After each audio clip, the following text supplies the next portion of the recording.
What up? What up? What up? Feel for the Cowboys here with another freaking Friday. I got my brother Ishan with me. What's up, man? What's up, man? How are you? It's all love, man. How you doing, man? Man, I'm good, man. Just, typical Friday, just got off work, so glad to be on the show. So, Was it a long day? yeah, I mean, normal work day in my line of work. But it was good. Not anything too crazy, but it was a good day. Cowboys. You ain't doing no filming this week, What's up? so you're not filming nothing this week.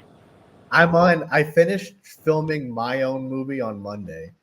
But I was helping out a buddy of mine doing production design, so I was helping the art department for his film, so that I was just doing a favor to him. So yeah, so I helped him out. I just got home just like an hour back, so yeah, that's what I was doing. What's up, Chad? What's up, guys? Forrest, What's up, 88? Uncensored Cowboy, formerly known as Deontay B. 805 What it do? What's up? What's going on, y'all? What's up, guys?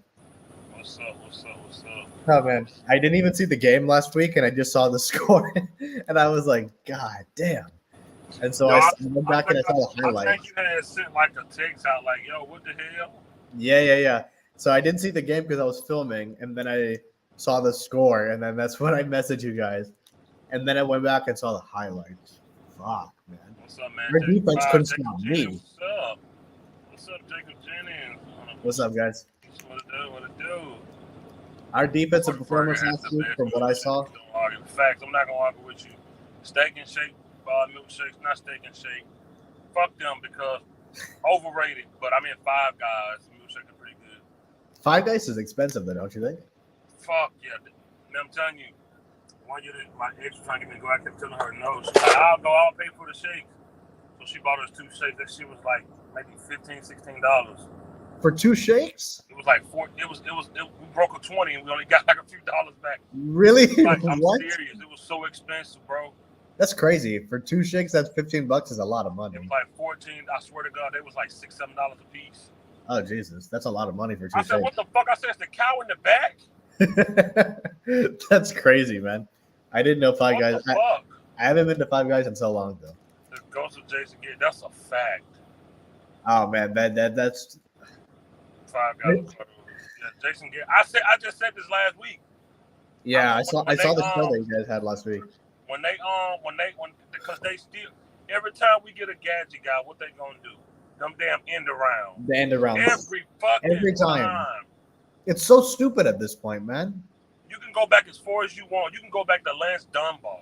Yeah, Lance Dunbar, Tavon was another one. Lucky Whitehead was another one. Damian Harris. You can go back to all those guys. Same end arounds. Great.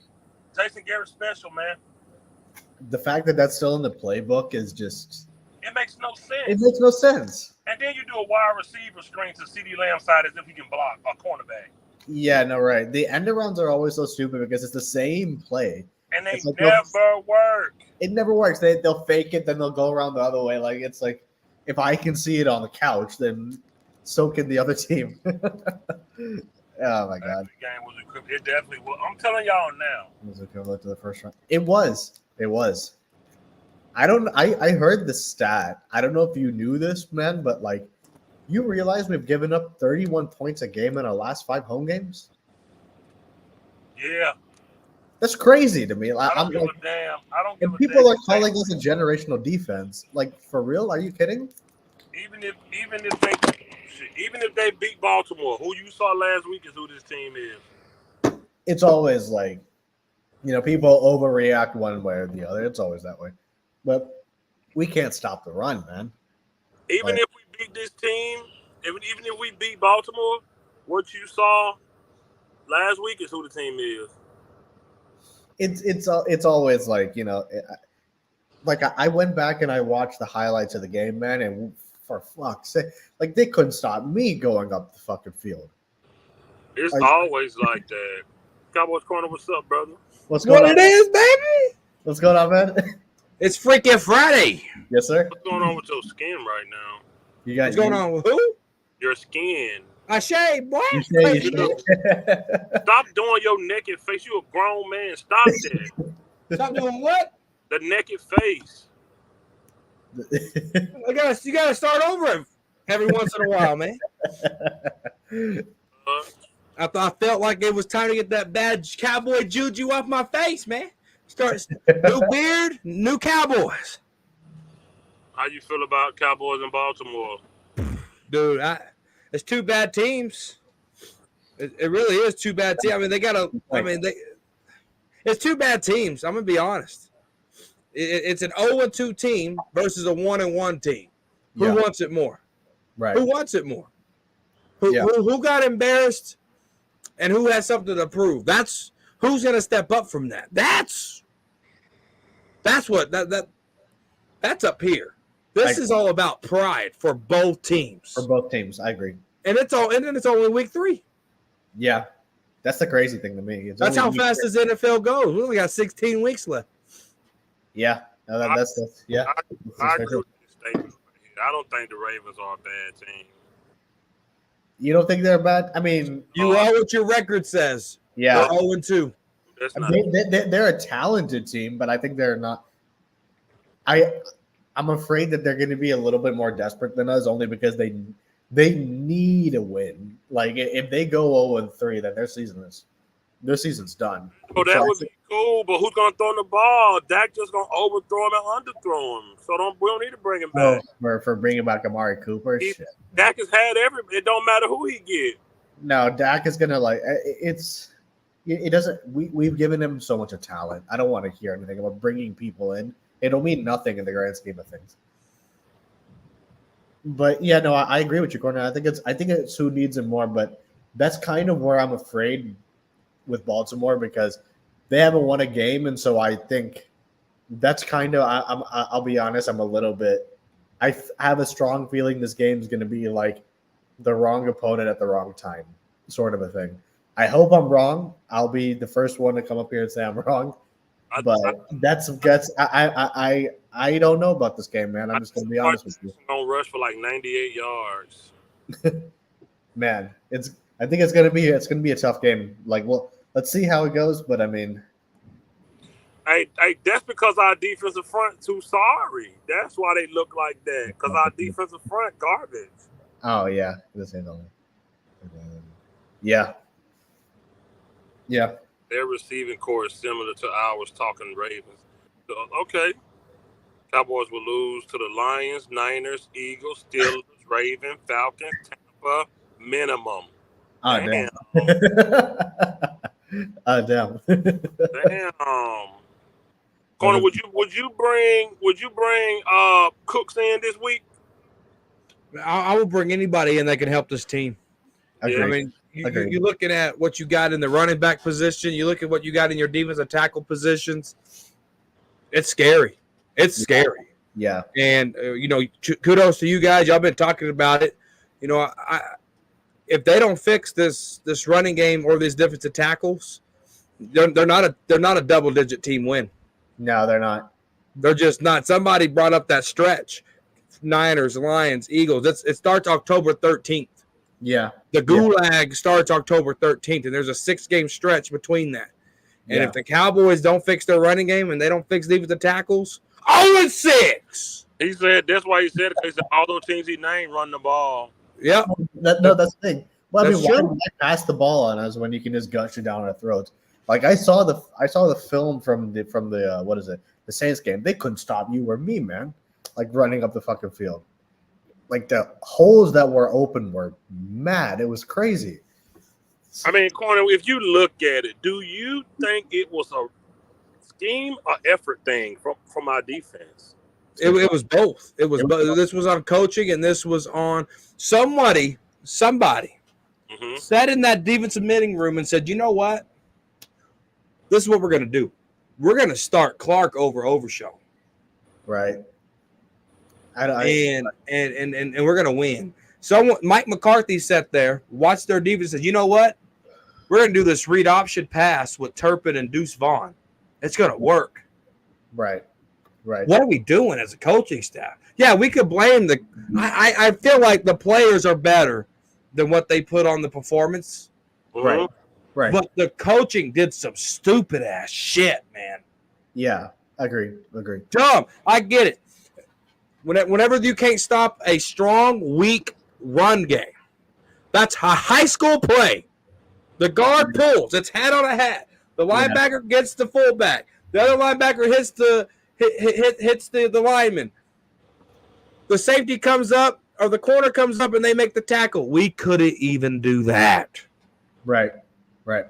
So it's both, but this is more so on the coaching staff watching film, wasting drives, and saying, "Yep, this is going to work." Right. It was embarrassing. It was embarrassing. No, I agree with you wholeheartedly. Oh man, I hope this. How are we, Ishan, from your perspective? Yeah. How do you feel between last year? I mean, I know we only 2 games in, but has Mozzie Smith given up on football, man? Has he given? I mean, this is his second season, man. If he's given up already, then fucking cut him. I mean, if that's the case, like, look, I don't like to call people busts after only a season and 2 games. Like, I'm always hesitant to do that because I mean he's not. But the fact of the matter is he's a first round pick and he's not produced at all. And so it's kind of like, for me, it's kind of like, and I do think a lot of it is also attributed to our expectations of him, that, you know, we kind of overrated him a little bit in terms of what we expected of him. But I don't know. I mean, it's like, he's a frustrating player for me because it's like, he's not stepping up, but at the same time, I'm like, I want to give him a leeway. It's like, I don't know which way to go with him. Like, I'm kind of stuck on him, if I'm being honest. It's like, I don't know. Do you think it's time to draft safeties? I do, man. Malik Hooker just is not like Malik, and I mean, Malik Hooker and our safeties are just not getting it done on a consistent basis. I think, like, at least this past week, because that's the latest evidence that I have of it. It was bad, and I do think we do need some people on the back end for sure. Okay, corner. You think it's time for some more safeties? No, man, you got to get some defensive tackles. Yeah, that's true. No, I agree with you on there. You got to get some defensive tackles. You got to get some linebackers that know how to wipe their ass with the right hand. Yeah. Yeah. No, I agree with you there. No, our defensive tackle room is bad. It's bad. Corner, and I'm gonna ask you the same question, Ishan. But corner, if as a guy that's been the quarterback of this team for so long, and Prescott, as a coach, I mean, he on his second contract. Dak is the head of the team. As a coach, can you tell him, hey, you don't have success throwing in double coverage? Stop. Could you say that as a coach? It's his third contract. Okay, third. I thought it was his second. Second contract, but third overall contract. And, you know, when you're down, I like where you're going with this fifth quarter.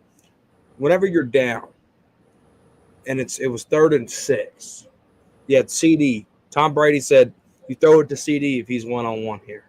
Yeah. Yes, guess where he threw the ball to? Span forward. Yeah, you mentioned that. A third-string tight end.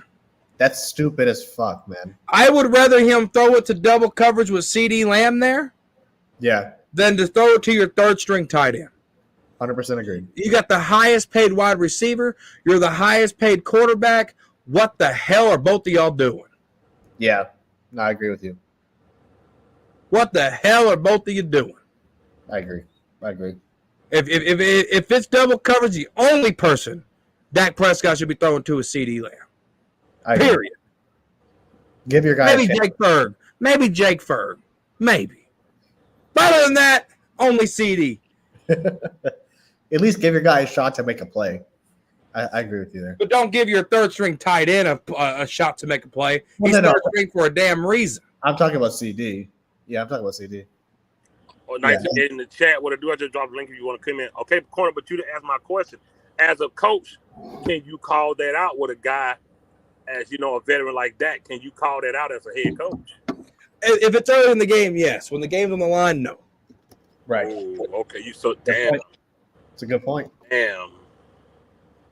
See, Issa, how you feel about it, man? See, I think of this. McCarthy should call it out, but he won't.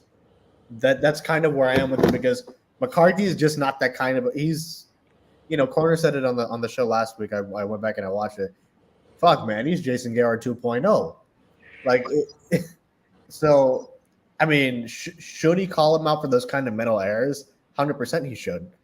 But is he going to? No, he's not going to. I mean, for 4 years, it's the same shit. So, like, he's just not going to do it. So, yeah. So that's kind of where I am. He should, but he won't. That's kind of where I am with it. You guys want to say, Corner? Looking funny. Isha, let me ask you this. Yeah. With this atrocious ass running back room, Deuce Vaughn can't run a fucking. Would you go ahead and bring Dalvin Cook up just to see? I mean, at this point, you have you and me starting, so you might as well. But I mean, fuck, man. Like we talked about it all off season, man. Like they brought Zeke back, man, and Jerry Jones is trying to argue that Zeke is the starter. I don't want to hear it. It's. I mean, will they bring Dalvin Cook up? I guess we'll have. We'll have to see. I guess, but at this point, with how bad the running game is and how we're not able to run the football, fuck, man, you signed him, you might as well. Shit, what do you have to lose on the fucking running game at this point with how bad it is? Corner, did we overrate this offensive line? No. The offensive line is still young, still trying to gel. You got a rookie at the most important position, the blind side. You got a rookie at the most important position as the center. And I think they're still learning. I think 4 to 6 weeks is the sweet spot to say this offensive line is X or this offensive line is Z. You know what I'm saying? I think It's too early to judge it because it's only been 2 weeks, and these rookies are going to rookie. That's just part of it. Yeah. Okay. Cowboy Champ, what it do? What's going on, man? What's up, guys? Man, I'm gonna jump right into the question I asked him earlier. As an experience, if you're the coach and you got a guy with as much experience as Prescott on your roster, big money, highs paid, when he throws, when he has a track record of throwing INTs and double coverage in a game like last week, do you call him out for that on the sideline? Like, hey, don't do that, or you can't call out a quarterback like that? Hell yeah, you call him out like that. Especially a 9-year veteran. Yeah. Making $231 million guaranteed. And matter of fact, is that the for reason them passes, though? huh? Is that the reason you probably shouldn't? You probably be like they get a respect thing. Like, he been here 9 years, he making this much money. Like, I'm a top dog. You can't tell me. Bet what Dak is thinking. That's what I'm saying. So as a guy like McCarthy, would you really call him out for that? That's exactly why I think he's. I would. So as a head coach, you'll call him out for that? Yeah, call him out. I sure would. I was like, you need. What would you do? Too much money to. Would you do it on the field or would you do it in the film room? Film room. Okay. Now, if I was a player, oh hell yeah, I'm calling his ass out on the sideline. I don't care what camera. But as a head coach, I'm calling his ass out. Mm-hmm. Matter of fact, I'll be chewing on his ass shit. Oh my goodness. They should. Diddy went to prison for that. Now they 1980 said both. Talk about it, man. Hey, Champ. Right now with this atrocious ass running back, and shout out to you for been saying this for 2 years. Salute to you. Yeah, man. Salute to you for this shit, because you've been on this bell cow thing for 2 years. Would you bench Mighty Mouse and bring up Dalvin Cook just to see what he got? Shit. What I would do, I would bring Dalvin Cook off the practice squad my three-headed running back just to experiment would be Rico, Zeke, and Dalvin Cook. Okay. I would definitely be starting Rico.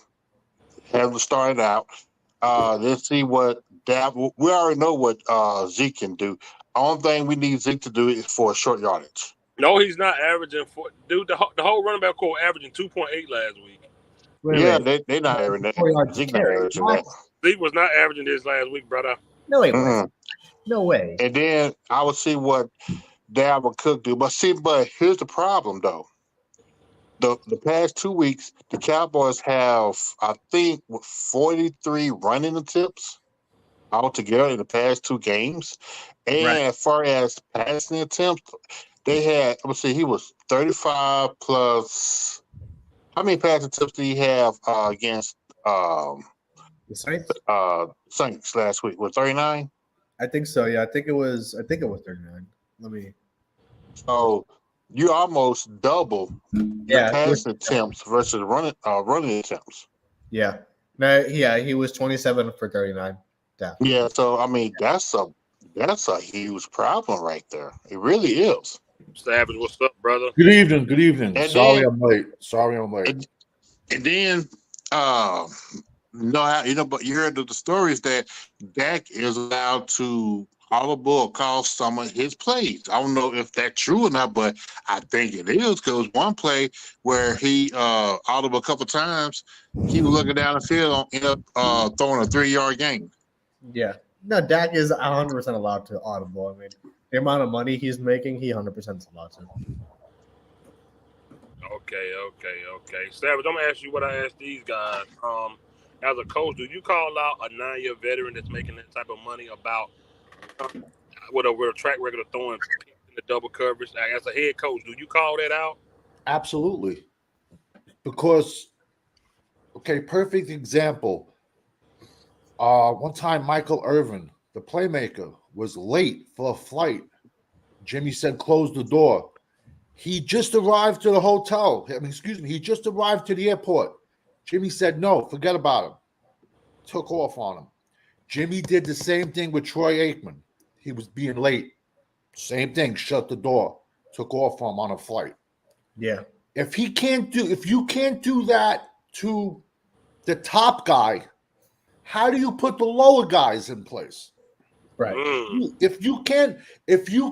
The highest guy that's paid on your team, highest paid quarterback in the NFL, if you can't call him out, if you can't hold him to a higher standard, how do you get on a rookie's back?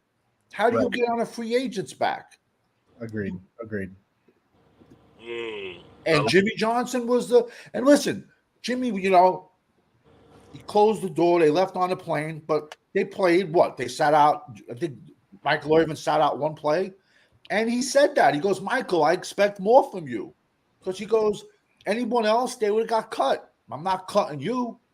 But if you can't call out a 9-year, what is the and the best part is, what has this 9-year player done? Talk about it. What has he done? So if you can't call him out, you might as well listen. Big Mike's there for a paycheck. That's my 2 cents, man. Mm-hmm. Agreed. Wholeheartedly agreed. He lied to get the job. How many guys here could lie on an application and then admit they lied on the application? Right. Laugh about it. Right. No, 100%. I did it before. I said I was. I sure did. I said that I was proficient in Microsoft Suites. I could have built a fucking chart on Excel to save my life. To get the job. Hell yeah, I got it, baby. Oh my God. Yeah, but I don't think we would have got on social media and ESPN and said it though. Exactly. Dude came out in public and said, that's crazy. That's crazy, man. He said he scouted the team and everything. Yeah, he straight up went on ESPN and lied about it and laughed about it too. Fuck off.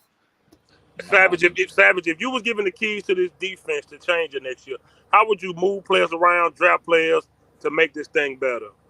We need 2 defensive tackles. We need 2 edges. We need another corner. We don't know what's up with Bland.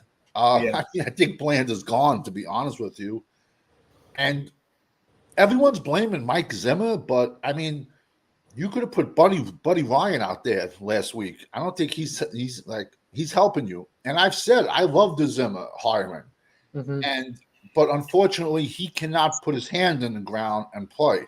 Right. I said from day one, our defensive tackle room was gross, and it showed. Oh, Lord. Yo, Tank Lawrence, it should be elder abuse. Trevor Penning, who everyone called a bust from Northern Iowa, laid a beating on Tank Lawrence. Pancaked him. Laid a beating on Osa. If you can't stop, listen, this goes back to Pop Warner. If you can't stop the run, what good is Micah and Lawrence Taylor on the outside? You got to stop the run first. We need 2 D tackles and 2 edges and another linebacker and a safety. That's what I would go. And 3 running backs. I'm sorry, Tiana. I'm sorry that happened. I condone. R.I.P. Go ahead, Champ. You about to say something? Yeah. The defense.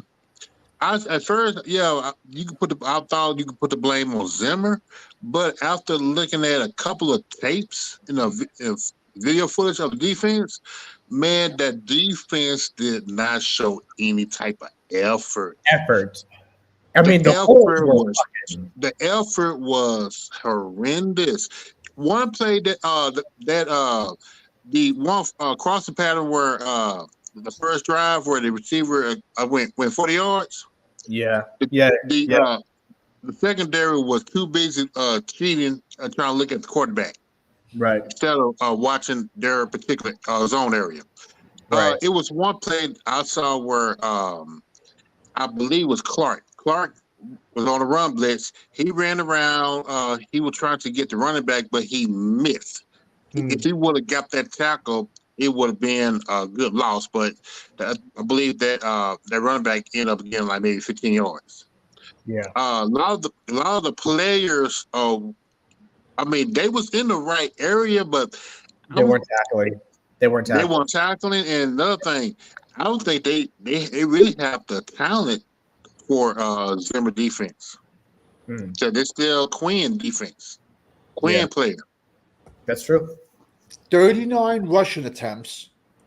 Our entire defensive line. How many tackles you think our entire defensive line had? 7. Seven. Exactly. Is it 7? Really? 7. I swear to God. I broke the game down like Wednesday. The whole defense had only 7. Wow. The defensive line. No, the defensive line. The defensive line The whole had defense. 7 tackles. Yo, that's crazy, man. Micah had 2. Yeah.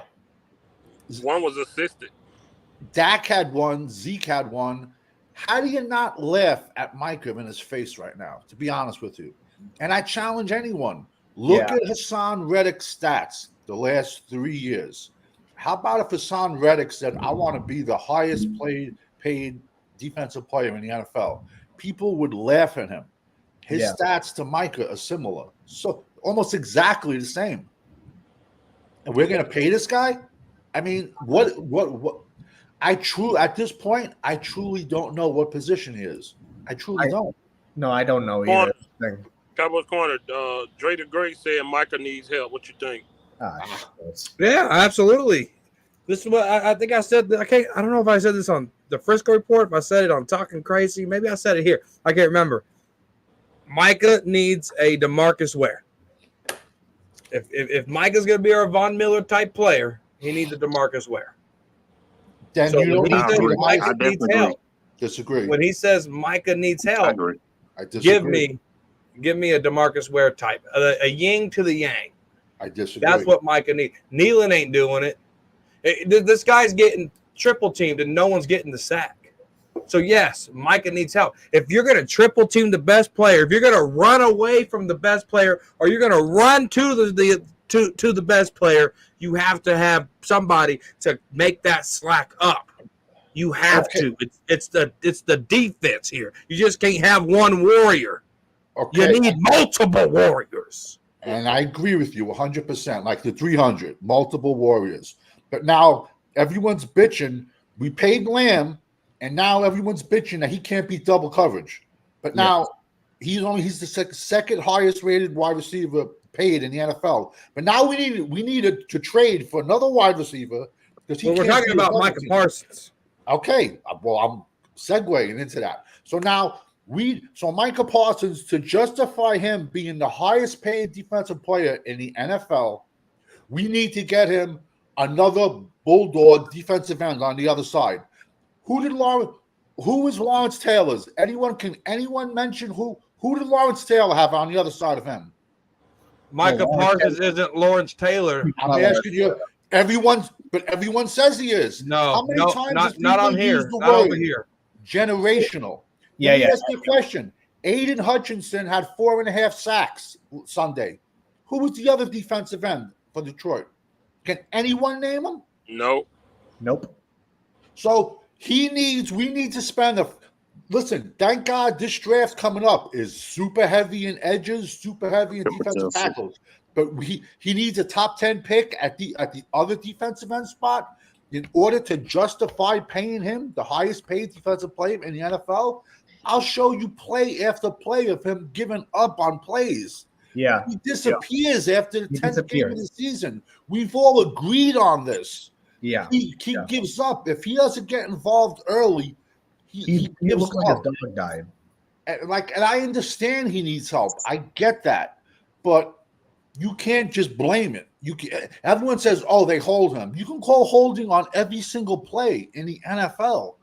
I guess Aiden Hutchinson didn't get held this past weekend. I mean, no, man. If he doesn't get a sack in like the first 3 minutes, he looks like his dog died. Eshan, you remember that play we was watching and Micah Parsons gave up halfway through the play? Man, he does that all the time, man. All the time.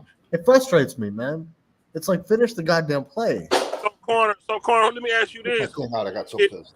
Who did DeMarcus Ware have in Dallas on the other side of him? Woo-hoo, boy, he had Anthony Spencer. He had He loved that era. Corner loved that era, boy. From Purdue with his bad knee. Bro, come on. You're telling me Anthony Spencer wasn't good?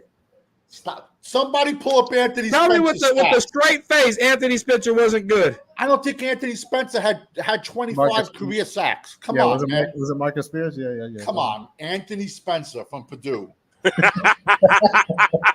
had 33 sacks. Thank you. I said 25. I said I was pretty close. And how many years? Sacks. His best year was that just shows you how much he sucked. He had DeMarcus Ware on the other side. Anthony Spencer was no scrub. Come on.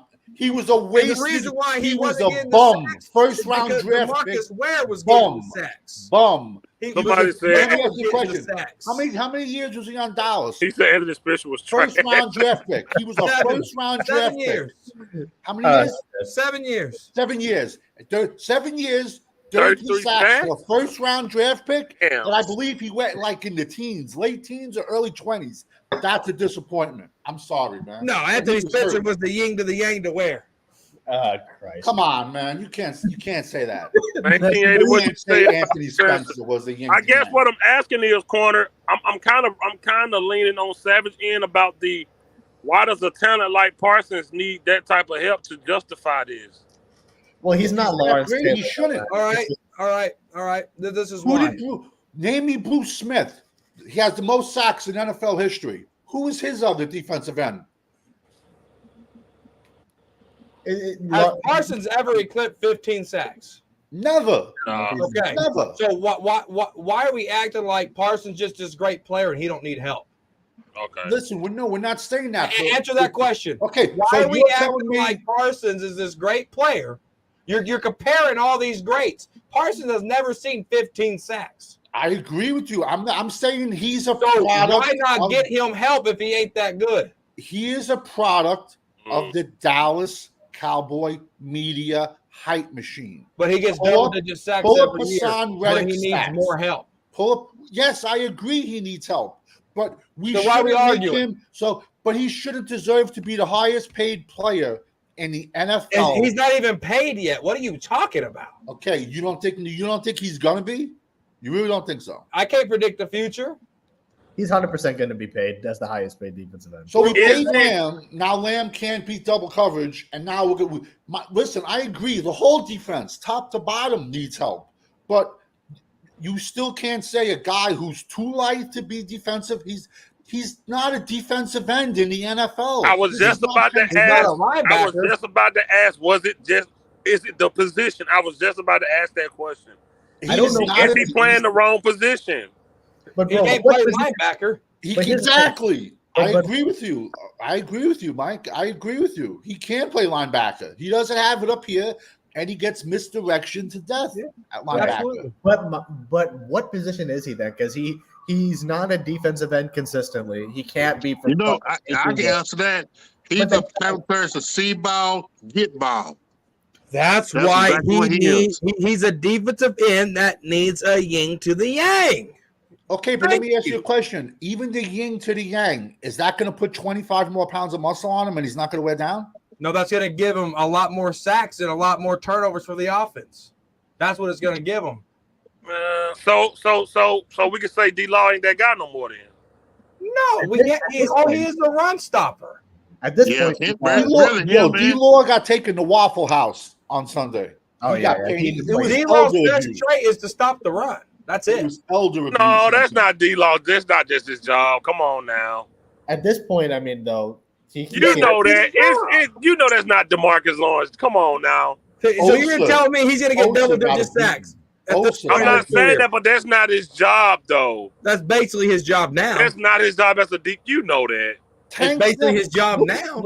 In the last 5 years, has Tanks ever had a season more than 4 sacks? I don't think so. Yo, Tank's contract is a joke. He's had one good year. Well, he took a pay cut. That contract's irrelevant. Yeah, we've been paying him we paid him $30 million to get us like 12 sacks over 3 years. But no other team would have done that. And this is what I had to explain the fifth quarter, because fifth quarter was on Tank's ass about not the sacks. But I said you have to look at his run stopping ability.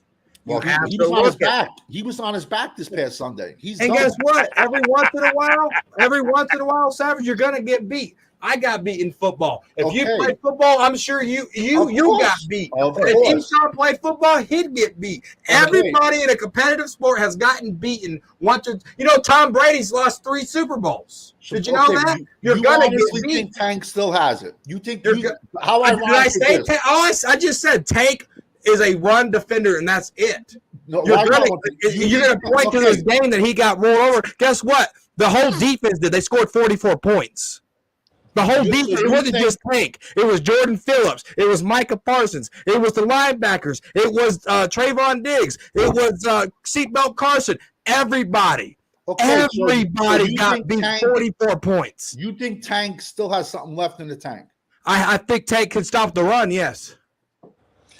So he need to be an interior guy then, is what you're saying? No, you keep him you move him around. That's what Zimmer's doing. He's inside and he's outside.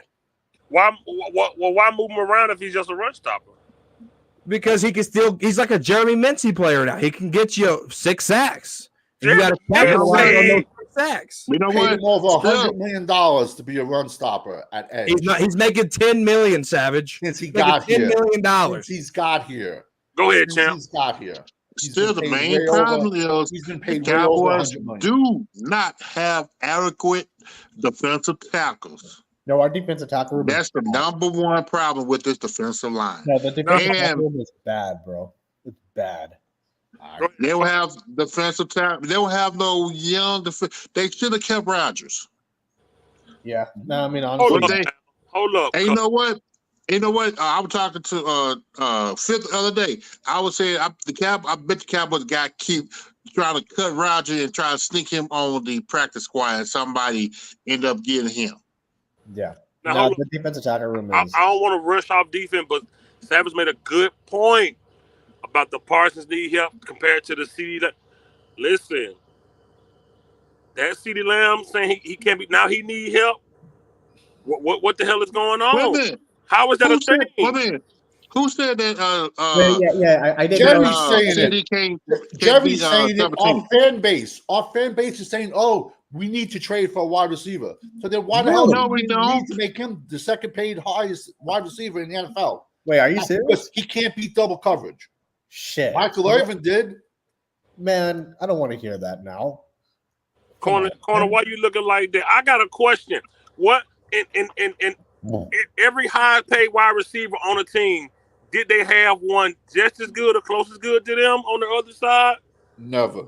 Never. Did Devontae Adams have one when he was Aaron Rodgers on the other side? Nope. Who did Michael Irvin have on the other side? I know 1980 know that. Alvin Harper. Yes. What? Three Kevin Williams. Dennis Bryant had Terrence Williams. Man, Mr. Body You don't like T. Will. Don't you do that. You don't even like him. Man. And Alvin Those damn Harper body went to catching Tampa Maybe Bay. one video where I said I don't like T. Will. Corner, you be like, oh, not Mr. Body Catcher. I can tell him he got the ball. But he dropped the ball. Yeah, you're right. You never said it. I'm sorry. I don't want to hear.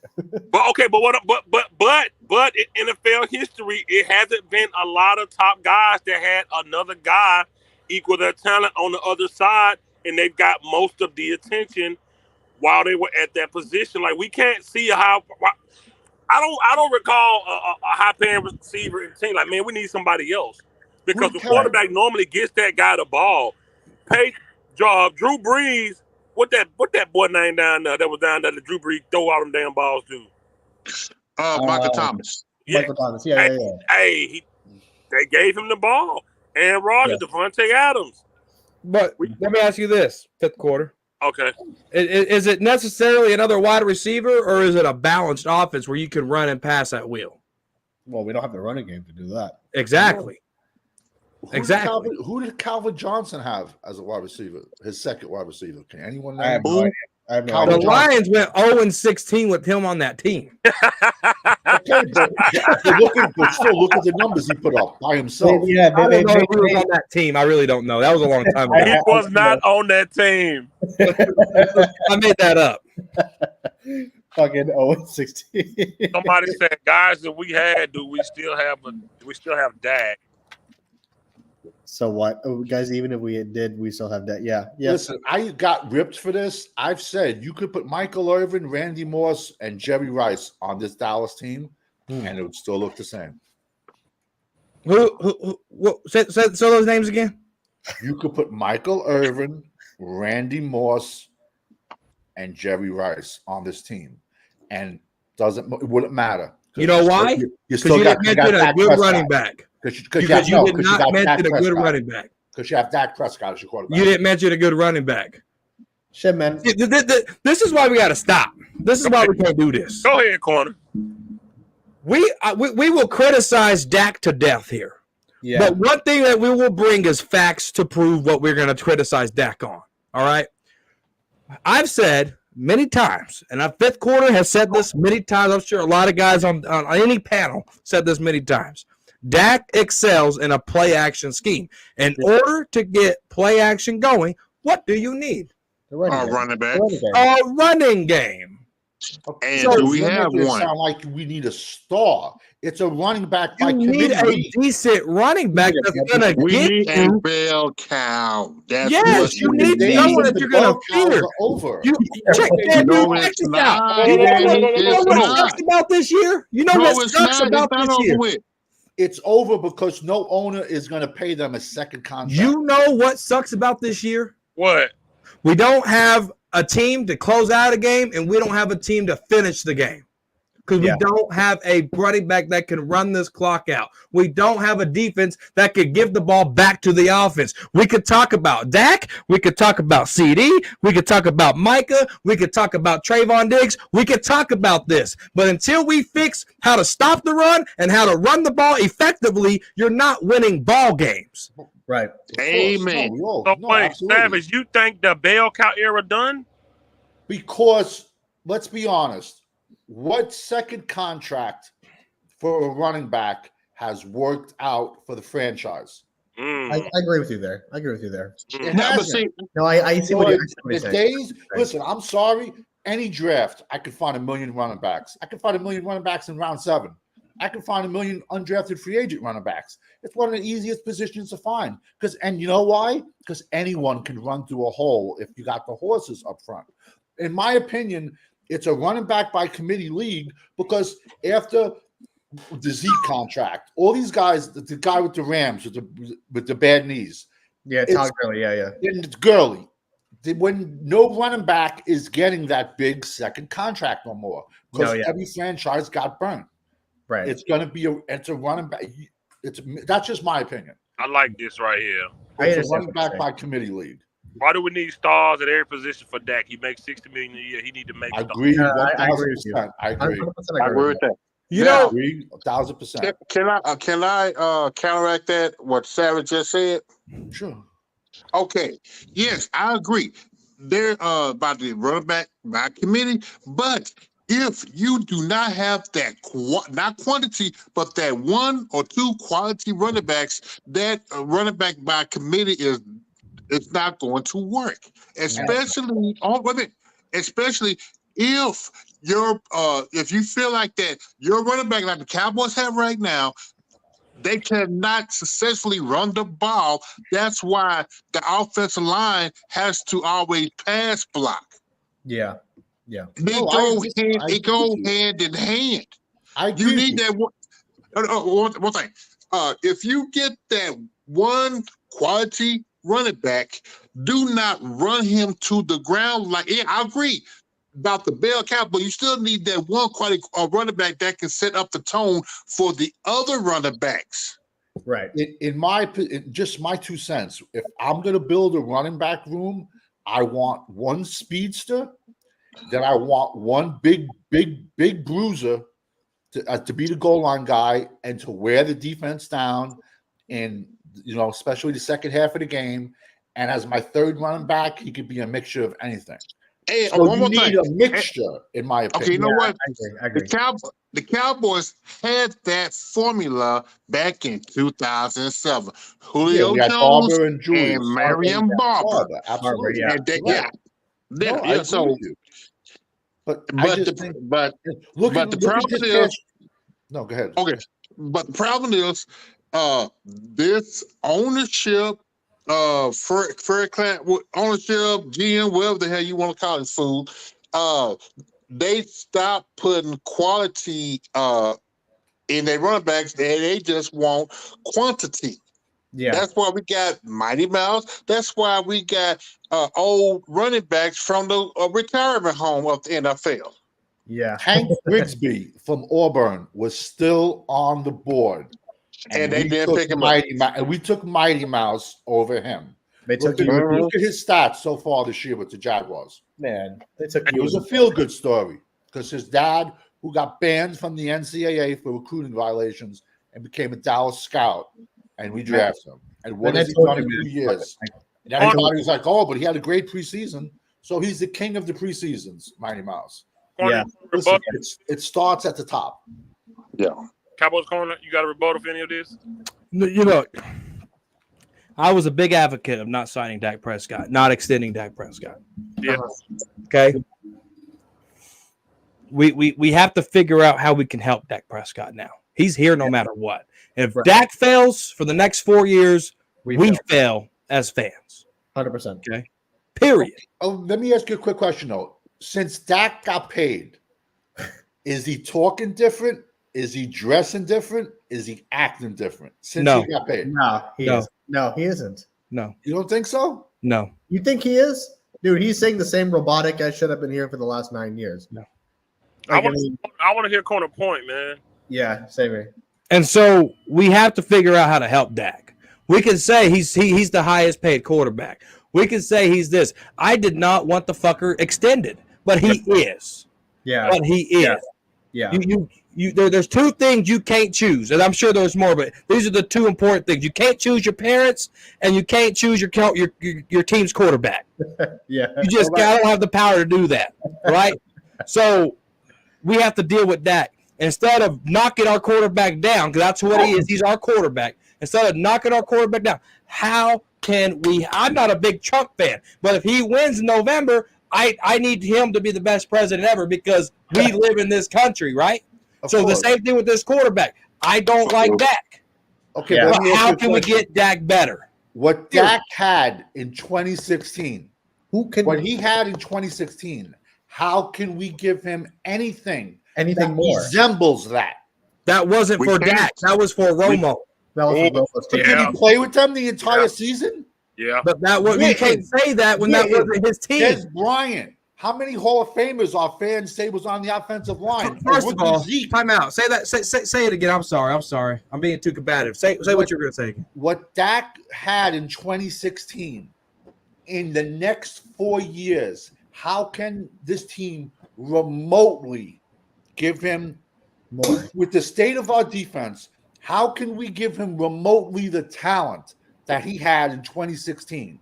Witten, Des Bryant, a rookie Zeke, they say three Hall of Famers on the offensive line. Yeah. How can we compare that? How can we get him that talent in the next 4 years? Amari Cooper now too after that. How? How can we? What? I don't That's know what I what say. Let me ask you this question, Savage. Let's speak of recent times. We can go back almost 10 years all day long. Let's go recent history. Okay. How did we go 12-5? 3 years in a row. Okay, and we went through this last week.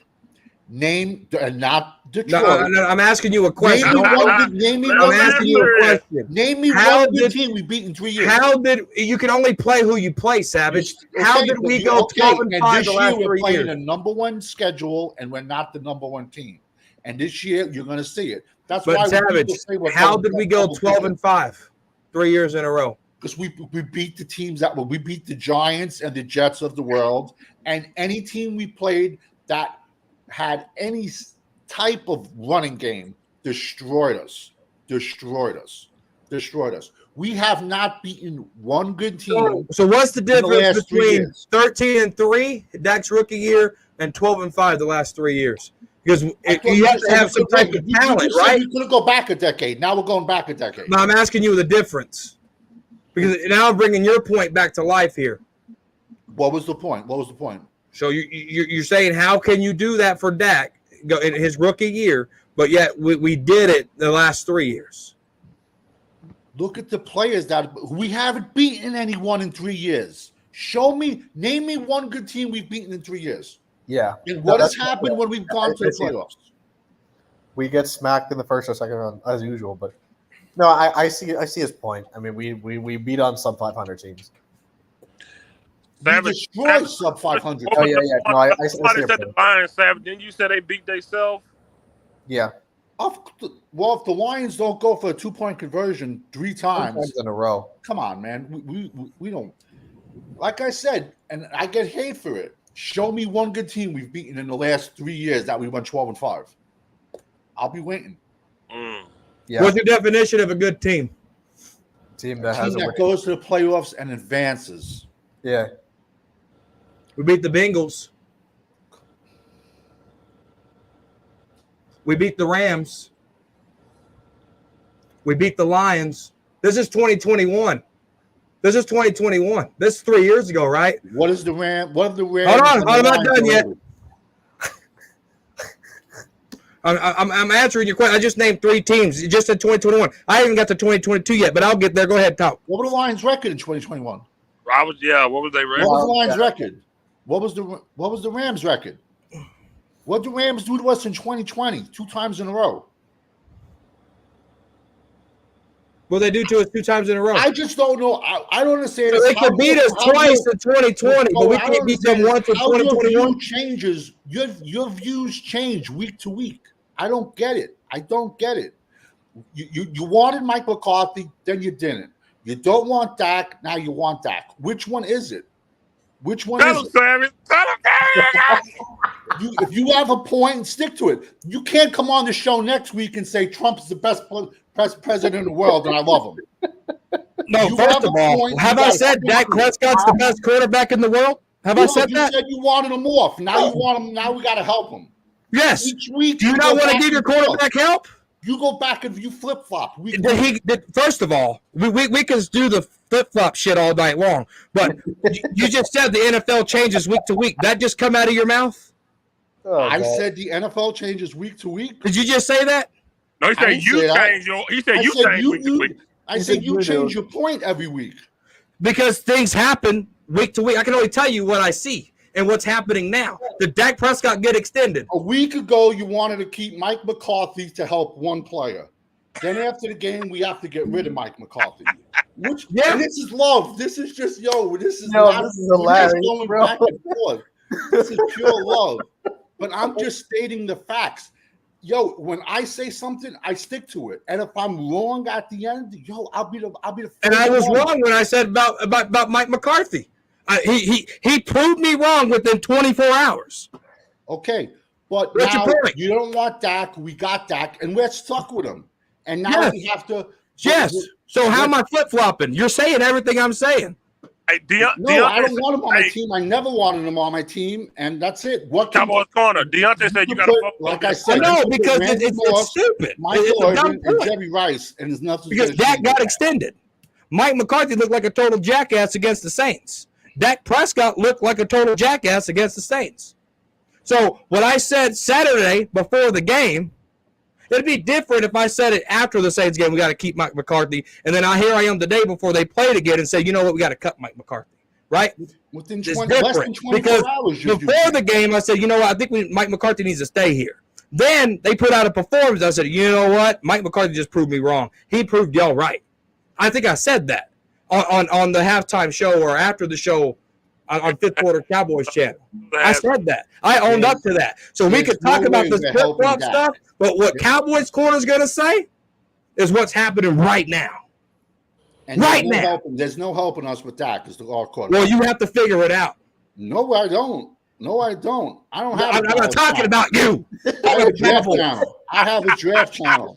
Jerry Jones. That's for Jerry Jones. And I'm y'all are missing the point. Y'all are screwing up the words here. You have to figure out a way to help Dak now. I didn't want him here, but he's here for the next 3 years. Dennis out on the football field, and you're saying, "Oh, now we got to figure out how to help him." Let's put a blind person out there. I didn't want him on this team after this year, but guess what? He's here for the next 5 years. Yeah, I can see what both of you guys are saying, man. But with the state of our defense, this is hilarious, man. Oh, so 2022, the Titans were in the playoffs. We beat them. This is hilarious. The state of our defense, the state of our running back room. Dak has Lamb. Dak has one of the best tight ends in the NFL, Jake Ferguson. What we're going to spend? What, Luther Burden? We're going to get him in the first round? Beat the Chargers. They were a playoff team that year. Beat the Rams again. Somebody said Cowboys corner is saying he reserved the right to change his mind when presented with new evidence. Exactly. Statute of limitations expired. The statute of limitations. Yo, this is so funny. I'm dying. No, man, we need that. We need Jesus Christ on our team. We need OG. Where's OG? Deontay said you got to fold on this one, bro. So weak right now. No, I'm not going to fold because it's not the same thing. I'm going to give a Roddy Piper quote. A Roddy Piper quote. You don't throw rocks at a man with a machine gun. I'm saying that right now. I'm busting chops. I ain't gonna lie, Corn. He kind of smoked you a little bit on that one. No, he didn't. He kind of got you, bro. I ain't gonna lie. No, he didn't. He kind of got you a little bit. No, not even a lot. Not even a little bit. Not even at all. He kind of got you, with you, man. He said, "What we said?" He said, "You said." You wanted McCarthy, and 3 hours later, you were like, "I don't want it." It was on talking crazy. It was on talking crazy.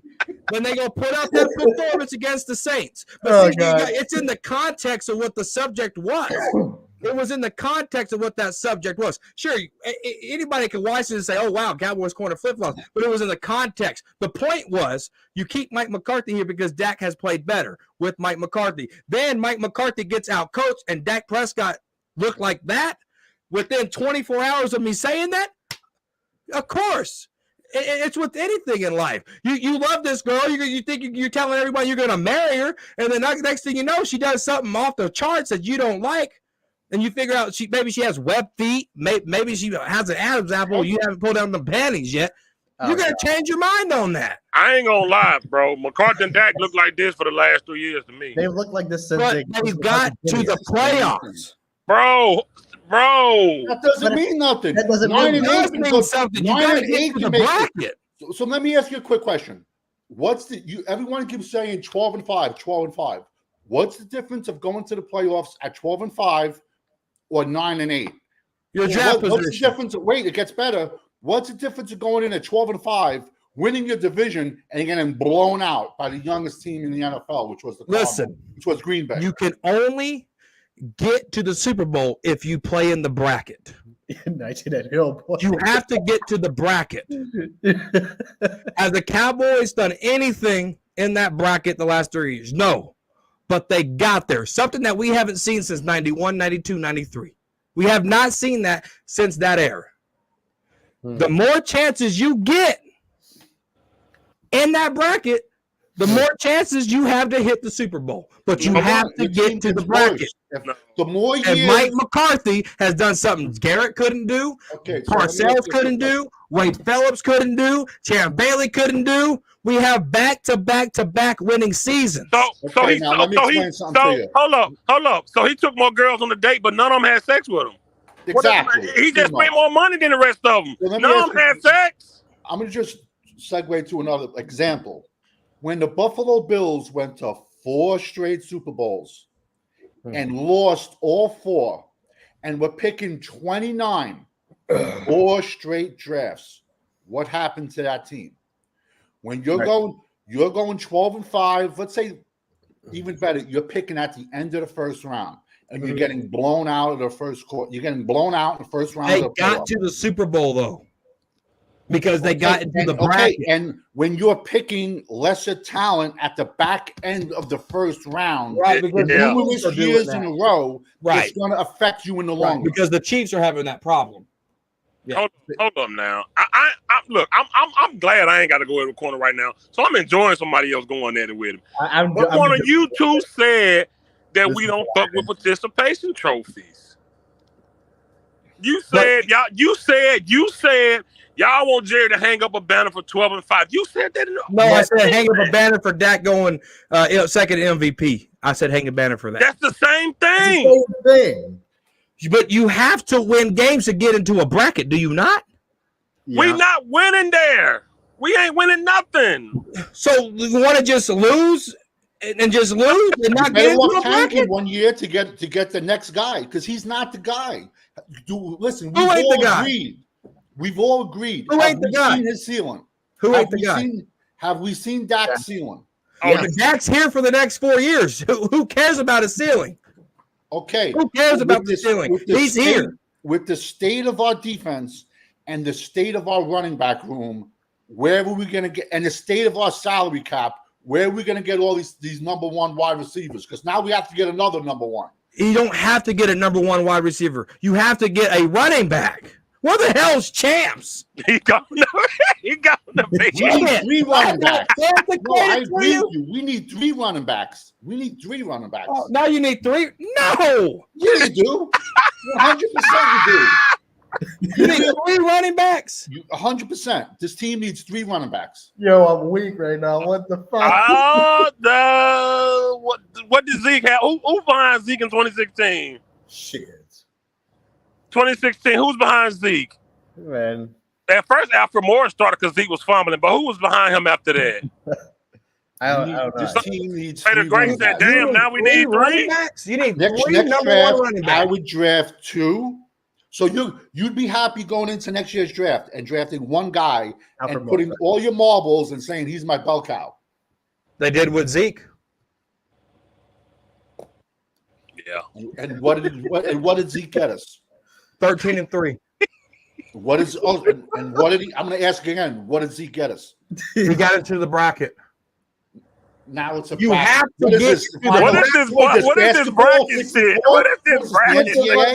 You have to get into the playoffs. Okay, so let me ask in order to get a chance to a Super Bowl. You can't go to the Super Bowl if you're in the basement in your division because you're not in the bracket. What should have been the pick? Jalen Ramsey or Ezekiel Elliott? At that point in time, it was Zeke. At the point in time, we could. You're gonna tell me right now this team didn't have a running back? We'll be talking about this then. We'll be talking about needing a running back then. It'll be the opposite. Oh, we needed Zeke. We needed Zeke. At that point in time in that team, they needed Zeke over Ramsey. At that time right there, you needed Zeke over Ramsey. because you had Tony Romo there. You had a good solid defense. You had to get the Zeke in here to help Tony Romo. With that offensive line, you had to get a game closer, and Zeke was that. You had Tyron Smith, Ron O'Leary, Travis Frederick, Zach Martin. You had and DeMarco Murray, Doug Free. had Doug 1,700 Free. yards. Thank you, fifth quarter. DeMarco You Murray needed sucked that at running back 1,700 there. yards behind that You offensive needed that power. Corner And day Marco is Murray, on Harrison you. as a rookie, as a fourth DeMarco round, Murray, and went sucked at 13 and 3. 1,700 yards behind that offensive line. Corner day is on you in the chat. They are on you. They could be on me. That's fine. They But said, you when had did to the get standard Zeke that draft. just be going on the date and not finish? He said you had to with the Okay, play. let me ask you a question. Who's the highest paid corner right now in First the of NFL? all, Jalen Ramsey. let's read Deontay's Zeke- comment. Zeke's Cowboys on our team quarter to is sell happy with jerseys. playoffs. This is insane. When did the standard just be going on the date and not finishing?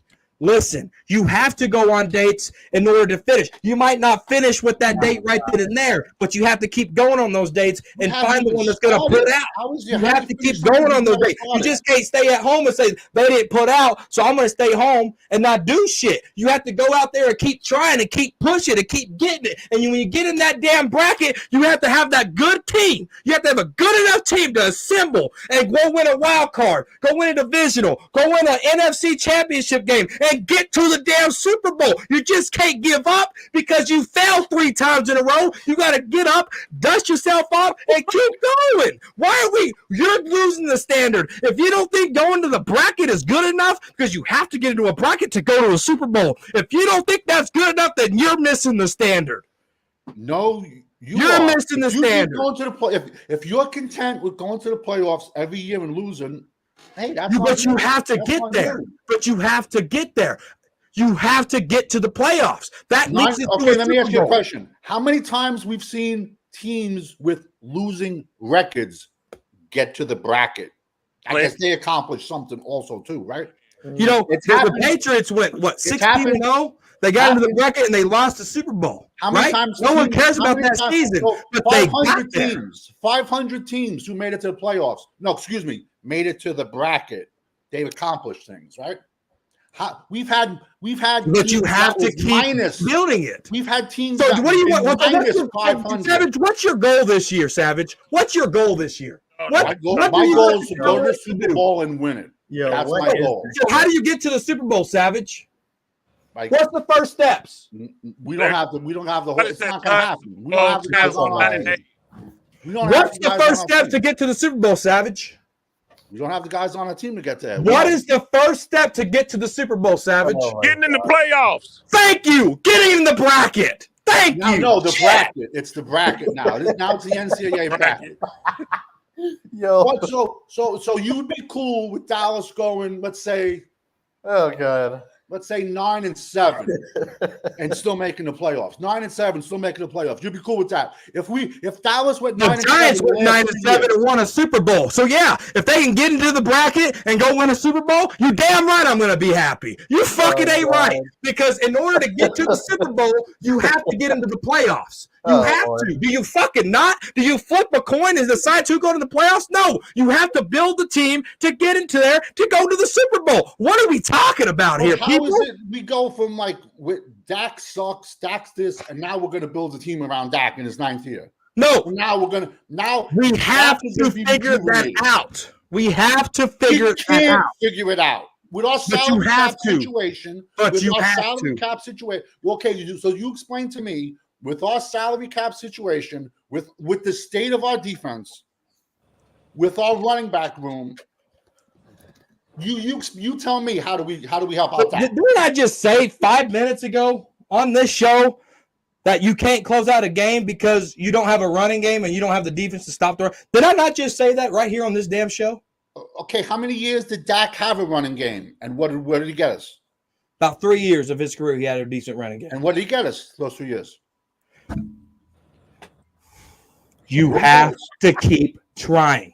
Do you not? Do you just give up on life, Savage? When something don't go your way, you just give up? I ain't gonna lie. Yo, I'm dying, man. This is. I ain't gonna lie, man. Man, you kind of lost me with this one, corner. I ain't gonna lie. How am I losing you? Where you lost at? I think I'm just lost at the. It's almost like you're saying the 12-5 meant something because we did it more than once, and you acting like it's going to lead to a next level with the same coach, and you acting like it's going to lead to something else with the same coach and the same player when it had lead to nobody in the past 3 years. 12-5 ain't meant in 3 years straight. So I'm saying, why going forward with the same coach and the same player will that change? You said Dak is here for the next 4 years. The salary cap is shot for the next 4 years with CD and Dak. Then you got to pay Parsons. Then you hold Bland. So I'm asking, why is that 12-5 relevant when it ain't meant nothing in the past 3 years? Keep trying. Of course, they're going to keep trying. They're going to want to win games, but with our history, we get there and we fail because of one, the coach, and two, the quarterback. So I'm saying 12-5 don't mean shit if we still don't have the personnel to push past that. The way Green Bay did us, you can't be excited about 12-5 because you know we play better teams than Green Bay this year, and it's going to be worse than that 12-5. So I'm lost at why you put so much value in 12-5 as if it's as this is leading to the coup de grace. It don't seem like it's going to do nothing because it hasn't done anything in 3 years. First of all, we need to be more organized here. Okay. Because first of all, Savage said, "Oh God, how are you going to build a team like Dak's rookie year? Right. 13-3. We didn't win shit. 13-3, right? We didn't win shit. Right. Follow it up by let's go recent. Let's go recent. We just went 12-5. Okay. So you were good enough. You were good, but not good enough to keep playing in the playoffs, right? So your core pieces are still on this team, but how do you build around those core pieces? How do you get the running back in there? How do you help Dak Prescott out to get into the playoffs? Because when you get into the playoffs, that's the road to the Super Bowl. How do you build on that? We can say, well, history shows me Dak ain't going to do it. Okay, that's fine. But every year's different, is it not? Jared fucking Goff went to an NFC championship game. Why? Because the Lions kept building and kept building. The 49ers lost Jimmy Garoppolo. It took them a couple more years, but guess what? They got into a Super Bowl. You have to keep building and keep building. You just can't give up because your 12-5 season didn't work out. We're just saying blow it all up because Dak Prescott sucks. No. You have the 2 weeks ago, quarterback you wanted there. to trade Lance. You wanted to trade Lance 2 weeks ago. Now you want to stick with that? This is how you know he's losing. This is how he knows he's losing. 2 weeks ago, That Trey right Lance there proves that he just lost this argument. That right there just proved he lost the argument. 2 weeks ago, you said Trey Lance was the future. First of all, yo, they call me the verbal assassin. Come on. First of all, well, you're the wrong assassin. That's what I'm going to call you. Oh, I like that. God. I like that. Because you're the wrong assassin. You're that meme where it says, you see that boy right there, and they shoot, and he goes, that's my son, don't kill him. Too late, he's already dead. Oh, my You're God. that meme. You're that meme. Because I said, I want to see what Trey Lance is about, first of all. That's what I said. I want to see if you're going to put words in a man's mouth, you got to get the words right, brother, because then you're going to have the balls hanging out of your chin. That's what's going to happen because you're going to sit there looking dumb. So when I said I want to see what Trey Lance can do, that's what I said. You're getting me confused with OG, brother. You're getting me confused with OG. I said, let's see what Trey Lance can do. Yeah. OG wanted fucking Trey Lance in there, man. OG did want. But let me ask you a quick question. But with all the holes we have on defense and offense, how are we going to help Dak? And let me ask you a question. It's like you said, it's a year by year. Everything's different. Do you think this team is a double-digit win team this year that we have right now? It's what you've seen in 2 weeks. What did I just say? How late were you to the show, Savage? How late were you to the show? I already said your answer on this show. I probably missed the first 20 minutes. I already said the answer on this show. Well, so what was I missed it. I didn't hear it. If you can't stop the run and you can't run the ball, you're not winning 10 games.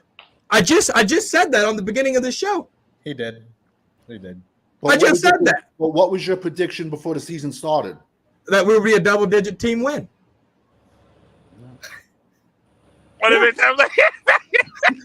What was my prediction before the season started? Yeah. Okay. This is fucking hilarious. Oh my God! I'm fucking in tears. I swear. Oh my God! Believe What me. did I say? We have a top 5 worst running back room in the NFL. We have a top 5 worst defensive tackle room in the NFL. You definitely said Osa was getting a beating on Sunday. Osa.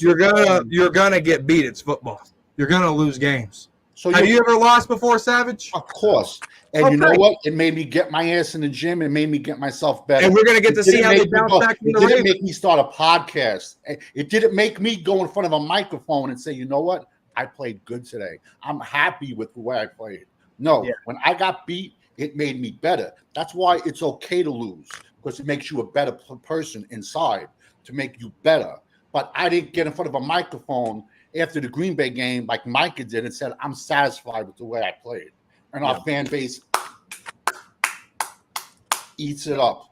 We're gonna make him the highest paid. He walks in, he looks at people, he's walking around on the field like he's looking for his dog. You have to count on the rookies. You have a rookie corner, you have a rookie tackle, you have a rookie center. Marshawn Neal. You have to count on the rookies. Marshawn Neal. I've been telling you for the last 3 months, the kid had zero bend. And now you bashing him. And he was my 5th ranked edge, but I saw him as a run stuffer. And yet our fan base saw him as a 20-sack player. Now all of a sudden he's garbage after 2 games. But I said the kid had zero bend. Zero bend. You ain't fucking with Neal no more corner? I never said that. Oh, I was just asking. I thought you was off it. My bad. Yo, the show is hilarious. This is so funny. Must have heard something different. We got 32 people watching. I talk like this when I order. Hit the like button. Like this when I order food. Yes, please do hit the like button. Yo, this is hilarious. I don't think there's any way we can help that. I'm sorry. With the predicament the owner has put the team in. Here's the thing. I understand now that you guys are done arguing. No, we're not arguing. I swear. We're not arguing. I understand what both of y'all are saying, man. Look, here's the thing.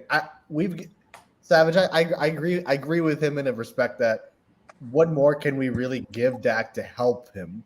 Like I can understand what he's saying there, but on the other hand, it's like the fact is, no matter whether we want him or not, he's the quarterback for the next 4 years. There's nothing really we can do about it at this point. So, and I agree with you. The only thing we can really do at this point is just fucking add Jesus on our team too, I guess. I don't fucking know, but but if the draft was tomorrow, what's our top 3 needs? If the draft was tomorrow, running back, defensive tackle, who else? Who would be our third? I would say probably safeties. I would say edge. I'd say corner. I think corner. I would say I would go DT, defensive tackle, edge, and I think for me, I'd be pissed off so much at this. We went 12-5 so many times. Oh God, I'd be pissed off so much because we go 12-5, lose the first round, and then we get a badass playoff pick. We get a terrible low pick because we have such a good record. That's why I'd be pissed off. It's a wasted record. The 12-5 be wasted. You go to the playoff as a coach, you stink, and as players, you stink. And then we like, oh my God, I wish we was top 10 draft. So your 12-5 is pointless if you're not gonna go all the way. Only thing gonna lead to you is a low first round pick, and that stinks for me. I don't like that. You know what I'm saying? Like, please don't get me started. People just still ain't gave my apology about mine, but you know what? It's okay. But yeah, Dak always he always does that. He always put players in bad position to get lit up. Yeah. That's what they do. Yeah. That's what they do. Like I said, for me, I already have predicted before the season started. I said if they go double digits, what I was gonna do. It'll be a shocker to me if they won double digits game. Didn't see it with the team, and I was basing that off coaches and players. And I don't know what I don't know what can you put around Dak with the way we go get washed up defensive guys all the time. We ain't got no money. I don't know what they can put around Dak for the next 4 years. They might just stink, man. Honestly, they might stink. And I get your point about you don't have to have a CeeDee Lamb caliber player on the other side of him. I 100% get your point when you said, it ain't got to be cooked, but you can put somebody formidable over there. Because to your point, in 2014, Dez had 16 and T. Will did have 8. They both was a problem in 2014. They were a problem. Even our second string tight end, Gavin Escobar, he had some touchdowns. But do you think? Let me ask you this: But do you think Romo, Dez, Terrence, Escobar, Witten, those guys would have that year if Murray didn't have the year he had? Oh, fuck. No, it could be possible. DeMarco Murray kept the defense honest. So that's how you help Dak. You get him in here, let him manage the game. Okay. And get a running back that can just take over the game for Prescott. I see what you're saying. But did Dak also have CeeDee Lamb, Amari Cooper, and a healthy Michael Gallup? Yeah. And where do we go with that one? How'd that work out for us? What did Dak win in 2016? Rookie of the year? Yeah. That was Zeke's rookie of the year. That was because Zeke was so good and it opened up the passing game so much for Dak. The running game was so good that it made Dak look better than he actually was. Yeah. So I get your point why a good running back could come in. That probably what could help Dak. Yeah. Because that's right about that. Because that's going to set up your now the light bulbs are turning on, baby. I love you know, sometimes you got to put some more hot coals in the train to get the engine to go on a little bit. You know what I'm saying? Listen, 2025 is deep, very deep running back draft. In the draft? Yeah. I'm just saying we can't give up. Dak signed that inflated my week one. That inflated my week one, but it balanced out because it was week one. Okay, right. So just because let's say you're poor and your lights get cut off, you ain't just gonna live in the dark. You're gonna get motivated to go pay that damn light bill to get your lights turned on, right? That's what now. All right, Dak's turned off our lights many times. How we can get that light bill turned back on? How we can get the lights turned back on? That's what I need Dak to figure out. That's what I need Jerry Jones to figure out. We're there, but we're not there. So I guess we can help Dak out the 2026 draft. Here's my only thing. We need them to figure it out, but they're not. I think this for you right here, Carter. No matter what they surround Dak with, there's going to be moments that Dak has to step up and get it done. He's not that dude. You can get him Emmitt Smith. You can have to play the right play. Look, if Matthew Stafford can win a damn Super Bowl with the team they built around that, if Joe Flacco can win a Super Bowl with the team they built around that, if Brock Purdy can go to a Super Bowl with the team they built around that, Dak Prescott, all he has to do is manage the game and let the playmakers play. Period. You can't put the ball in Dak's hands to go play. Well, here's my only thing. I agree with you, but here's the problem. When it came to those guys, they made plays when it counted most. Dak doesn't. How many points did Ray Lewis and them allow that year when Joe Flacco won that Super Bowl? But I mean, even beyond the defense, but that's my point. But that's my point. We can say Ray Lewis and Ed Reed, get me that on the defense. But we can't have it. But the thing is, bro, even with Ray Lewis and Ed Reed, comment right here. That's who we got. But brother, he's on the bench. Even with Ray Lewis and Ed Reed and all these guys, Joe Flacco still made plays in the playoffs. Dak is not making plays in the fucking playoffs. He did. Russell Wilson looked like hot shit, and he won a Super Bowl. We could have had Ed Reed, but no. We drafted Roy Williams. I'm just saying, we can say, That's bravo, organization. Yeah. Bravo. Dak just doesn't come up big in the biggest moments. And I get that, but how can you get him there? Well, that's the thing. At this point, that's an easy answer. It's a football. Do you remember that game Punch Out, Glass Joe? Remember Glass Joe, the first guy you was that in the 70s, bud? What was that? That's like trying to take Glass Joe and how is Glass Joe going to beat Mike Tyson? It's not going to happen. It's not going to happen. Not going to happen. You think we're going to surround? Why did we get Deion Sanders, Mr. I Know It All? Why did we get Deion Sanders? Oh, my God. Why did we go get Deion Sanders? Oh, Christ.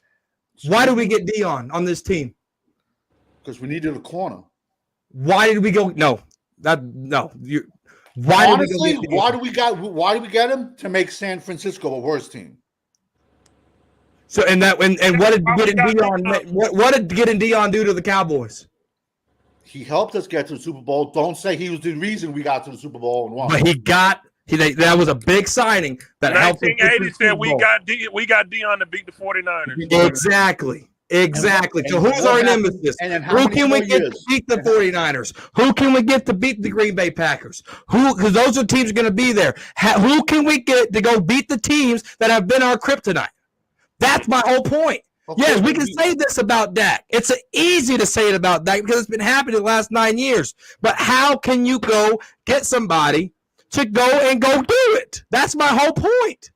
I agree with we you. couldn't beat the Niners, so we got Deion Sanders to help with that. How can we get somebody in here to go help do it? We don't know it's not going to be through free agency. It's going to have to be through the draft. I agree. I agree with your point, Corner. But if the fact is, Dak is not going to step up when it counts most. So no matter that's easy to say. That's so easy to say. But it's Dak can step up if you take the ball out of his hands. I agree. If you know Dak can't get it done, then don't put the ball in Dak's hands to get it done. Go get playmakers like a running game. Help CeeDee Lamb out here. Get him some schemes to get open. If Dak can't get it done, don't give him the ball to do it. But let me ask you a quick question. If Dak has 3 interceptions against the Ravens, is your view going to change again next week or no? That's how you know you're losing. Savage, you're taking L's, bud. With this I'm just asking a question.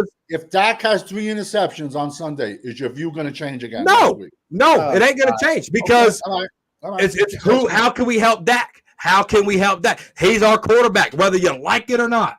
So how can we help him not we can bash the Cowboys. We can bash Dak. We can bash this. We can bash that. But when it comes down to it, what is Savage bringing to the table? What opinions is Savage bringing to the table to help this team? Because Dak's here for the next 5 years. So what does Savage got to bring? What opinion do you have? I told you what this team needs. We need 2 defensive tackles. We need 2 edges. We need another linebacker. We need a corner, a safety, and we need 2 to 3 running backs. But yet, what? You want to spend what? Our next 3 first-rounders on wide receivers? No. What is your – I just said what this team needs, in my opinion. We got Lamb. We got Ferguson. And if Ferguson doesn't get hurt, and if he continues his trajectory, my opinion, I think he could be the number 1 tight end in the NFL, Jake Ferguson, in my opinion. So we have Lamb. We have Ferguson. We have defense. There's a saying, defense wins championships. Especially in the playoffs. All I'm trying to say is in the 2025 draft, we have to rebuild the defense, but defense doesn't sell jerseys. Us drafting a wide receiver in the first round, that sells jerseys. And don't be shocked, that's what we do. You don't listen, there's 10 to 15 stud running backs in this draft coming up in 2025. You can get a great running back second, third, fourth round. So you don't draft a running back in the first round. It's heavy DT, heavy edge. This defense is going to be heavy edge, heavy defensive tackle in this draft.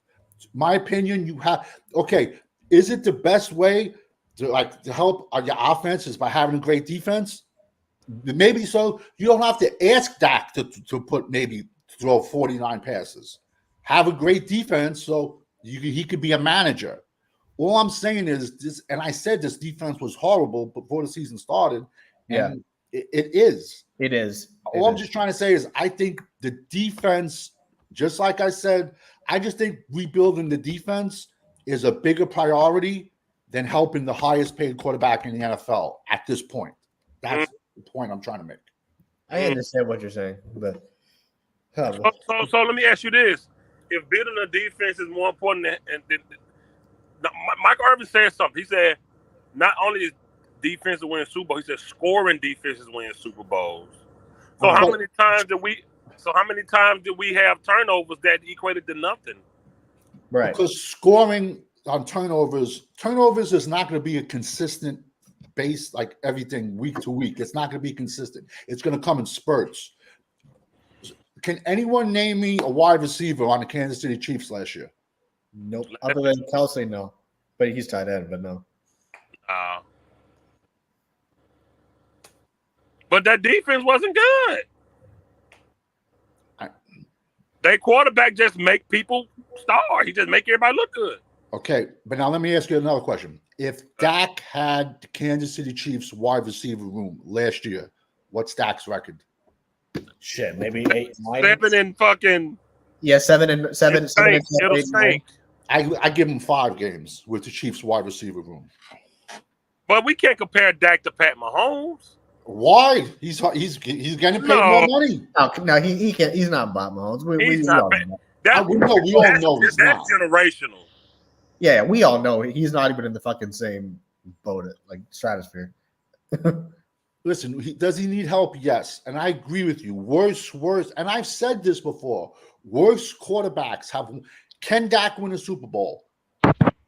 He has to be in the perfect situation. And it's going to take us 3 years to 4 years to even get that personnel. And we have to hope that we hit on these players. So you know what? Now all of a sudden we're going to start drafting stud defensive linemen. Whoever our scouts are that scouts our defensive linemen, they should be fired. But I'm sure their daddies were coaches somewhere, because once you're a coach or a scout in the NFL, that's it. You have that card for life and you're good. It's like the mafia. Once you're in, you're in. And look at all our draft picks on defense the last few years. Our defensive line. For every offensive lineman we draft and does well, we draft 3 busts along the defensive line. And that's why I love the Zimmer hire. I do. But unfortunately, he can't put his hand down in the dirt. Yeah, he can't play. Corn, I got to pick on you for a second. We drafted. I'm staying out of this one. You said you thought he was D-Law 2.0. Kneeling. What happened? Oh, He's still coming around. 0 bend. And he still was my 5th ranked edge in a horrible edge class. Mm-hmm. The edge class was horrible. You could only rank who's in front of you. Yeah. But our fan base thought he was going to step up and get 20 sacks. No, he's not that type of player. He's more of a run stuffer than a pass. We've had 8 quarters of football. Okay. And we're already putting a fork in Kneeling. No, I'm just explaining to you what type of player he is. That question wasn't directed to you. You said you were staying out of it. You're fucking crazy, man. I love you, man. This guy. So what I'm saying is, you said Parsons need somebody on the other side. He's the yin, he need a yang. So when they double Parsons, this guy can go feast. How you gonna get him his yang, but still try to fix the interior at the same time? That's the whole point of building a franchise, man. There's so many questions on every team has question marks, but it's how you scheme and how you game plan and put people in position to make plays. Jordan Phillips went to IR because Jordan Phillips sucks. I had high hopes for Phillips. I had high hopes for Phillips. Wasted 6th round draft pick. I had high hopes for Phillips. Why though? Now he's on high hope because it's not. That was Don Terry Poe, Gerald McCoy. Because he wasn't Mozzie Smith. Give me something, let me see it, and let's see if it works. That's what we have to do, and that's the situation we're at. Period. But you don't think Phillips and Linval Joseph? I thought you said you were staying out of this. But you can't. How are you gonna get your Aaron Donald and your guy at the other end? We can't get both. Something gonna be missing. We need to run stop. Yeah. And Parson needs help. What are we gonna do? You drafted Kneeland in the 2nd round, right? Okay. How do you coach him up and be better?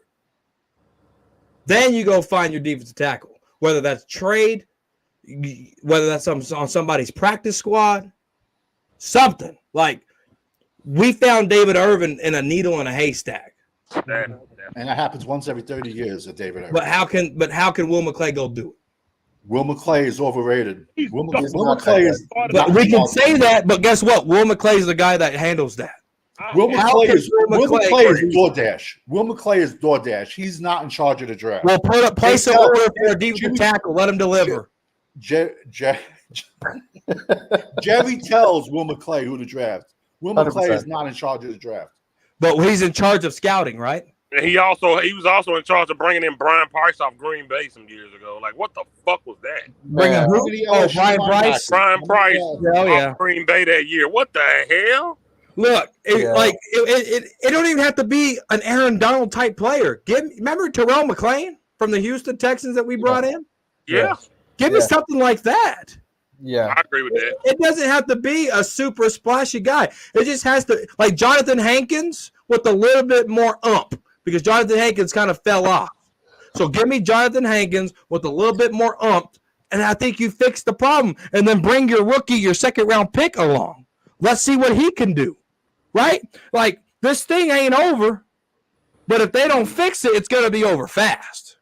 Right. So it's like, how do we get this show on the road? Like, we can make excuses, but how do we make solutions? Okay, I like that.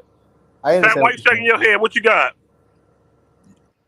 You're trying to make wine out of what, like water. Mad Dog 2020. It's not. They make beer in prison. You can do it. Say that again. You can make beer in prison. It's called hooch. I just said that Pruno. And you're trying to make Cristal out of Pruno. It's not going to happen. They do it all the That's time. why I said Mike Zimmer cannot play. He's not going to make this defense great. We have to have the personnel, but we have to pick and choose. We got to help Dak by drafting another wide receiver in the first round. You draft a running back. You don't draft a wide receiver. You got the wide receiver. You just paid the wide receiver. So you draft a running back he's in the not first putting that round. much stock in drafting a running back in the first round. Name me what? So what running back this past draft went in the first round? None. Did I say draft a wide running back? I'm not. When I say draft a running back, I'm not talking about the first round. There's 7 rounds in a draft. Go draft you one. Drafting Deuce Vaughn, set your ass back. And trading for Trey Lance, set your ass back. And know what's going to happen this year? And I said it before the trade deadline. We're going to trade and we're going to overpay for a running back. Watch. You think that they're going to do it midseason though? No. I don't think they're going to do it midseason, bro. That's my only thing. No, they're using Dalvin Cook as the secret token. It's a Jerry Jones strategy. Well, because here's the thing. Jerry Jones believes that Zeke is fucking like good enough still. So like, I agree with Corner there. I think that they're gonna. I said Zeke was gonna be gassed by game 4. He already done. Oh, 100%. Like by game 4, he's gonna be like not able. He's gonna be running to the sidelines. He ain't gonna be running for. But I do agree with Corner about some of that. We talked about this for years. How Dak looks like a different quarterback during play action. Oh no, 100%. Because when Dak do play action and roll out, he's accurate as shit. Well, fifth quarter, the way Savage put my character, no, Dak ain't good at play action at all. Yes, he is. And I'm not even a Dak fan, but he's good. Any quarterback, if you give any quarterback a running game, he's going to look good. But it's not just a running game. It's setting up that play action. When you know you got a bruiser back and you know you got to step like Alvin Kamara. He ain't even a bruiser back. But right. I said you have to stop him. You have to stop Kamara. Right.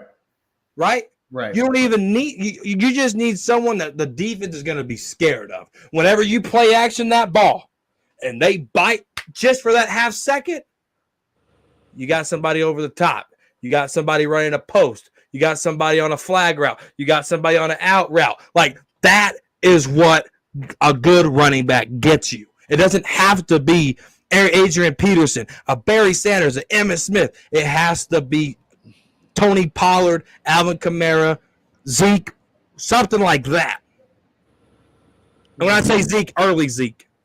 Yeah. You could find 1 million of them in rounds 2, rounds 3, rounds 4. You could find 1 million of them. They should have got Braylon Allen from Wisconsin. What the fuck they should have did. We should have drafted a running back last. Well, we had no 4th round pick because we gave it up to Trey Lance. Deuce would have been available as an undrafted free agent. 100% he would have been. 100%. Tank Bigsby is a better back. The Jaguars took him. Deuce Vaughn's the type of dude to go to high school and hand the ref a fake birth certificate. Man. Oh my God. Outrun, man. He said card choice the Cowboys on play action. He did. Why? They had no choice. Look what Alvin Kamara was doing. They had made him stay honest. And we're talking about Derek Carr here, people. Fucking Derek Carr, bro. That's what a decent running back gives you. Yeah. That's why you draft a running back. You gotta take a running back.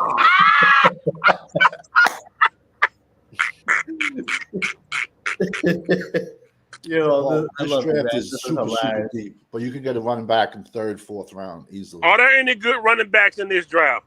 There's about 15 good running backs in this draft Well, easily. damn, we better get him, but Yeah, I don't easily. think we will, though, bro. And I want a speedster and I want a big bruiser. I want But two. you don't. But you say not the first round though. Hell no. We have to fix it. We have defensive tackle. Listen, ready for me. I understand you have to go by needs, but Right. would you rather, let's say, when you picking in the first round, would you rather take the first ranked defensive, let's just say hypothetically, the first ranked defensive tackle, or do you take the 7th ranked running back?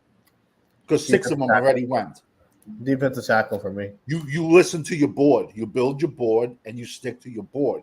But this year, there's 15 good running backs at least, if not more, and you'll be this past draft. We didn't see running backs go until the middle of the second, and Right. then went in the third, and then the fourth, and by the time we got back on in the 5th, there were still guys out there, and we chose not to go that way. Right. You go get me Omarion Hampton out of North Carolina. That's who you go get in next year's draft. He a running back? Hell yeah. Cornerback, he just looked that shit up. Nope. I do the draft shit. TheFirstReport.com. I know you do. Okay, I know you do. But how good of a season is he having so far? I have no idea. He is I don't know, but he can run a 4.4 though. You said the same thing about Braylon Allen. He never even ran a 40. He never even ran a 40. You said the same thing about Braylon Allen. He never ran the 40 at the combine, and he never ran the 40 at the pro day. Hampton had 5,000 yards in high school, 88 touchdowns. North Carolina, but he's not having a good year. He's not having a good year, and they've given him the ball 1,000 times already, and he's not having a good year. Hampton's good though. One thing I don't do, I don't like him because last year he had 1,500 yards and like 800 yards was yards after contact. He's a bruiser. I like him, but he hasn't started. But we can look at his offensive line. There's a lot of things to nitpick, but we can't just. Let's just say he's. So you don't think he's a balanced power runner? 100% he's a power runner, but he started off slow. He's not. Is he a balanced power runner? No, he's more. Yes, he is. 100% he is. One thing I don't do, I do not debate with people that really follow the draft in college. I would take Singleton at Penn State, and I would even take Katron Allen at Penn State over Omari Hampton from North Carolina. I'll take those two bruisers. Yeah, I have no idea, so I can't really. Jaden Ott. Listen. You got Genty and Judson. Gentry, boys. You have them. We got Trevon Henderson, Ohio State. We got Junkins, Ohio State. This draft is 6'2", 219. We got Kyle Monungai from Rutgers. No, nobody ever heard of him. He led the Big Ten last year. What about the ETN kid out of Georgia? He got suspended his first. Yeah, his brother plays in the NFL. His other brother, he's already in the NFL. He's a day 3. You can get him day 3. Trevor, but he's a small back. He's 205. He's a day 3 guy. He's a day 3. He's a day 4 guy, probably. Well, maybe a day 5. You got Damian Martinez, Miami. I'm telling you, this draft in 2025 is loaded. It's loaded at running back, edge, and defensive tackle. Loaded. I'm confused. I don't understand. Didn't we get one Mozzie first round? He was first round, I thought. No. What the fuck, man? Yeah, of course. Yeah, he was first round. Mozzie was the first round. How many round. times on my channel I've been saying Will McClay overrated? So many years. Man, and the proper pick should have been Brian Barice out of Clemson. No, Mozzie was a first rounder for sure. Like no more Michigan. Damn. Get a jet to running back. Hey, no, Deontay, I'm not doing that. Yo, you're gonna laugh. One of the best defensive tackles coming out of this draft is from Michigan. Is that right? Really? Mason Graham. But he's a different defensive tackle. Let's be honest. Michigan hasn't had a good defensive tackle since Rashawn Gary. That's been like 5-6 years. Mason Graham has been the best defensive tackle on Michigan for the last 2 years. He was the best defensive tackle as a freshman when Mozzie was a senior. He'll be a top 10 pick, this kid.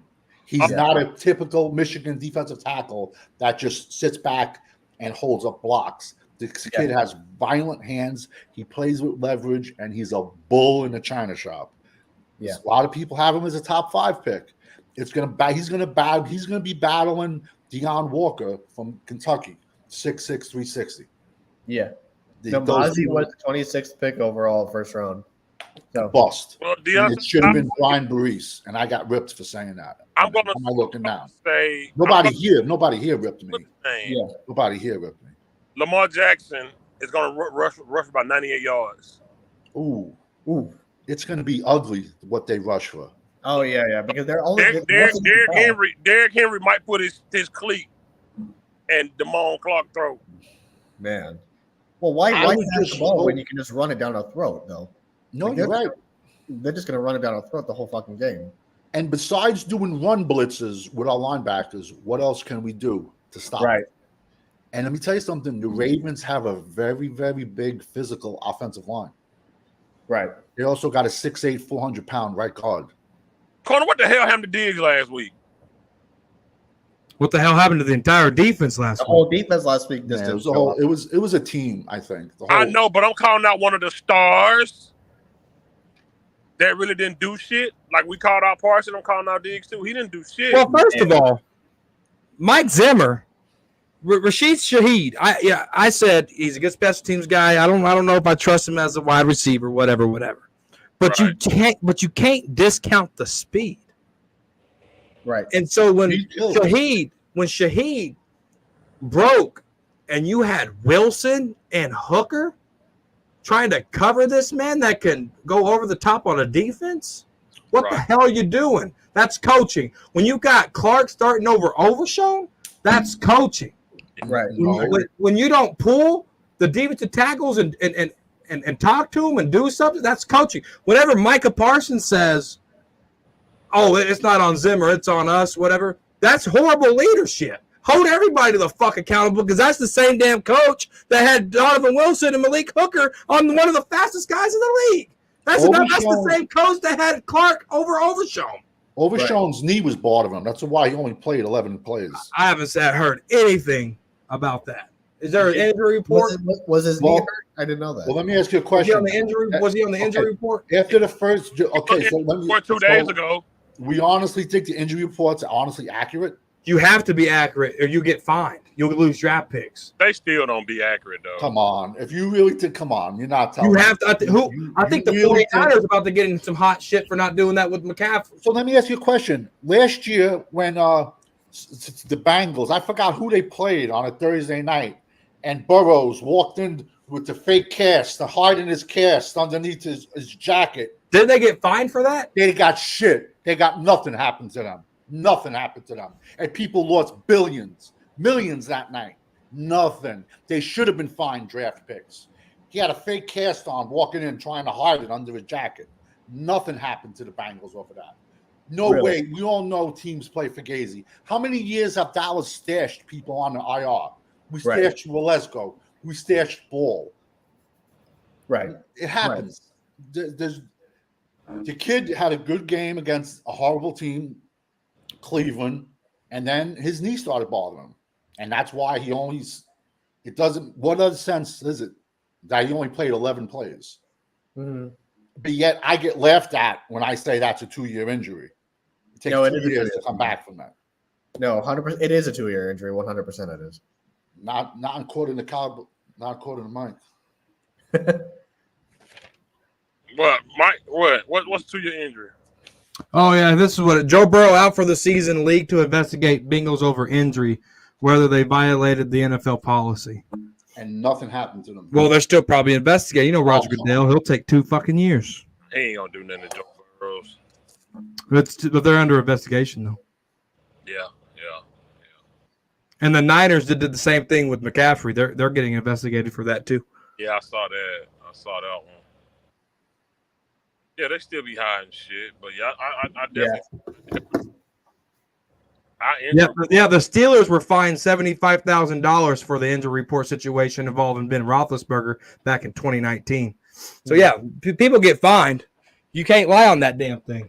What is $75,000 to an NFL owner? Let's be honest. That's like pocket change. But you still get fined. That's $75,000 less dollars. If I got a $200 pocket, then I'm pissed because I got. You realize that's a write-off, right? You do realize that's a write-off.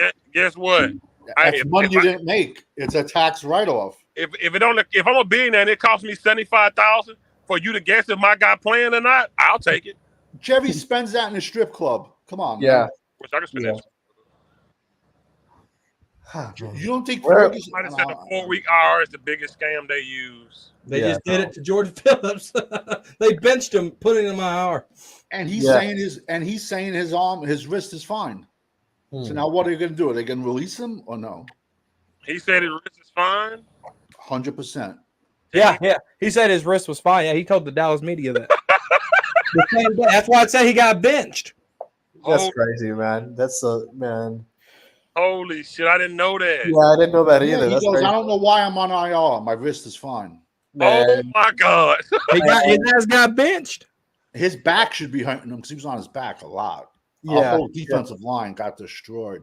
Oh, they got beat up the whole game. Hey, Cole, are you seeing a good connection with BB and Dak? With CD and Dak? Is there a disconnection? Cooper BB. So you said a good connection with Cooper BB and Dak. Yeah.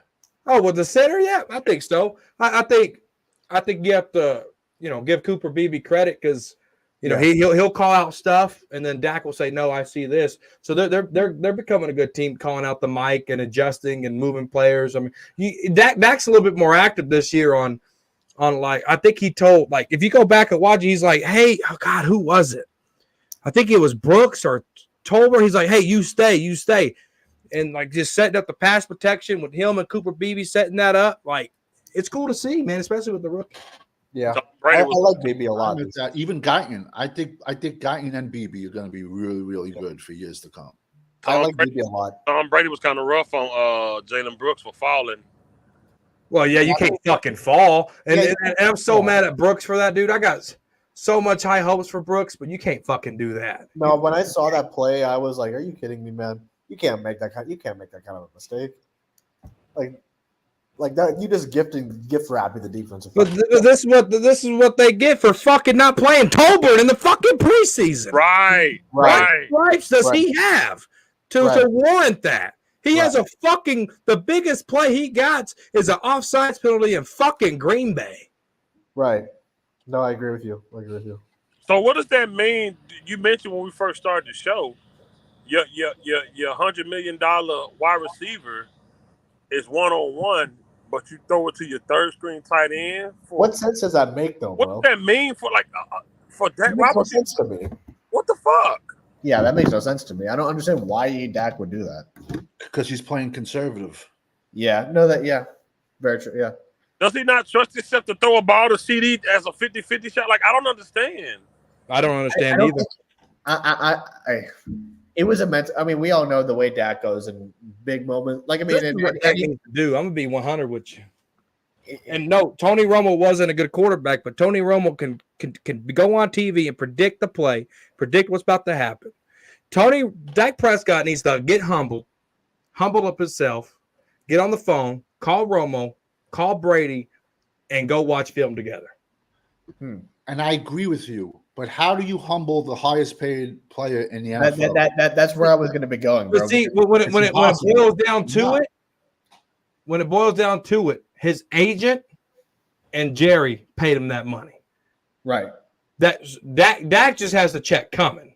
We could talk about the standard of pay and the standard versus the pay. We could do that all day long. That's not Dak's problem. He wasn't in that negotiation, and he had nothing to do with it. That was an agent that he hired, and that was Jerry Jones. So Dak needs to humble himself, period, whether he's making vet minimum or whether he's making league high, and go call up some of these good quarterbacks. Maybe Kurt Warner called him out on a YouTube video. Yeah. Go get humbled, swallow your pride a little bit, make it private. Dak took Trey Lance out on a trip, on a vacation trip, and no one fucking knew about it until Trey Lance said something. So Dak can move in silence. But let me ask you a question. How do you humble somebody that's made $500 million? How do you humble them? He has to humble himself. And that's not going to happen. But you don't think? And he needs to go call Romo. He needs to call Kurt Warner. He needs to call Tom Brady, and someone needs to sit down and watch tape with him. And Romo don't get along. Romo and see how Mark he can identify double coverage, how to put the ball, he has a field at his house. Just fly him out to the fucking field. Him and Romo definitely don't get along. They don't get along. It was Mark Sanchez who told the Dak. Dak what to do. I went to the Buccaneers game. I watched that damn sidelines. And Romo was in Dak's ear that whole game against the Buccaneers in 2016. Dak don't fuck with him though. He says he likes him, though. Dak says Romo did nothing to help him. I was at a game and I watched it. I remember you Dak. I'm just saying what he said. He said Mark Sanchez. Yeah, we all saw that. He did say Mark Sanchez. No, I did hear Jack say that, but I just don't think that Dak is going to humble himself to do that. I agree he should, but is he? I highly doubt it. He definitely should. I mean, my God. No, he should, but at this point, I would be shocked if he fucking does that. Because I don't think you can see the eyes through Schottenheimer's, eyes. He has to go to.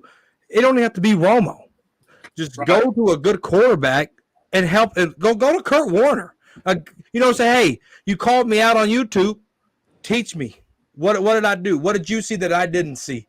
And learn together. That's how that's how that can get better right there. Well, let me ask you a question. If somebody called you out on YouTube and you have $500 million reasons to laugh at that person, is that going to really bother you if somebody called you out on YouTube?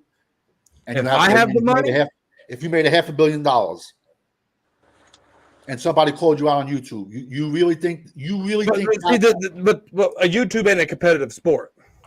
Okay, but you honestly think people talking about Dak that affects his brain?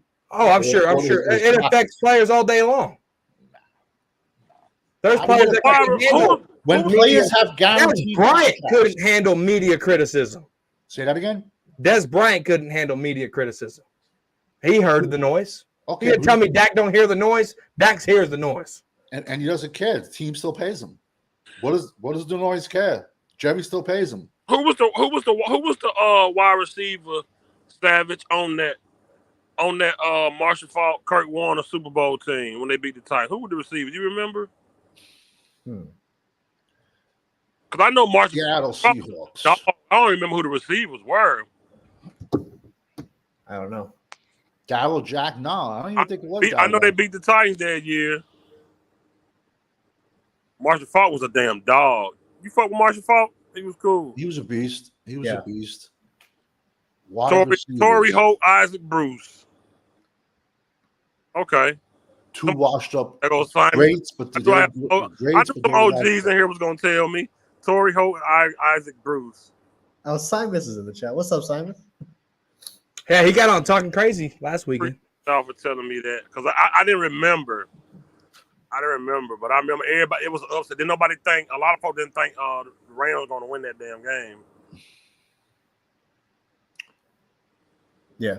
I think we can agree that Holt and the second guy were washed up at that point in their careers. Yeah. This is after the Rams. This is when they were with Seattle. Mm-hmm. They also had the one kid that constantly got in trouble every single season. Josh Gordon. Maybe he was on the team back then. I don't even remember, but he was always getting in trouble. Holt was in his prime when he won that Super Bowl. That was the second year. Yes, sir. Wait. I'm confused. We're talking about Seattle Super Bowl or the Rams Super Bowl? No, the Rams. The Rams. My bad. I think it was like 99, 2000. Oh, yes. Yeah. Oh, the greatest show on turf. That was Holt. That was the other guy. You had Marshall Faulk. My bad. I thought we were talking about the Seattle Seahawks. No. Damn, Holt had 1,600 yards that year. They won that Super Bowl. Ooh, shit. Corner, do you contribute that Seattle Super Bowl to that defense, or do you contribute it to Marshawn Lynch and the quarterback? It's definitely the defense, but Marshawn Lynch helped a lot. Oh, for sure. Definitely the defense, but Marshawn Lynch helped. He was a bust with the Bills. He Yeah. But he was beast mode with the Hawks. With the Okay, Seahawks, but he was also still a bust with the Bills. But he was. I would say it was beast more mode. defense. I would say it was more defense, in my opinion. I think it was it was the defense for sure, but Lynch set the tone as far as the offense was concerned. But defense for sure. I mean, Legion of Boom for a reason, right? So, I mean, listen, I get laughed at. I would love to see Dak playing a no huddle where he doesn't have to. when he doesn't have to think, yeah. I get laughed at. I've been saying Dak's that for pretty years. damn good in no huddle now. Come on, what we He's doing? pretty good at no huddle, no, for sure. No, but I would say put him in a no huddle the entire game because Dak is usually unstoppable. Zeke's fat ass will go in cardiac arrest. Oxygen tank I did this for But I've been saying, Dak is unstoppable with 60 seconds. When he doesn't have to think and he just could play sandlot football, he's unstoppable. no pressure, yeah, for sure. Yeah, no, for sure. I agree with you. But I get laughed at. That's why we be so pissed when we be down and then they be going no huddle. He be completing so many damn passes. Yeah, it's like, why couldn't you do this earlier in the fucking game? Because he has to think. Yeah. He has to worry. But when the defense ain't got time to set it, you can just go through it. You know what I'm saying? You're going to get somebody open, but we ain't got time to set it. Here we go. And that thing, he changing the damn play because he didn't got scared or he see something he don't like and he going to check it down before he risk a damn big play. Like, I'm sorry, man.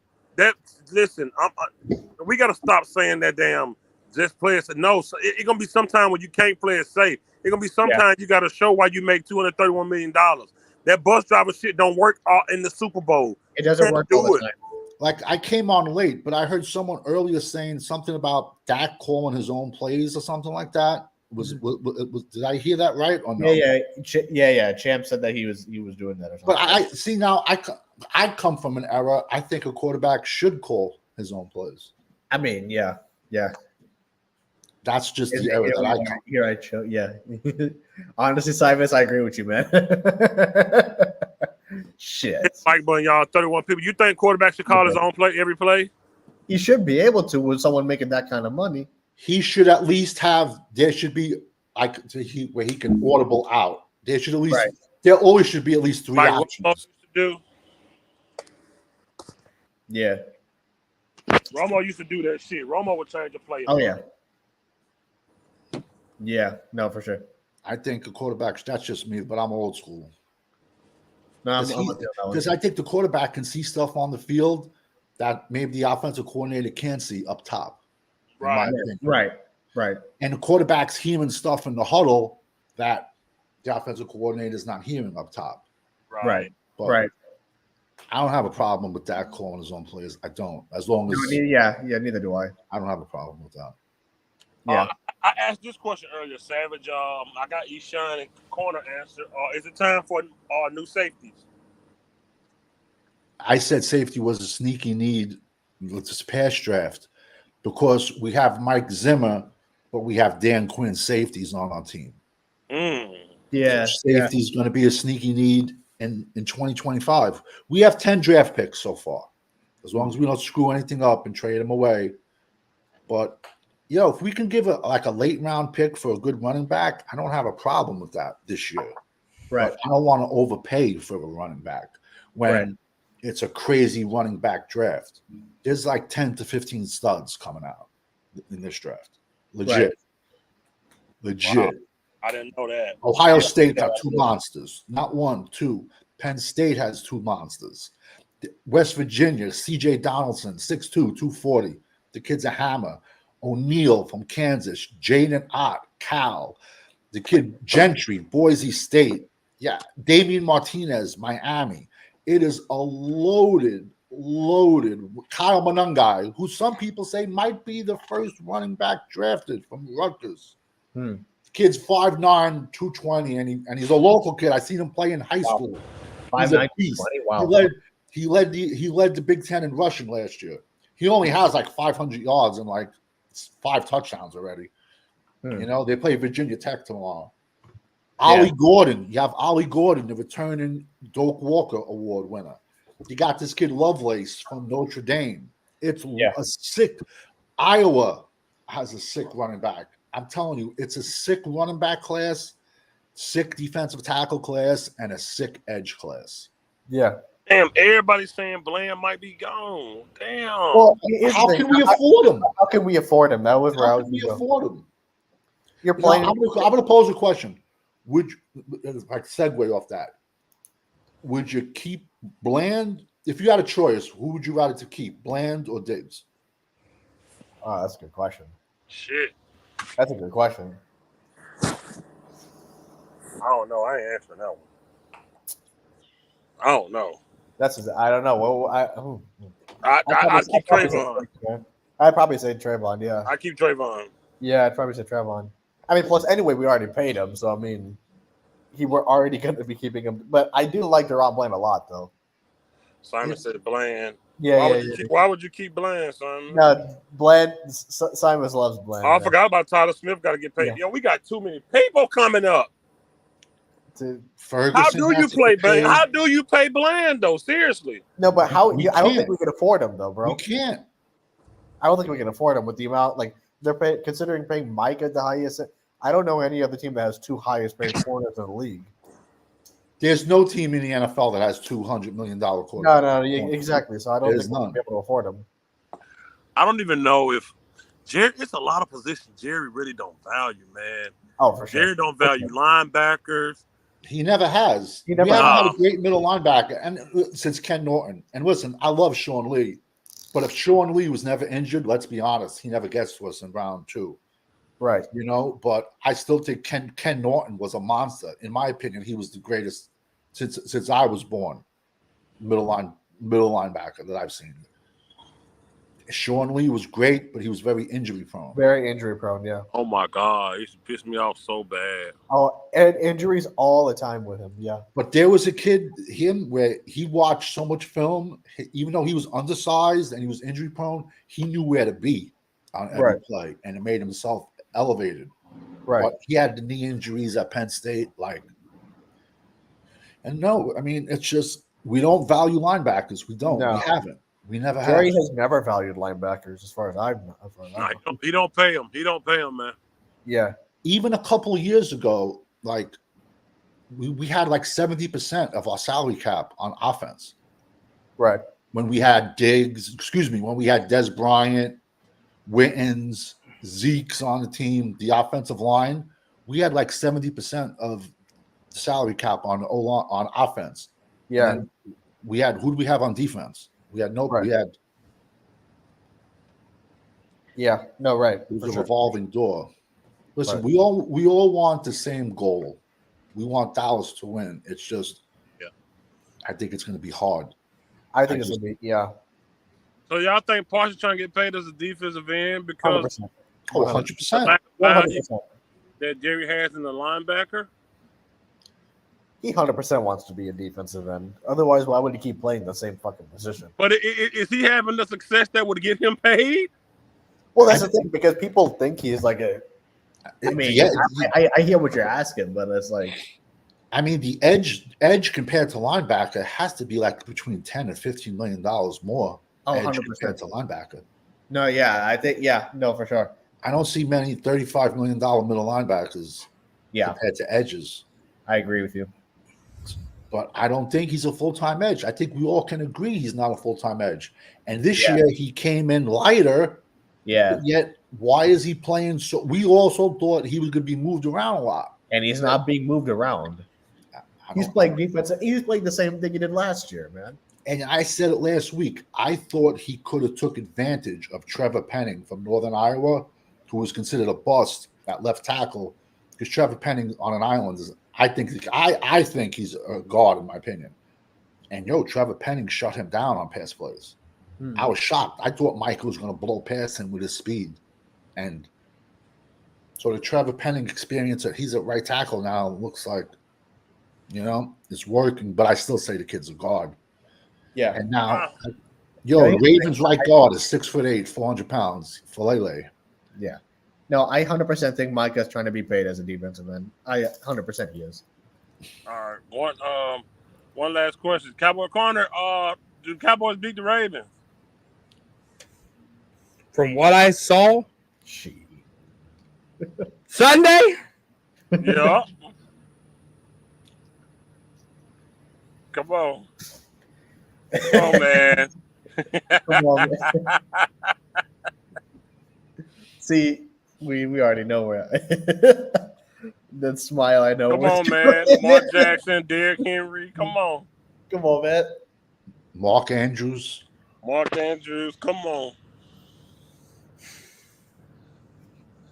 Man, Zay what's Flowers. your question? I said, do the Cowboys pull it off Sunday at home?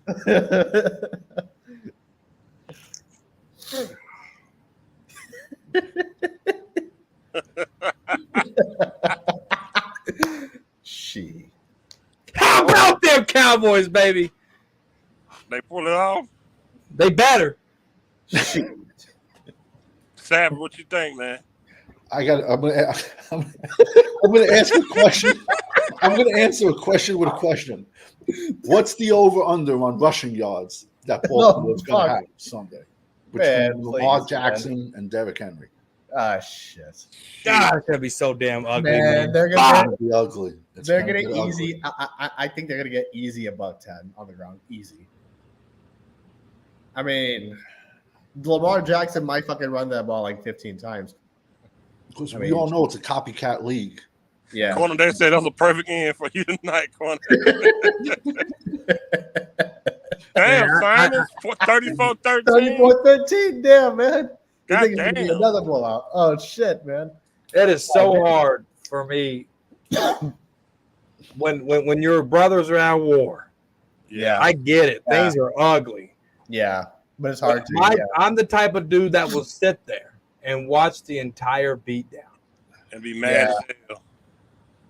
and watch every play. Yeah, you will. Yeah. Yeah. And so it hurts my heart to Yeah. even say, man, they're gonna lose. Yeah, they're gonna lose. I It think. hurts me Oh man. to the max. You know what else hurts me? Just off subject. What? When we have to open the team up to that just won the Super Bowl, and they do their stupid Super Bowl presentation. Yeah. Yeah. Yeah. That right there, dude, is the dagger to the It's the heart heart. every fucking time. We had to do it against the Giants. We had to do it against the freaking Buccaneers. Yeah. It hurts, man. Yeah. No, for sure. Damn. So what you think, Savage? What was it? I'm thinking of OG. When he has trouble line. I'm predicting pain. I'm just. Why is We're in trouble, Baltimore man. going to add the ball out when they know they can't stop the run? Yeah. You're going to see Lamar go for 100. You're probably going to see Derrick Henry go for 100. Hmm. Damn. Unless the only other option is Zimmer starts throwing like linebacker blitzes. Because what else is there? Hmm. That's our only chance to stop the run is by blitzing our linebackers, run blitzing. I don't see our defensive lineman last week showing up as the fearsome foursome this Sunday. I just don't. I don't think we're gonna play well on defense again this week. It's maybe Overshown's knees feeling a little bit better, and we do run blitzes. Yeah. That's the only way. That's our only chance. Uh, Thousand bottles of baby oil. Baby oil, yeah. What you Oh, think, God. Eshan? What you think about Sunday? Shit, man. Ah, fuck.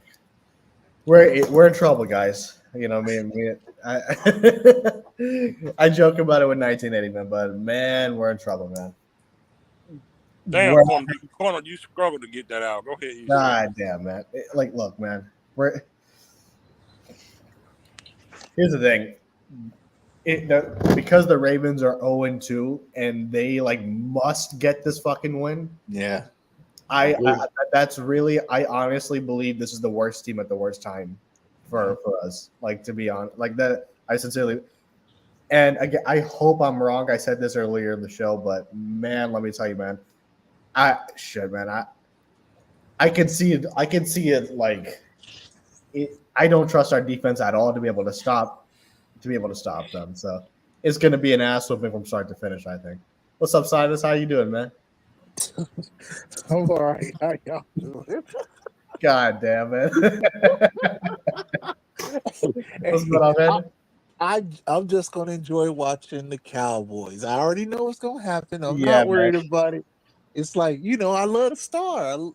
Just I know what's gonna happen. Like it's Yeah, man. just and my man, he called it. He called it. He said he had said Jackson 100 and fucking Henry 100. Yeah. I agree. I agree. This game, listen, man. It's gonna be ugly. What's today? It's gonna be ugly. Okay, in Texas right now, it's almost midnight. Mentioning it's almost Saturday. I'm on the West Coast, so it's still Friday. Look, Dak already done threw 2 picks, and we ain't even had kickoff yet. Game over. That game is over, right? Dak, man, come on, mark him down for 2 ints right now with a possible pick 6 on one of them. Ooh. Oh man. It's over, man. The worst. Yeah. Jerry is in the business of losing.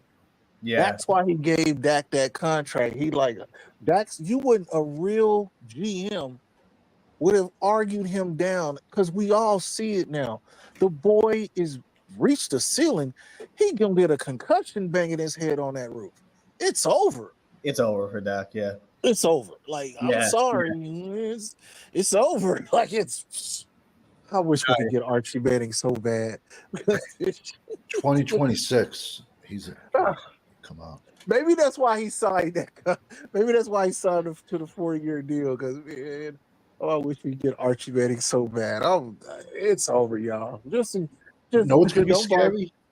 don't barbecue for this. Just have a turkey sandwich. Have some water. Don't drink. I'm telling you, I sat here Sunday.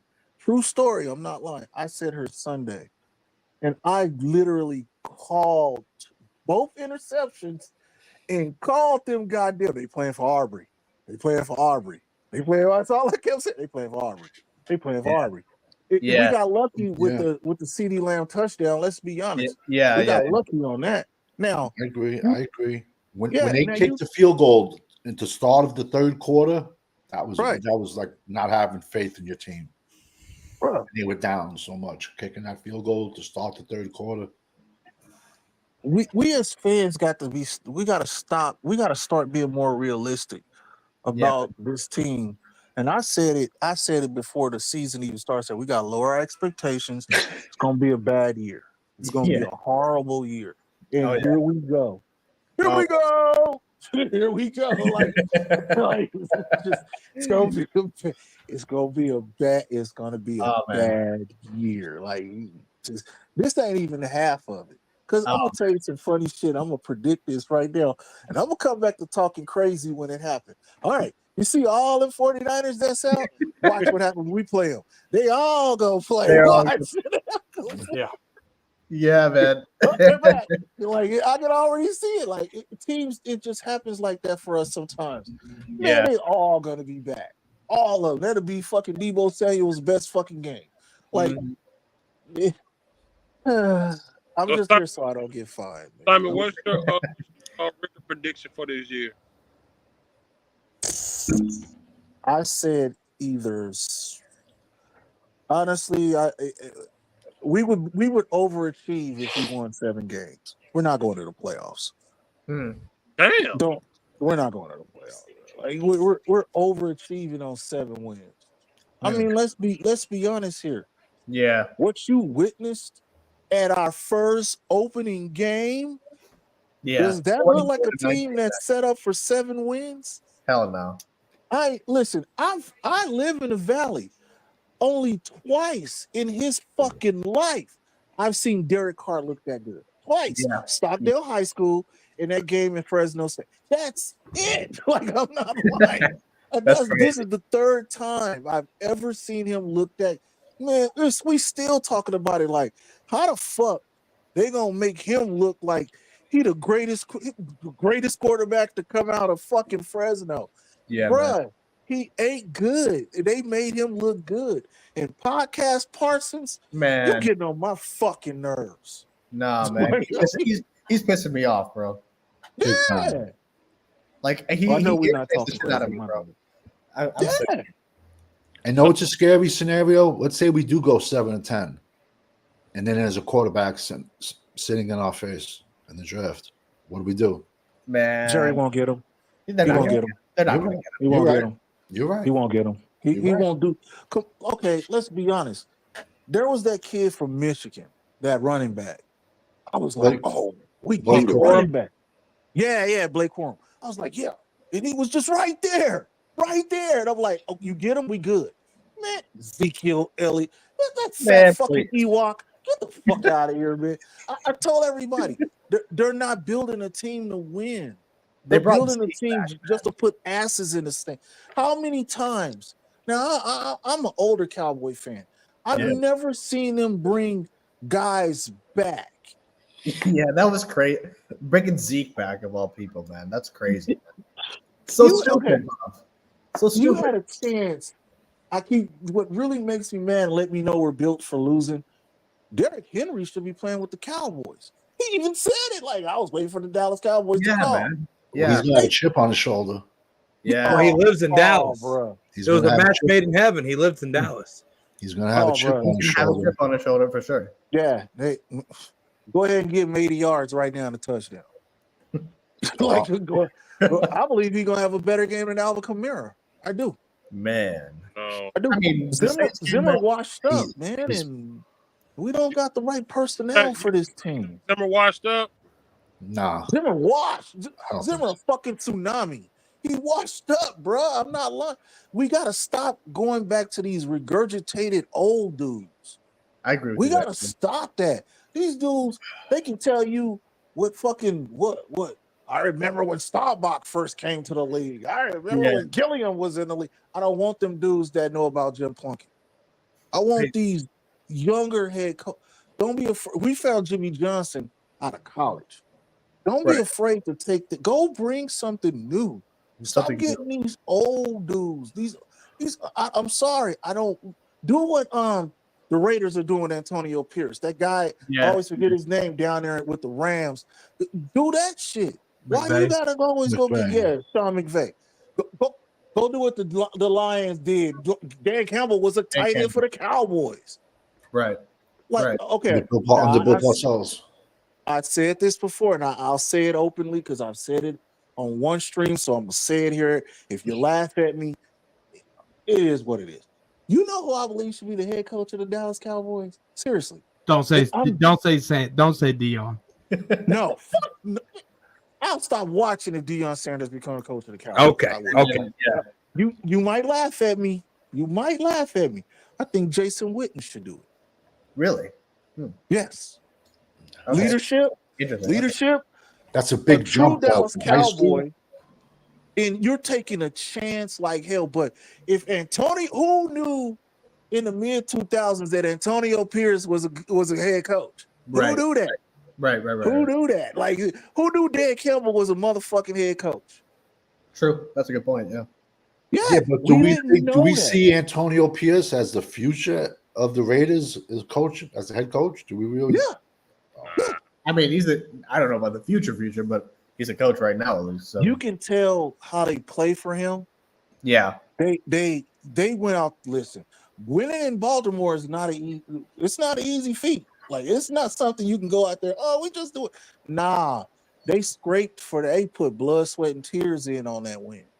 Yeah, I seen them. And you think Baltimore not gonna come down there to the beautiful $1 billion stadium, that turf, and show out Lamar Jackson? This game over, bro. I mean, this game's over. Man, if Derrick Henry plays better than Alvin Kamara, shit, man. I mean, the hole is fucking bigger than. I mean, he's bigger and physical. Who's going to stop him? Right. Holes that were the fucking Saints game. Good Lord, man. And for the last 10 years, we don't play good against read option and those kind of quarterbacks. We don't play good. I remember when Cam kicked our ass. Threat quarterbacks fuck us up. Yeah, for sure. Remember Kyler Murray? Like, them dudes will fuck us up, bro. Like, for real. Yeah. Like, it's just fans got to be honest. I ain't going to name certain content creators' names, but it'll be a cold day of hell before I drink the Jim Jones Kool-Aid. I know what's coming. bullshit. Like this Yeah. game over. Like, this game is a wrap. That's I'm it. with you, man. I'm with Would you put Micah as a spy on Lamar? Yeah, but it ain't going. You know who I put as a spy because he can play sideline to sideline. If Overshawn play, let him do it. That's what he was doing in Texas. Yeah. Let him do it. We'll see if his knee, how his knees working. Yeah, let him do it. Parsons. He gets a lot of speed. Because Overshawn. I'm just trying to say is who else can keep up with him Well, yeah. that's the thing. Parsons. besides Parsons or Overshawn? Overshawn. I would say Nobody. Overshawn for sure because that guy is really fast. So Yeah, it's either Overshawn or Parsons. If not, Oh crap! Cowboys base was backstage. this is gonna be bad. this is gonna be bad. Yeah. No, we're in trouble, man. We're in trouble. Now, Eshan said it the best. It's the Ravens showing up 0-2. Well, that's the thing because I mean they're 0-2, man, and like it's Right. they need this win. It's a must win. So I It's a think must I win. honestly believe like this is the worst team at the worst time for us to face. Like Yep. I Until October 13th in that stretch. mean, but in terms of the stakes that are present right now is what I'm talking about. Like I We would- haven't seen shit yet. You know what I would love right now? We need what I call a tune-up game. Now, this is what we should be playing the Giants. Next We week, we need a tune-up game. We shouldn't be going from the fire to the oven. Like we needed a tune-up game. That's what's frightening about it. I'm like, man, I said it the other day. I'm like, why couldn't we have one of them sorry teams like the Giants? Let's play them. Let's get that tune-up game before we jump into this because it's gonna be bad. Yo, they Well, It's better gonna be real bad. Well, here's the thing: if we played the Giants, people would still prop up the 12-5 fucking bullshit, like as if it means not get anything. blown out at home. I'm not playing. Man, if they get blown out at home again, but I can see it happening. If the Ravens come in there and they show out really bad, oh my god. Look, I'm gonna yeah, tell you but just like we've this. spoken about this. 80,000 people at the last preseason game. You think Fucking Chevy stupid, Chase? man. It's Stupid. it's the fan. It's just, listen. If they're on TV, I'll watch them. If they're not on TV, I won't pay to watch them. I'll break down the Okay, game once a week. I'm gonna tell y'all some real shit again.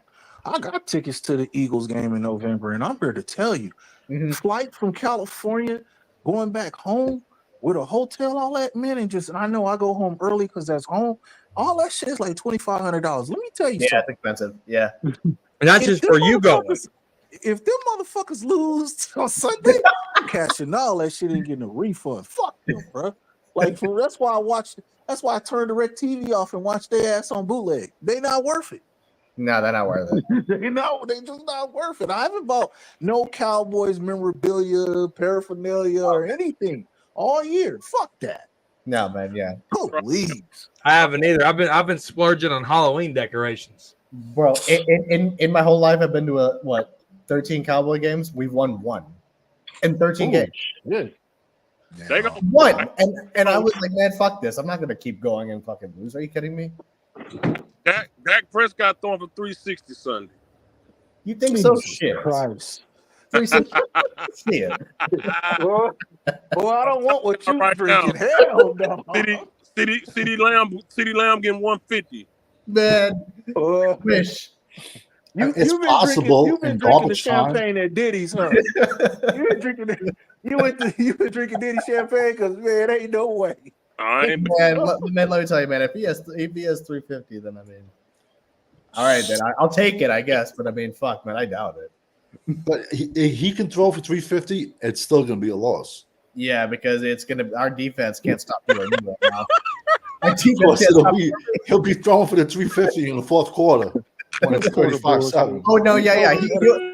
He's He's king of garbage time. He's no. great at fantasy. This motherfucker will have 20 passing yards heading into the fourth quarter. Then he'll throw for like 300 in like the last 2 minutes. Yeah, man. He's the king of fucking empty calorie fucking stats. He's a great fantasy quarterback. I'll give him that.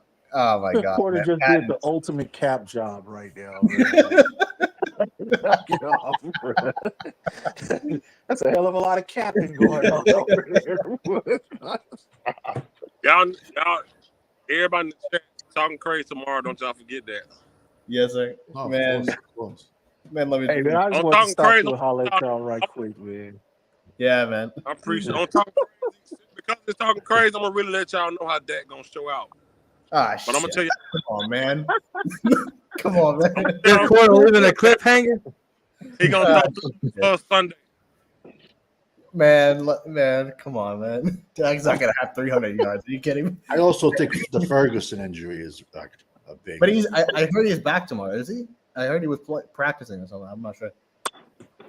We'll It ain't find gonna out. matter. I mean, we'll find out. But I mean, shit, man. If Dak has 350, it'll be in like the last 2 minutes of the game. And you can go get Witten and Jay Novacek. It ain't gonna matter. We can have Jesus on our team. It won't matter. Yeah, that's tough, man. I mean, All right, wait to talk, Craig. I'm really tell y'all how Dak gonna show out. Man, There you go. Man, come on, man. All right, wait, I'm gonna show y'all. Shit. Come on, man. Like, y'all, I still ain't got no apology from Ozzie Smith. Yeah. Oh, I told y'all he was sorry. I told y'all. day Man, one, Maxi Pad, I gave him the nickname from day one. Mozzie's a frustrating. Maxi Pad, I gave him the nickname from day one. Man, Horrible. if we learn one thing, stop getting guys from Michigan. From Michigan. Knock it Yeah. off. Thank No more you. Michigan guys. Thank Don't you. do I've been saying it for 2 years. No more Michigan players. Stop No it. more Michigan. And Savage, I know you said they got a beast over there right now. We could also say the same thing for LSU. No more LSU. No more LSU guys. Yup. Whoever our No. scout is for No. LSU, he should have been fired a long time ago. Yeah. I guarantee I he's agree. been with he's probably been with the franchise for the last 30 years. Whoever our scout is.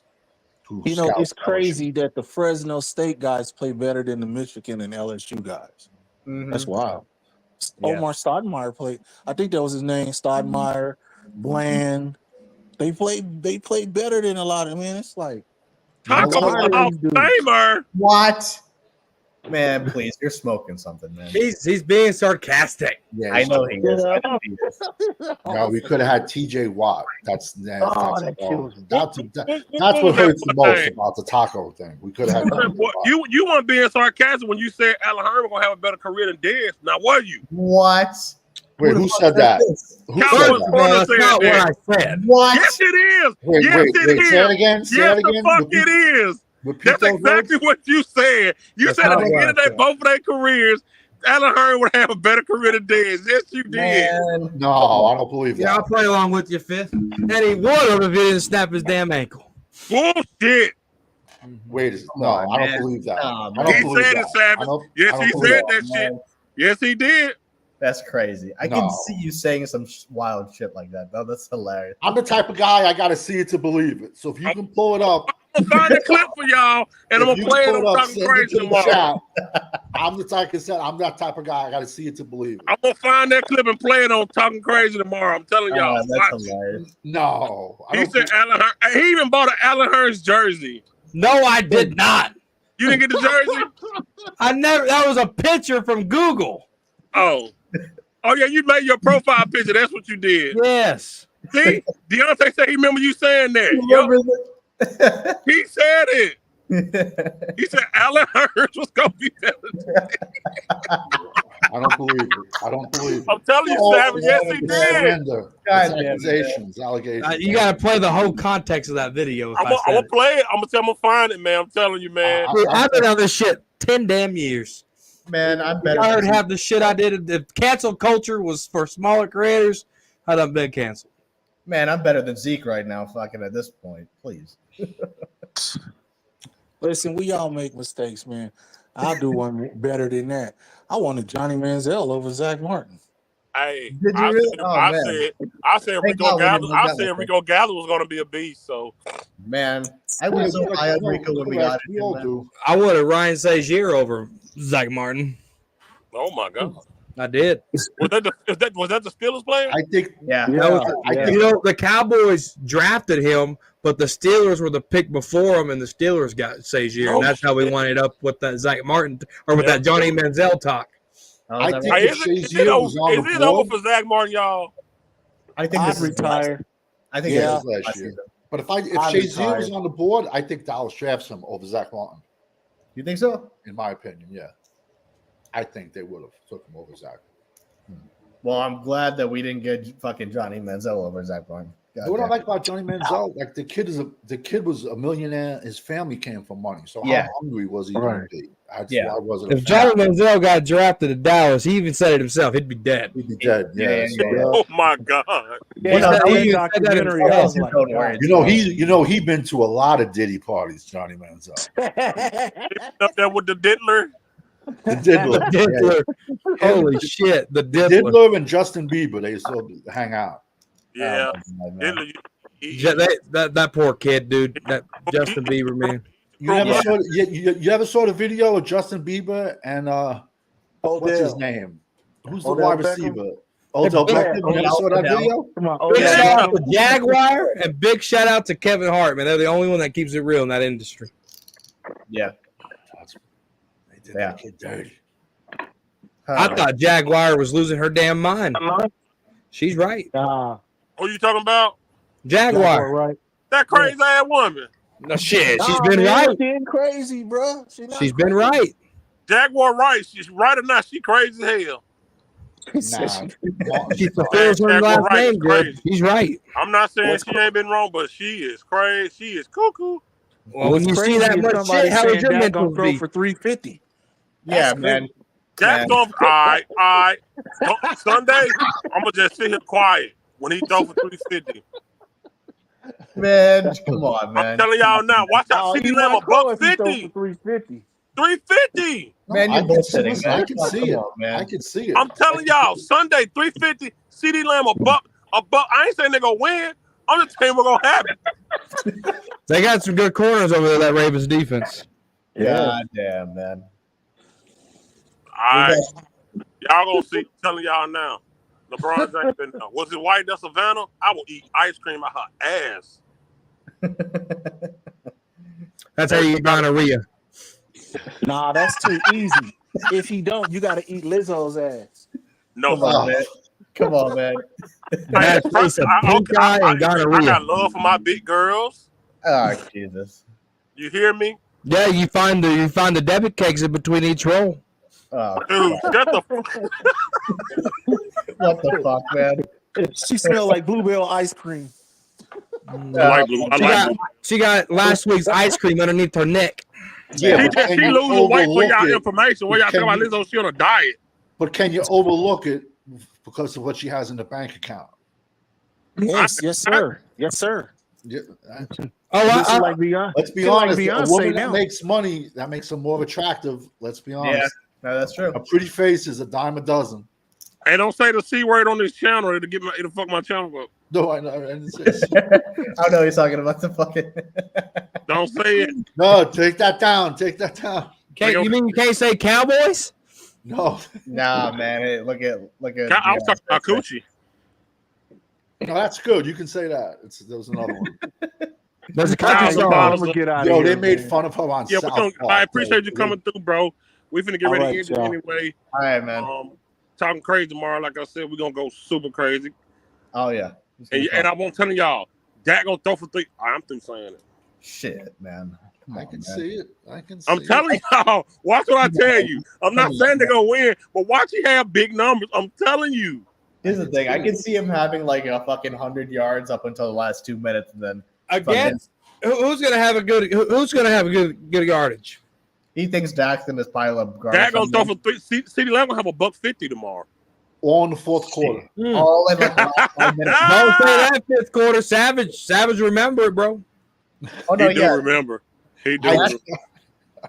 You're gonna laugh. I have good long term. Short term, horrible. That's how I am. I can tell you don't have 10 years ago, but not yesterday. Horrible short term memory. Horrible. You said I'm going to stay out of it. 2 seconds longer. 2 seconds later, you're in it. I can admit it. I can admit my faults. I apologize. 2 times. I wasn't talking to you. You said you're going to stay out of it. No, that was funny, man, because you're like, I'm going to stay out of it. Then 2 seconds later, you're like, okay, so. That was really funny. Concussions. They've been calling Savage this all night, the human receipt. Jesus, that's hilarious. Now, Dak had 400 yards against the Packers in the playoffs. I'm telling you, watch what happened to him. I'm telling you, watch it. No, I can see that. He's gonna have big numbers, and we still might lose. I'm telling you. It's gonna be garbage time yards. 100%. Our fan base is okay with that. our fan base still thinks Oh, Dak. Listen, we know who it's gonna be on the YouTube channel talking about them numbers. Mm-hmm. Yeah. No, we know who it's gonna be. Yeah, man. Now remember, how about that Dak Prescott?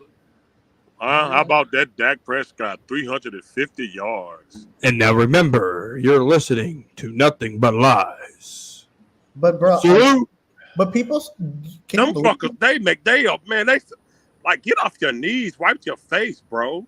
But people still try and debate me that Dak had a good game against the Packers because he had 400 yards. I'm like, are you kidding me? Like, for like, you say, like at halftime, he didn't even have 80 yards passing, and he had 2 picks already. I'm like, please, come on, man. People think he's like, if Dak wins the MVP, people will like fucking throw a parade in DFW for him. It's crazy to me. I don't know. I love it when they compare. Oh, Peyton didn't win a Super Bowl until like man. I'm like, fucking shut up. You can't even put them in the same book, let alone the same sentence or paragraph. No, Peyton Manning's a Hall of Famer with or without a Super Bowl. Just basically. I'm glad you brought that up. If Tony Romo ever gets into the Hall of Fame, I'm gonna stop watching football. I'm telling you, if Romo ever makes it into the Hall of Fame, I'm gonna stop watching. I'm gonna stop watching the NFL. If Romo ever makes it into the Hall of Fame, I will stop watching the NFL. And I swear, I take my hat off. I swear to God on funny as hell. I swear to God on that. You think that he's going to the Hall of Fame though? You think Tony Romo? That's funny as shit. They're already blowing it up that he's Hall of Fame eligible. There's so many old warriors out there. That Sean Taylor's not in the Hall of Fame. Jerome Brown, Steve McMichael, who was one of the 4 horsemen, one of the best defenses ever played, waited 35 years to get into the Hall of Fame. Joe Klecko, one of the best defensive tackles that all. You forgot the Dallas safety. What happened? Woodson. Exactly. Woodson. Come on. Yeah. There's so many. We had last year. We had a linebacker who was the only defensive player ever to win the MVP on a losing Super Bowl, and it took him like 45 years to get into the Hall of Fame. I can't even think of his name. I'm so riled up. I'm just like, there's so many forgotten old warriors out there. Oh, for sure. But what is the NFL? What are the What if he goes in the Hall of Fame as a color commentator? I'll stop watching it. I'll tell you right now, Jason Kelce is going to be a first ballot Hall of Famer. He's going to be. Yet in the history of the Hall of Fame, there's only been one first ballot Hall of Famer center, and that's Otto, Jim Otto from the Raiders. But yet, because he's a Swiftie, you're going to see Jason Kelce be a first ballot Hall of Famer. Get out of here. And I argued Eagles fans. I'm like, you're a bitch that Jerome Brown is in the Hall of Fame, but you're saying Jason Kelce is a first ballot center? Come on. But I guarantee you he will be. No, NFL is geared towards the young kids. But didn't he have a good career though? You think he's okay? But you think he's Hall of Fame? Don't have me on here arguing about an Eagle player first. Okay, but he's Hall of Famer, but he's no way a first. Like I said, there's in the history of the Hall of Fame, there's only been one first ballot Hall of Fame center, and that's Jim Otto, 00s from the Raiders. So you know why they have records? Are we going to compare Jason Kelce to Jim Otto and every other great center that has played since the inception of the Hall of Fame? Can we really put Jason Kelce's name up there? You know where they have stats? You know where they have records? They're made to be broken. Hey, corner. So you think Jason Kelce is a first ballot Hall of Famer? Look how he's looking over them glasses. Oh my God! And you think it has nothing to do with you brought in the politics of it. You said he's only going to do it because he's a Swiftie. Are you just going to ignore the work that he put on the field? I ain't gonna lie, man. Kelce first ballot, man. I can't lie. No way. You brought in the Swiftie part. So you think Jason Kelce was a better center than Mike Webster for the Steelers? What are they going together? Mike Webster's been in. Mike Webster's dead. Why are you bringing his name up there? But what I'm trying to say is, my bitch is there's so many forgotten warriors, old warriors. And you're an old school guy. What Kelce did for that old line, he's a first ballot, man. But there's only been one first ballot Hall of Fame center in the history. I get that, but And there was only one man until Adam and Eve ate that damn fruit and they started having sex naked and shit. Now look at it. There's all kinds of men. Shit's made to be broke. he said we know Well, you got- politics. T.O. How many Cowboys are not in the Hall of Fame? You know what I'm trying to say? Like, how many? Yo, a guy like Steve Monk. Okay, check this out. Everyone says Aaron Donald, generational player. Mhm. Look at Aaron Donald's stats for sacks versus Steve McMichael. Aaron Donald had like 14 more career Steve sacks. McMichael, Mr. Ponytail? Yet Fake Steve ass McMichael has ALS, and he has to hope He looks so bad, man. And he waited. Yeah, it's sad. And he was even a wrestler, Bob. He was in the Four Horsemen. Man, I He got was in WCW. Four Horsemen. He was in WCW in 96 and 97. He was called Mongo.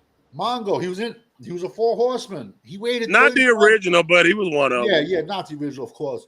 But I mean, like, they're only like 14, 15 sacks difference between them. And Mongo waited 35 years to get into the Hall of Fame. And look what they did on that bed. It was so sad to see him on that bed and they give him that. That hurt my feelings. I ain't gonna lie. Yeah. That was sad. That was See sad. him on that damn bed and they waited that long. Like, man, that's pitiful, man. He don't even look like himself. Yeah. I joke around sometimes to say the WWE Hall of Fame is better than the NFL Hall of Fame. I joke around sometimes because there's so many warriors, that old The warriors. WWE Hall of Fame is make believe. 100% of this. It's not an actual place. You're right. There's so many good wrestlers that deserve. The NFL is pure talent. That's a real Hall of Fame. You said so many wrestlers deserve to be in there? Yeah, there's so many wrestlers that deserve to be in the Hall of Fame that ain't. Like who? Sid Now you Vicious. fucking up getting a wrestling Sid match. Vicious. Sid Vicious. How Well, many years did Mox he live? was gonna go, but he just died. Okay, yeah, exactly. WWE waits till everybody dies, and then They put do. them in. They gonna put him in now too. Watch it. Look how they did China. They dragged the woman out and waited till she died, and then they put her in. And if it Bro, wasn't for she ain't China, in. She's in with the group of DX. She ain't in solo. Vader's not Vader. They waited till Vader died to put Big him Van Vader. Listen, Vince puts his guys in. Vince ain't there no more. Okay, but if it was a WWE talent, that's like second fiddle. But to say the WWE Hall of Fame is better than NFL is that's crazy talk. Nah. Because the NFL is real football players doing real things. I understand that, but when you have warriors, okay, perfect example. Can anyone explain to me why Lila Alzado was not in the Hall of Fame? I don't watch wrestling enough, so I can't really comment on this. But Can anyone? We're explain talking to me? about man-made fictional characters. I understand. They're not warriors; they're wrestlers. But it's kind of like an actor getting an Emmy or a Grammy. They getting what they deserve for their performance. But their Emmy and their Grammy is winning a championship and filling up the stadium. The point I'm trying to make is the NFL only cares about the guys who retire, and then once they have the 5 years sitting out, those are the guys that the NFL cares about. They don't care about the senior guys, the senior committee guys. Oh, I see what you're saying. Yeah, they put the newer guys in so fast now. yeah, no, they do. They do. They put them in They fast as hell. They do. I mean, I can name at least 5, 6 more Cowboys that deserve What to be. Cowboys playing that just got in? He waited all these years. The wide receiver. Drew Pearson waited forever. Bob Look how long Hayes he waited. waited. Bob Howley, Chuck Howley waited. He couldn't even go to the Hall of Fame. He was a vegetable. Donald Trump is in the Hall of Fame. In WWE, yeah. That's all Vince. But the WWE Hall of Fame is now. Now, Savage, do you want them to extend how many players go in every year? No, I think should do it. Instead of people that never played the sport deciding who gets in, it should be the actual players who vote on who gets in, not sportscasters. That only uniform they ever put on was when their mommy got them dressed for school. They should not be deciding who gets into Hall of Fame. I would say give it up to let the players vote. The players vote too, though. The sportscasters have more. No, players vote because Shannon Sharp says he's on the voting thing. Yeah, but he is a Hall of Famer. That's why I think like. What Owen Hart wife said when they asked her, she like, hell no. She said it's not even real. She said the Hall of Fame is a work. That's not even a hallway. She said it's not real. Yeah, Paul Orndorff said it the best. He got a first class ticket, he got a good payday, and he got a $35 plaque, which he left in a hotel room. For Paul Orndorff, that's old school right there. I'm old, man. That's old school, baby. Yes, sir. I grew up WWE territory. They were just Northeast back in the day. Well, you grew up then. You was WWF territory. Then. You're by the Munster House too. I love the territory area. The Memphis territory, the Texas territory. Oh my God. Yo, you're gonna laugh. When I was a kid, World Class was on Saturday nights. That was the Von Erichs, the Texas. They had better numbers. I swear to you, you can Google it. They had better numbers than Saturday Night Live. I don't have to Google it. I know. That's why Vince bought all the territories. Vince, that's why people they get mad at me. I say Vince ruins wrestling by he did. It used to be multiple things you can watch. He took it. He bought up all the territories and shut them down. He bought them all, the Memphis territory, all the Texas AWA, NWA, AWA, bro. Everybody that know the Von Erich. Now it's tragic what happened to the Von Erichs. Yeah. No, the Von Erich story is really sad, man. Right, ain't it though? It's sad. There's a movie that came about it. What's brother left? Kevin. Yeah, Kevin. Carrie daughter Lacey Von Erich. She's still alive. Yeah, there was a movie that came out like last year about it. I haven't seen it. It's a really it's a really good movie, but it's hard to watch. It's really difficult to watch, but it's a really really good movie. Stay up late night to watch ECW. There was actually they even had a younger brother who got electrocuted. Yeah. Oh, like I mean, there were so many brothers. Like I mean, the story is so tragic. I was surprised they even made the movie on it. But it was really good. You know what's tragic? What? ECW was fun. Not having Walmart 24 hours. I know, right? That's tragic. Why the fuck would you not put it back? COVID's gone. It's 24 hours here, I believe. Maybe it's changed. I don't know. I could be wrong. Right now, shit.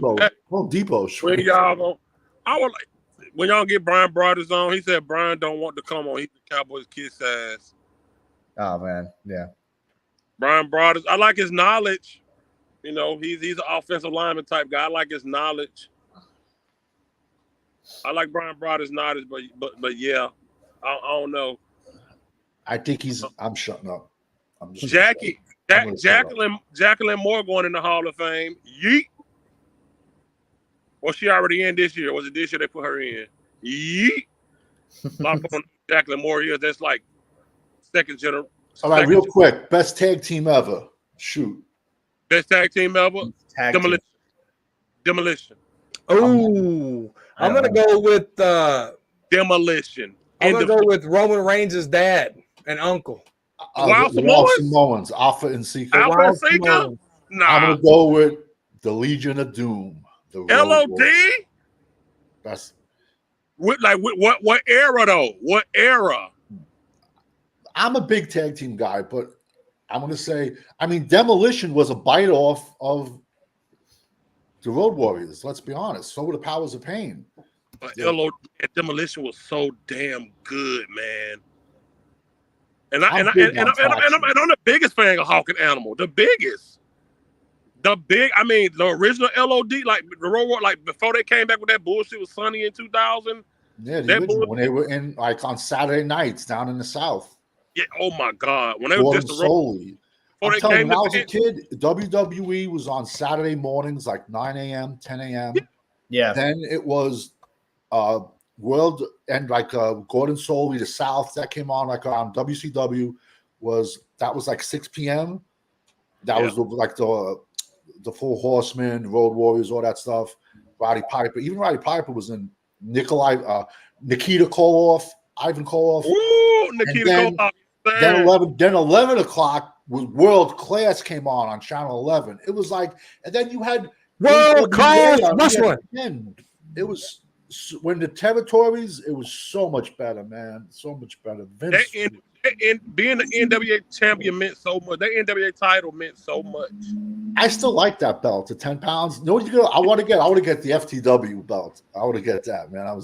Man, straight old school. And then you up north, so you had you had to be a WWF guy because you was Did up you north. watch Yeah, it? no, I was one of the best matches I ever saw was the original. It's on YouTube. The boot camp match, Iron Sheik versus Sergeant Slaughter in Madison Square Garden. I swear to you, every person in the garden was dressed in camouflage and would wear camo. They would all go to the Army Navy store and buy camo and combat boots. Yo, I'm going to tell you, and you can even look this up on YouTube. They got rid of Slaughter and they got rid of Snooker because they were bigger. They were more over than Hulk Hogan. Oh my God. Hulk Hogan was the biggest mark for his own self. Hulk Hogan could not get over Slaughter than Snooker. What's your not thoughts in on the that Warrior? era, nah. What happened? What's your thoughts on the Warrior? Ultimate Warrior? Yeah. Well, first he started off as the Dingo Warrior in World Class on Well, Saturday nights. he was a tag team partner with Sting. They were With the Blade Sting, Runners. the Blade Runners. Yeah. A lot of people say he was the least talented wrestler that ever was, and he was basically Vince McMahon's. That's what he liked. The body he liked. Yeah. But let's be honest. I mean, he wasn't the most technical wrestler, but he sold a lot of stuff. And listen, it was a shame the way he went, though. It was truly a shame the way it was meant to be. It's like he knew. No, you're right. It's like he knew that speech he gave the night before. I was at that Raw. I still got pictures of me when they passed. You were there? I swear to God, I was there. Forever. I got pictures. It's Yo, like listen. he knew. It's like he knew he was sick. Yeah. Warrior was Yeah. so fucking. He would get in the ring. I remember when. I don't know if a lot of people might not know what the curtain call is, but it's when. Of course, yeah. It's when the clique exposed the business, when they all hugged in the ring. Madison Square Garden, yeah. Oh, yeah. Triple H got punished for that. Ultimate Warrior came back and beat him in 10 seconds. He kicked out of the what was Triple H? That's because Nash was going to WCW, wasn't it? Huh? Nash was going to WCW, wasn't he? There was Scott Hall. Scott Hall was already gone. And then Nash went. Scott was gone. He told Nash, bro, look, this is what they started paying me. NWO. He said, this what they paying me, bro. Eric Bischoff stole that shit from Japan, too. But anyways, he said, this what they paying me. You need to come over here, man. And then they did that shit, and fans was confused. Mm-hmm. But they said the boys backstage, Stone Cold Undertaker, they said they was pissed at what they did out there. Because back then, the business was still protected. Yeah, right. The fucking heels and the baby faces didn't even ride the same bus. But you're going to laugh. You can find this on Google, I swear to God. When I was a kid, the Iron Sheik and Jim Duggan got locked up on the New Jersey Turnpike, like with a case of beer and like 30 joints and like an ounce of coke in their car. Oh, I believe Really? it. I swear to God. And it was in the news. And they both got fired the next day. Yeah, Wow. they broke case. Yeah, it was done. Kayfabe. It was done. They all hugged in the ring. They was a clique already, though. Yeah. They was a clique already. As you can tell by the GW, I'm a big NWO mark. I'm a big Freebird mark too. I love the Freebirds when they went WCW World Class. Mhm. Gorgeous George. She was hot. Hey, you want to know my biggest crush? What's his name? My biggest crush? Who? God damn. What's that no long, flat ass? Please. Yeah, she was. Ironborg ass. Big. Who you said? Stacy Keibler. Oh, long legs. She still with George? No, she with George Clooney. Yo, I still say Sasha Banks is slamming, man. In my opinion, I think right now, Jade Cargill. Oh my God. Yeah. Oh, Bianca Belair. Count me in. Mother. Now, when I said that 2 years ago, Trish Stratus. Oh, for back then and now. Sign me up. Even now, yeah, she was hot. who you said? Trish Stratus, blonde. Yeah, she came back a couple years ago, man. I'm gonna tell y'all who still look the same. Molly fucking Holly ain't aged a bit. Yeah, she hasn't aged at all. You know who has age though? Tori Wilson. Yes, she all in her goddamn face. She Yes, is all. She is mama vibing. Who's the definitely other mama. one? Eve, the one recently. Eve, she couldn't wrestle, but she was more for like look. She had that like dark red hair. That's The Rock's daughter. No, No, no. he's talking about Eve. Lita. No, her name was Eve or something. She had, fake everything. She had dark red hair, and they always kept on trying to push her. Oh, and Stephanie McMahon got mad at her because that wasn't her natural hair color, and she said she could dance, but she didn't know how to dance. I know who you're talking about. Eva. I know Eva. Eva, yeah. Yeah. She was slamming. She was pretty hot, though. Yeah, she was hot, too. Yeah, she over there shaking it. Eva Marie, that's who it is. Eva Marie. But I thought Mercedes was her real name. Mercedes is her name. Mercedes Monet, dude, she's overhyped, bro. She's not over. She's Let me over. tell you something. I've been into Barclays when they walk in. Yo, some of those divas are tall as hell, man. And yo, we see these wrestlers on TV and they look so big. And I'm like, I'll show you pictures with my sons when they were like 12 with Tommy Dreamer and the Dudleys, and they're like the same size. These dudes, Seth Rollins is my size. Dean Malenko is like up to here on me. Yeah. They look so, they have like, these guys look so big on Yeah. Dude, you know who was big? Like John Cena's not tall, but John Cena's arms back in 2005, he sat on that damn table, bro. When I met him, dude, his arms were bigger than him. You know who's hella big? Jack Swagger. I know he's in AEW. He's a tall motherfucker. Yeah, too. I got a picture of him with my son. He's a legit 6'5", 6'6". Dude, But tall some of as those shit. divas, like legit, they're like 5'10" with like 4-inch heels. I'm They gonna tell you who walking looked past me. I'm like, they're bigger than men. I've never been starstruck. I'm gonna tell who looked me in my face when I took a picture with her, and we was face to face. That's how tall she was. And I told her, I said, "You smell so great, Alicia Fox." She's tall. She's tall. Yeah, she walked right past me. This woman looked me dead in my. We was face to face, and I'm 5'11". She's tall. She's You're legit 5'6". I'm not 5'6", man. Stop saying that shit. Yeah, you gotta stop Alicia saying Fox that. is Past tall. me, I looked up. Her legs were so long. Yeah, no, she's tall. Those girls. Hey, look, them girls are tall as shit.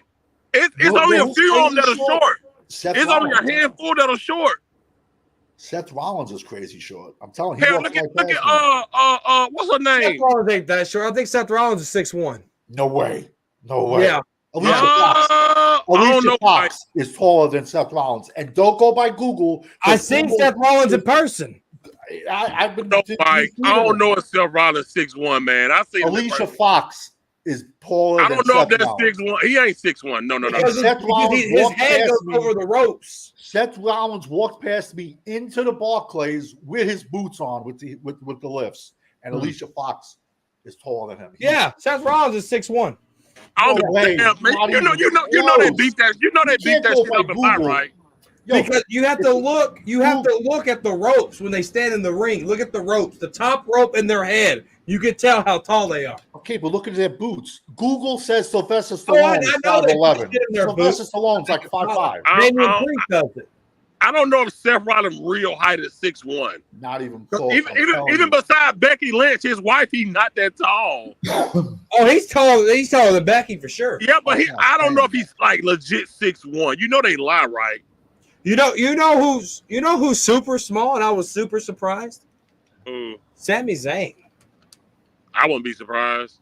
You know what I was at? Like, I thought his arms would be bigger than what they were, but they weren't.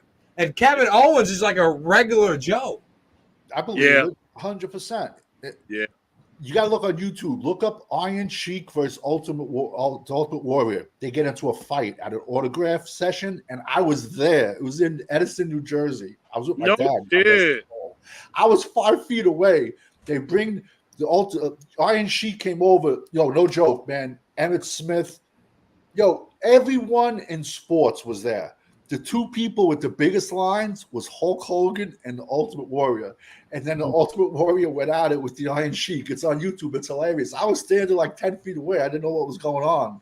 But like Ultimate Warrior dissed him. I didn't even recognize the Ultimate Warrior because I just see this dude with short hair, this big jack dude. I'm like, who is that? And I'm like, holy shit, excuse my language. It's the Ultimate Warrior, but everyone, they had the biggest lines. You look like Bubba Ray when he was the Aces and Eights in TNA. I liked Aces. I know it didn't go over. I did too. I like the Aces and Eights. See, I'm 6'1", and me and Sammy, I'm looking at this picture, and we're both standing straight up taking this picture. We're both 6'1". Damn. Sammy 6'1"? Yeah, Sammy's 6'1". So, because Seth Rollins standing next to Sammy, they're the same height. So Seth Rollins is 6'1". Man. And Sami Zayn's out of the ring on the parking lot. So he don't have those special boots on. Bubba Ray was hitting Brook Textbox for a while, man. Yo, know what's scary? If you look Bubba Ray, Devon, and Tommy Dreamer, they're all the same size. And I'll show I got pictures. Tommy Dreamer's a great dude, bro. My son's waiting online, and I got that picture taken with him. I went to pay. And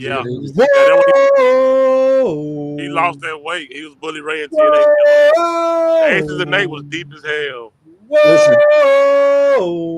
as Scott Steiner said, we wrestled in front of 100,000 people. You watch wrestling? We wrestled in bingo halls. No, I really don't. Hell no, you can't see by his face. He don't know what we talking about. Nope. No clue. I'm still pissed they broke up the Shield. No joke. I used to have to buy dumbest shit ever. I would have to Good buy things have to come to an end. Where they used to have to walk down when my sons were little. I would have to get the closest. I would buy the seats. I would do Barclays, the Madison Square Garden. I would even drive all the way out to Harrisburg. I would have to. Hey, Fifth. Who do you look up to in the wrestling world? Who do I look up to? Yeah. Man, I'm old school, man. So. Well, I thought your answer was going to be everybody because you're 5'6". I'm not 5'6", man. I'm 5'11", dude. Come on, man. You gotta stop playing with me, bro. You gotta stop doing that shit, man. Scott Hall's death probably hit me the hardest, I was gonna say. And then also the Andre the Giant documentary, that made me cry. I ain't gonna lie. Because it was just the way he went out was kind of rough, you know. Bray Wyatt just fucked me up bad. Bray Wyatt fucked me up. Yeah, my little guy cried when Bray died. I didn't watch a lot of Bray Wyatt wrestling. I didn't get back to the wrestling for like 2 years ago. Oh my God, it fucked me up, dude. I got back into it because of my sons. I was huge into it. I'm gonna tell you what fucked me up because I had my parents let to get 3 pay-per-views a year, and we got to choose. And just so have my oldest brother pick that year Over the Edge when Owen Hart died. Yeah, that's what's crazy is they still went on with the show. I mean, we didn't see that. But when they came back on the air and Jim Ross had to tell to the camera what happened, Jim Ross said, "It's not. This is real." That's exactly what he said. He had to break kayfabe to say what had happened, and I'm looking at my brothers like, "Owen Hart dead?" Because he was playing another gimmick. He was like the Blue Blazer or something. He got a match with the Godfather that night. Yep. Yeah. And he unhooked too soon. Because I was a big Owen Hart fan, bro. That shit, that fucked me up bad. He never came down from the ceiling. That was a first time thing, wasn't it? No, he did it before. Yeah, he did it but before. he would do it, and he would purposely like run into stuff like he was clumsy. They used the wrong cable. It wasn't for humans. Yeah, it was like an 80-pound cable. You know what's crazy about that? Like what hit me with that, like years later, like talking about a couple years later, it happened in Kansas City. No, he wasn't Blue Meanie. He was the Blue Blazer. Blue Meanie was in ECW. It happened in Kansas City. Stevie Richards. BWO, Blue World Order. Yeah, on Hart the Blue Blazer. Go ahead, Connor. And it happened in Kansas City. And my kids and my wife's very first wrestling show was in Kansas City. I didn't find out about it till the documentary I watched about it on Peacock. Months later, I'm like, holy crap, it's kind of like full circle for me. Yeah, there was the one. Cardi B said this is what made her stop watching wrestling when Eddie died. Bro, this fucked me. I didn't know till Monday Night Raw came on and all the wrestlers, I didn't even know. Yo, his brother's mad cool, bro. I was at an indie event with my kids when they were little, And he stopped and took Chavo stopped and took a video. Chavo is his nephew, not his brother. Okay, Chavo, mad cool. Stopped and took a video on his way to the ring. Stops and took a video. He's super cool. Are you watching wrestling right now, Savage? Say that again. Are you watching wrestling right now? Yeah, yes and no. I really. You have to pay attention to Dominic Mysterio, bro. I can't with that mullet. I can't. I can't. Are you kidding me? Why? The future is Steiner. Come on, it's Braun.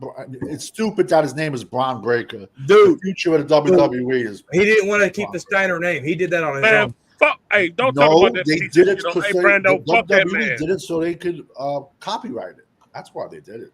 You have to pay attention to Dominic Mysterio. He is the most hated heel in WWE history. Unathletic looking human I've ever seen in my life. Unathletic? Have you not watched the wrestling match? No, I said the most unathletic looking human I've ever seen in my life. I'm not a fan of Dominic. Well, you're not supposed to be. He's a heel. No, not in that sense. I'm just not a fan of him. There is no more heels. Let's be honest. You have to watch Dominic. There's no more heels. He can't even talk on the mic. Yo, guys, I gotta bounce. I gotta go to work in the morning, man. I'll catch you guys tomorrow. I'm something crazy, man. I gotta go to work, man, in the morning. I know what Savage mean in the sense of what it used to mean to be a heel. In that sense, it's not.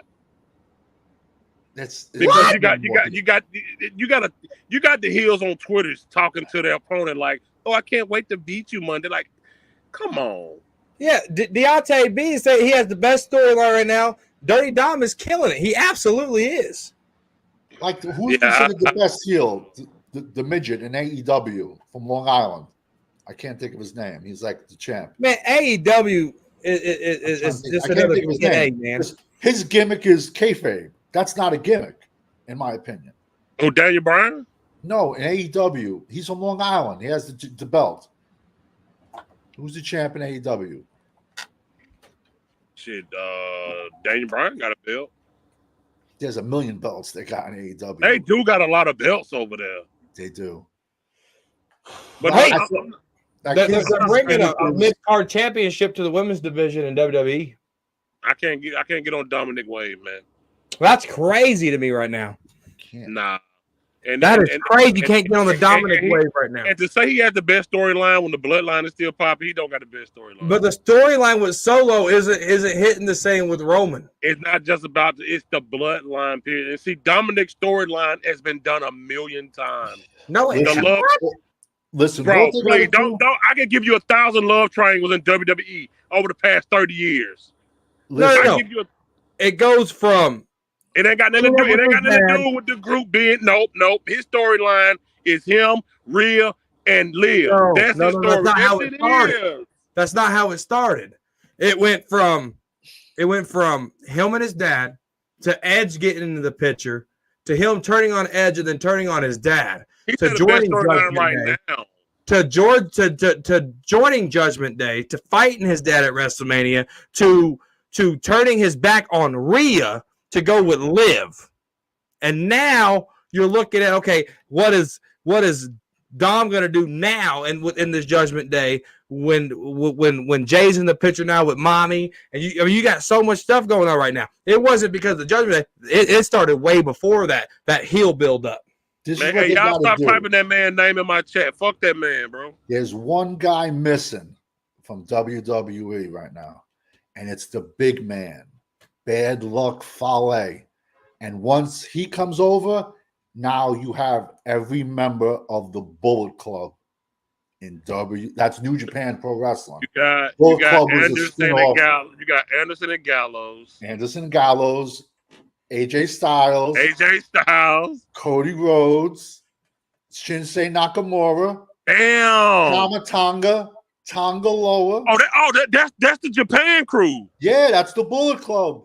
Show it. We're missing Cody Rhodes. We're missing maybe like 2 or 3 of them. Tonga still had the long hair with the face paint at the time. Yeah, those guys can't hit a cue for shit. Huh? Those guys can't hit a cue for shit on national WWE television. They be late. Yeah. They be late. They be late as shit, bro. Yeah. See, me and Deontay B, we might not agree a lot with the Cowboys, but we can agree a lot with wrestling. That's crazy. Yeah, but they have to reform the Bullet Club, in my opinion.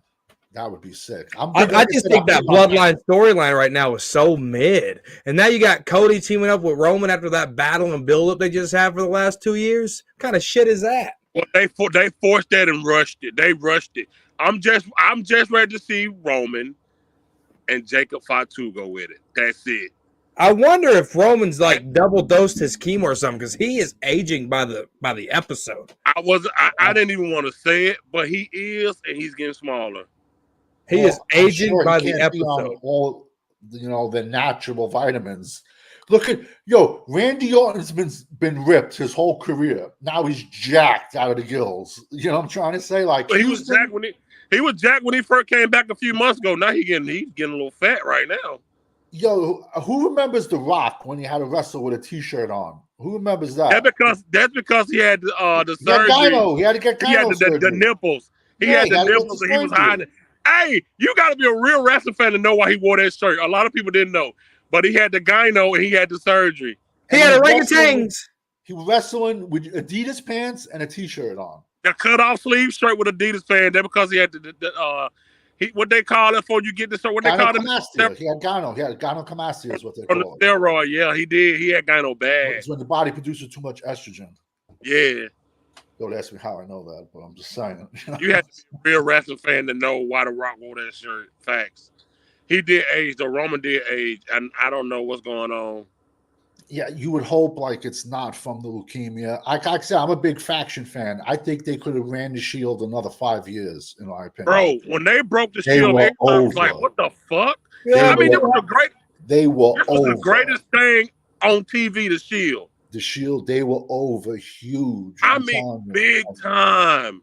They split up way too fucking early. But Vince is not a big faction guy. I will tell you this though, at the big WrestleMania 40, when you thought it was going to be Stone Cold and you thought it was going to be this, thought it would be that. Well, it was going to be him. They couldn't agree on money. But when they played the Shield song, I thought it was Dean Ambrose. I knew it wasn't him. I like that's the first indicator. Is that Dean Ambrose? No, I knew it wasn't him. He on an AEW contract and he'd be too drunk to do anything, so I knew it wasn't him.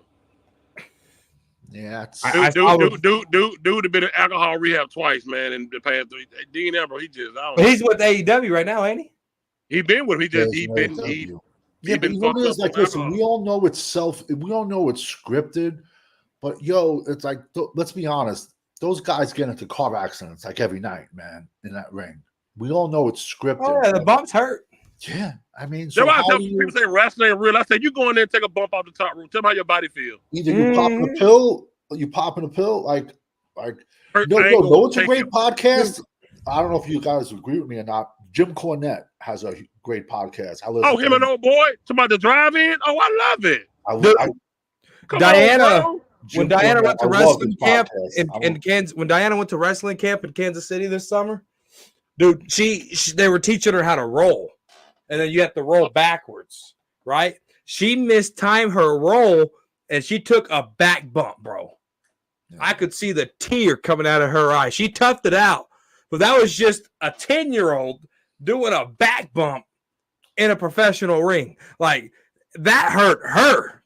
Imagine what it does to the 300-pound guys. Right. When I was 21, no joke, I was legit 255. I'm 5'10", 255 with a 32-inch waist. I got asked to try out for a little tiny indie in the Bronx. I got asked to try out, and I had a bad back from football squatting. I said, "Nah." Plus, I was in another career. I was like, "Nah, I'm gonna pass. This isn't for me." I said, "This is not for me," because I'd be crippled. You have to get those calluses built up, man. Those calluses on your back have to be built up because those ropes sting, man. It's like an Indian burn every time. But like I said, those bumps hurt. So like, what do you? As Roddy Piper would say it, man. Like Roddy, I was a big Piper mom. Back in his day, though, they were fucking going on plywood. Now they got mats and shit. It's a little safer now, but their ring was made with shoelaces and bubble gum. You want to know something crazy, Deontay? I always said he'd come back. Oh, if the money's right, you damn right. I always said I said he would always come back. I bet when he left after that pay-per-view, that when he left that show that Monday night, I told my brother, I said, man, he'll be back. I don't care how long it's he'll be back. But see, one thing I don't like is the way they played this Drew McIntyre and CM Punk thing out for so long. Like this third match in a Hell in a Cell, it ain't gonna be that good anymore because they should have ended it. Does anyone remember when Drew McIntyre was in 3-man band and he was like 160 pounds? 3MB, yeah, him, Jinder Mahal, and Slater. Yeah, he was 160 pounds. He was the size of Bruce skinny motherfucker with long hair Jack, with leather pants on. Hey, Drew McIntyre's the big son of B, man. He is, yeah, of course. Well, I mean, I miss him coming out with that sword, man. He came out with that sword in Kansas City, dude. I said, "That's a big ass sword." Go back and watch him with 3MB with them leather pants, air string and guitars and shit. Look like a fucking He was idiot. 160 pounds. Look, how about when Jinder Mahal disappeared and came back? He came back shredded and like 30 pounds on. He came back shredded, but turn around, look at his back. Back acne for all them roids. Yeah. Listen, they all do it, man. But see, the problem with Drew McIntyre, a real wrestling fan, is he can't cut a promo as a heel and be mad because his accent to me ruins it. Yeah. Who, Jinder Mahal? I mean, no, not Jinder. McIntyre. You don't think so? No, I can't take his promo serious because he's all mad and he has the accent. Deontay, you know if they ain't big, Vince don't want them. You know how he like them. Yeah, I'm gonna say another one. In the last 10 years, people might disagree with me. The best tag team in the last 10 years were the Briscoes in ROH. And then RIP to one of them guys, man. And then I think it was Jay Briscoe. I think it was Jay. Mark, died in a car accident. You got to be a real fan. The Briscoes was cooking over there.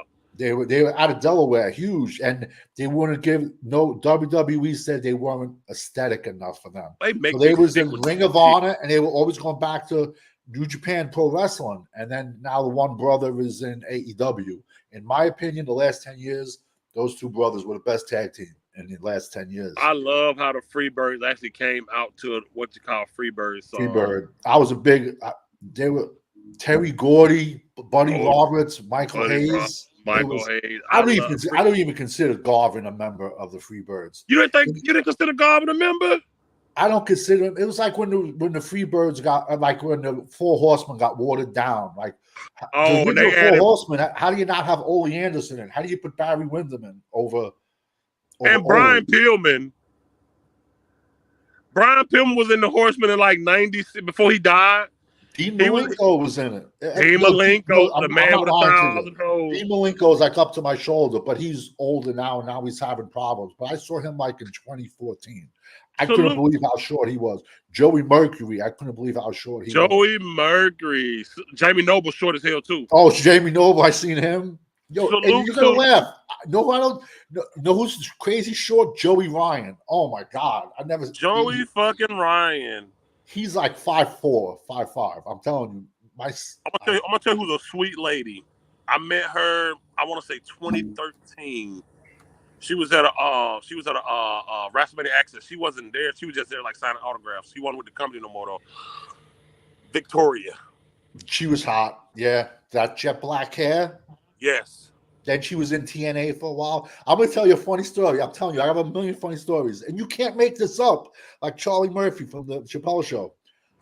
It's in a blizzard. I'm in the blizzard on the New Jersey Turnpike driving north. Me and my friend stopped to get gas. I see a just giant monster in the old school, like O.J. Simpson Ford Bronco. All tats all over his head. It was Bam Bam Bigelow. So I'm like 19 years old, man. I get out of my friend's truck. I'm like, oh shit. I'm like, hey, I walk up to him. I'm like, hey, Bam Bam, in a blizzard, straight up. I'm like, hey, Bam Bam, what's up? Yo, he gave me an attitude. I don't know if he wasn't on his like 12th Percocet of the day, or I don't know what it was. Yo, like he legit, like he would have killed me. He was a big dude, bro. But you would have saw a fan gets beat up on New Jersey on the Turnpike. And I'm like, and so then he pulls off like, and then the gas station attendant, because there's only 2 states in the United States where they actually have to pump your gas, and New Jersey is one of them. He's like, oh, that's not his real name. I'm like, well, I know that, but I don't. That's what I know him as. So he got pissed off because I called him Bam Bam Bigelow, and he would have kicked the shit out of me. Really? He got mad? He got mad. He was a douchebag. Yeah, straight douchebag. He would have beat me up. He was a big dude. I told you had an attitude with me, motherfucker. I was a kid too. Y'all remember Juventud Guerrero? Yeah, he has a bad reputation. Juventud, oh my God, this was like the LWO era. Like you remember they got ridiculous with the NWO white and black, red and black, the LWO. It was that era. I never forget it. It was him, the Parker crazy ass, Psychosis, and Billy Kid. What his name? Billy Kidman. Yes, bro. Stacy Keibler for a long time. Yeah, they was together. It was a fucking what paper? It might have been I don't want to say Bass at the Beach. I don't remember what it was. Yo, I tried to get this dude. I had a replica title. It was I forgot what title. It might have been a cruiserweight title. It was a cruiserweight title. I tried to get this motherfucker. He slapped the shit out of my fucking hand. Wow. He slapped it out of my hand, and picked it up and handed it back to me. Disco Inferno. True story. Yo, you got to check out the NWO parody with Disco Inferno when he plays Mean Gene. Oh my God, it's hilarious. Yo, Scott Hall even says the Wolf Pack was a spin-off of the Freebirds. They all were red. Scott Hall's death affected me, and I would say Rod and Andre. Andre was just a sad story, but Scott Hall gave Sting the idea for the white and black paint. Yep. He gave him the idea for he was like, hey, the Crow. The Crow, dude. And I'm sorry, the way they did Sting dirty at WrestleMania, bro. Come on, man. Please, don't piss me off. Vince was so eager to finally beat like the final chief of WCW because that was WCW guy. If he didn't create it, he wants to destroy it. He finally got a chance to beat Sting and look who he let did it. Look who he let did it. And now look at his ass. He ain't even there no more. You know what I call him? I call him the Kevin Federline of professional wrestling. What's Kevin Federline's claim to fame? He was married to Britney Spears. What's Triple H's claim to fame? Married to Stephanie.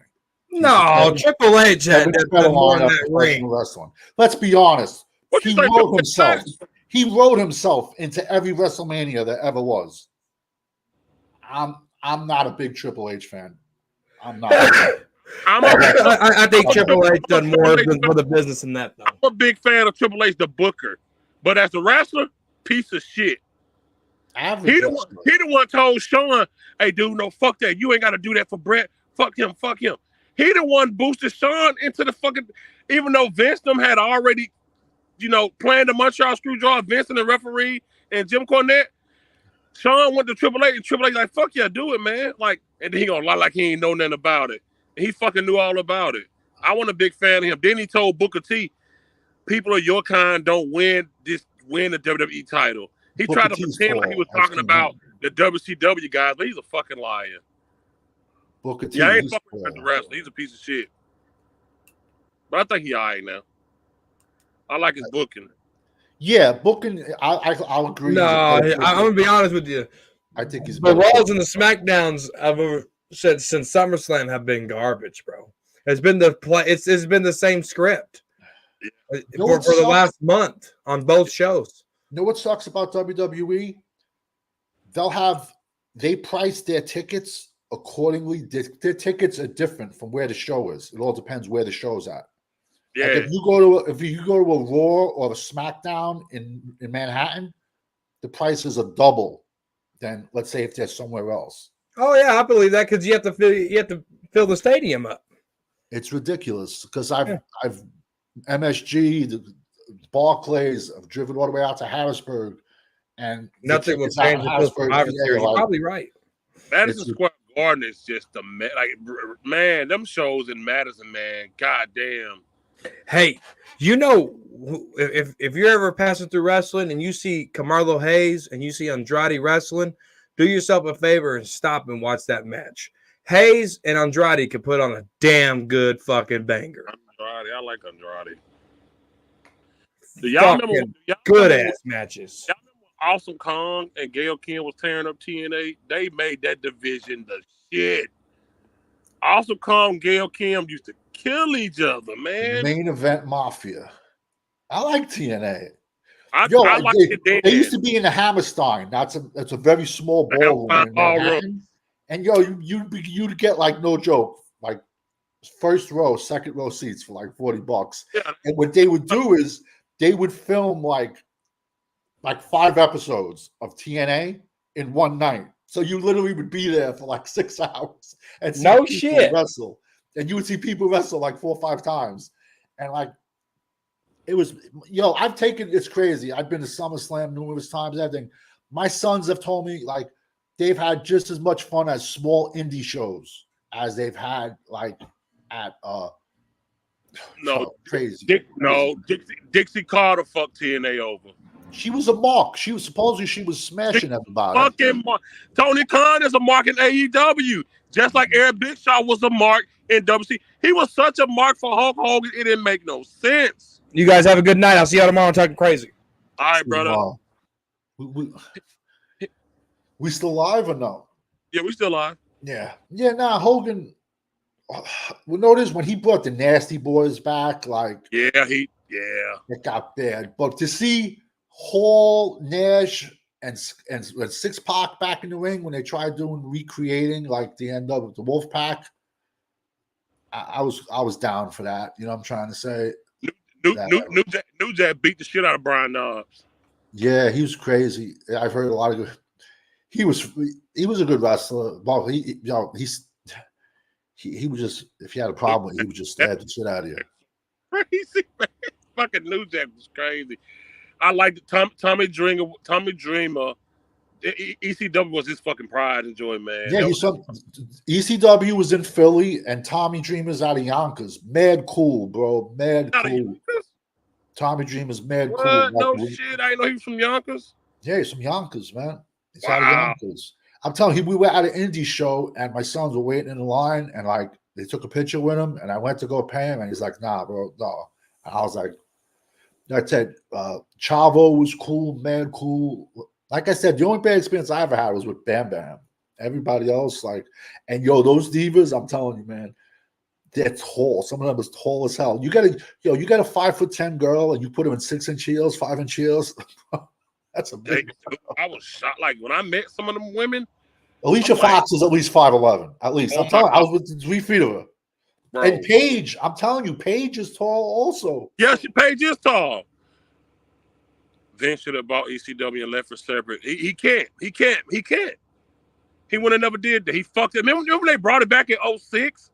He brought it back to bury it. He brought it back to bury it. Let's be honest. He did. They destroyed. Taz. When they brought up Taz from ECW to WWE, and then he just buried him. Buried Taz. They buried Taz, and Taz was over. This is wrong. There's no way. Listen, she's not. I'm 5'11". That woman looked me. Hey, listen, Alicia Fox is not 5'9". I'm telling you, she's. That shit is wrong. That woman, listen. Her in heels, she was like 6'3", 6'4" with heels. At the time, my kid's mom was with me. She 5'9". Alicia Fox was face to face with me, or a few inches taller, and she had on shoes. She had on regular tennis shoes. I looked up at her when she passed me. She had heels on. She was legit 6'2", at least. Alicia Fox is them legs are so long. You know who's not big? Ryback. I don't know why they call him the big guy. He's not that big at all. I saw him in Vegas in like 2018. He's a weird motherfucker. Yeah, he's not a mark. As Kevin Nash once said, if you're gonna be a wrestler, you should at least look like you can beat up the people in the crowd. And unfortunately, today's wrestlers look like Abercrombie and Fitch commercials. Unfortunately, I'm old school, him, man, because that finger poke of doom bullshit. Like, man, him and Hulk Hogan, that match, that shit pissed me off. And he shouldn't even beat Goldberg for the title. Like Kevin Nash, he was a fucking mark for himself too. They all were, but in my opinion, I'll still say the NW, and that's why I went with the GWO. I'll let you tell wrestling fans will get my GWO shirts. But I still say I think the NWO was the best faction ever because no joke, I swear to God, at the highest of what WCW was, you would go to the best nightclubs in Manhattan. Everybody had on NWO shirts with Adidas pants. You went to the best clubs down in the Jersey Shore. Everyone had NWO shirts. You went to sporting events. Everyone had on NWO shirts. So I'm just going to say that's the best faction that I ever saw. Did it get watered down? Yeah. Let me tell you the funniest shit. One of the funniest moments in wrestling for me, because see, I'm old school. I when it comes to wrestling, my brain works better than anything. So we watching Monday Night Raw. It might have, I don't remember, was it pay-per-view? It could have been Raw. Scott Hall and Nash in the wreck and shit. Hogan come out with the red and yellow on. I'm like, oh, here we go. Hulkamania finna say that he finna say Macho Man. Scott Hall and Kevin Nash clear the ring. Hogan act like he finna get at them. And does the leg drop on Macho Man. Me and my brothers fell the fuck out. We pissed, but we laughing because we thought Hulk, this was right after the Vince steroid scandal. So Hulk is small now. He's not small after the steroid. Yeah, he's small. He done dropped the leg. Them three, when NWO first dude, and I'm young. So when Kevin Nash picked up Ray and ran his head to that fucking trailer outside, the side of the trailer. That shit was so real. I said, people actually called 911 for that. They thought it was real. Oh yeah, I did hear that. People actually dialed 911. I saw Kevin on with Sean Oliver on that kayfabe show. He said that. I remember that. They actually called. He threw Ray head like. When they won that belt back and in the locker room they were celebrating and pouring the champagne on to get that NWO writing off it, man, wrestling was good. NWO was so fucking good until they got 50. It was bigger than Hulkamania. It was bigger than. Hey, listen, he's a liar and he's a piece of shit. But for that man to be able to go from Hulkamania to Hollywood Hogan, and you can Hollywood Hogan was so good, he was good. Yeah, no, he was. I think I was the best version of him, to be honest with you. When they came out to that NWO music, and then halfway through they switched to that Hollywood Hogan theme song and that guitar, and he grabbed that belt. Oh my God, man! You know what I always say? The last match at the beach was the one that Booker T won the title on. WCW was done. Yeah, that was when they was done. McMahon already bought it. Oh, it was that match. It was Bash at the Beach. Okay, that's what it was. Like I said, that's when the NWO was formed, pretty much. That's where it was formed. Yeah, dude. Hollywood Hogan was so fire. Bro, they came out with the Hells Angels. They came out with Dennis Rodman. Like, bro, they just was like, it was. People don't remember. Got Scott Steiner, 260, 70. He was probably 260. Jacked out of his bird. Buff Bagwell, Scott Norton. You had X-Pac. You had Brutus the Beefcake. Brutus Barber the Beefcake. But that wasn't his name at WCW. The disciple. He was the disciple. Yeah. Hulk got him that job back. There was Bischoff laughs. He goes, wherever Hogan went, Beefcake went with him. He even had the damn near the same beard. Yeah. But you're gonna laugh when he first appeared as a disciple. I didn't. It didn't click to me that was Beefcake. Me either. He looked completely shredded. I'm like, damn, I didn't know it was him either. Because he was Brutus the Barber Beefcake. He was a little puffy. Yeah, he was too much test and not enough cutting materials. Yeah, that was fucking what was it? Vincent, the black bald head guy. Virgil was in NWO. Well, he was Virgil in WWF, and then he was Vincent in WCW. And the reason he was Virgil in WWF, that was Vince sticking it to Dusty Rhodes, because Dusty Rhodes' first name is Virgil. The American Dream, baby. And then when he jumped over to WCW, then they named him Vincent to stick it to Vince. How about Rick Rude, bro? Rick Rude, Mr. Perfect, like, bro, like those, like You're never ever gonna see wrestlers like those. There was one night that Rick Rude was on Raw. And the same night, Raw and Bam. Nitro in the same People night. don't know, bro. I told them I'm a real fan, bro. Like, dude, I go way back. Listen, that era where you changing back and forth, go one on, one off before the other one, like, man, listen, bro. My father used to was get the mad at best me on Monday Night Football. I'd be going like, right. That was the best faction. Yeah, NWO, when they first started, like, okay, Scott Hall, Kevin Nash, Hogan, right? It was cool. And then Luger, well, when they had the fake Sting, Luger thought it was the real Sting that attacked him. Yeah. And he was telling me it wasn't him. And then Macho eventually joined the NWO. Scott Steiner, Buff Buck Bag, Bagwell, Scott Big Norton, Show, even goddamn Big Show joined him. The Big Show, Scott Norton, Giant. Then who else? Conan was in there. Conan even. You know what crazy? Well, even when they formed the Wolfpack, Hulk Hogan ended up joining the Wolfpack. Yeah, then it got crazy. It got then, like I said, it had Hulk Hogan's brother Horace Hogan in there. It got like I forgot about that. It got watered down towards the end. Then you had the Wolfpack. Then you had the LWO, and it just got a little bit crazy. Shit, that's dope. They're 3 months straight. That's when the NWO threw right to the trailer. That's dope. ICP was there. Yeah. That's dope that you worked there, bro. The Juggalos, the ICP, they were in WWE and WCW.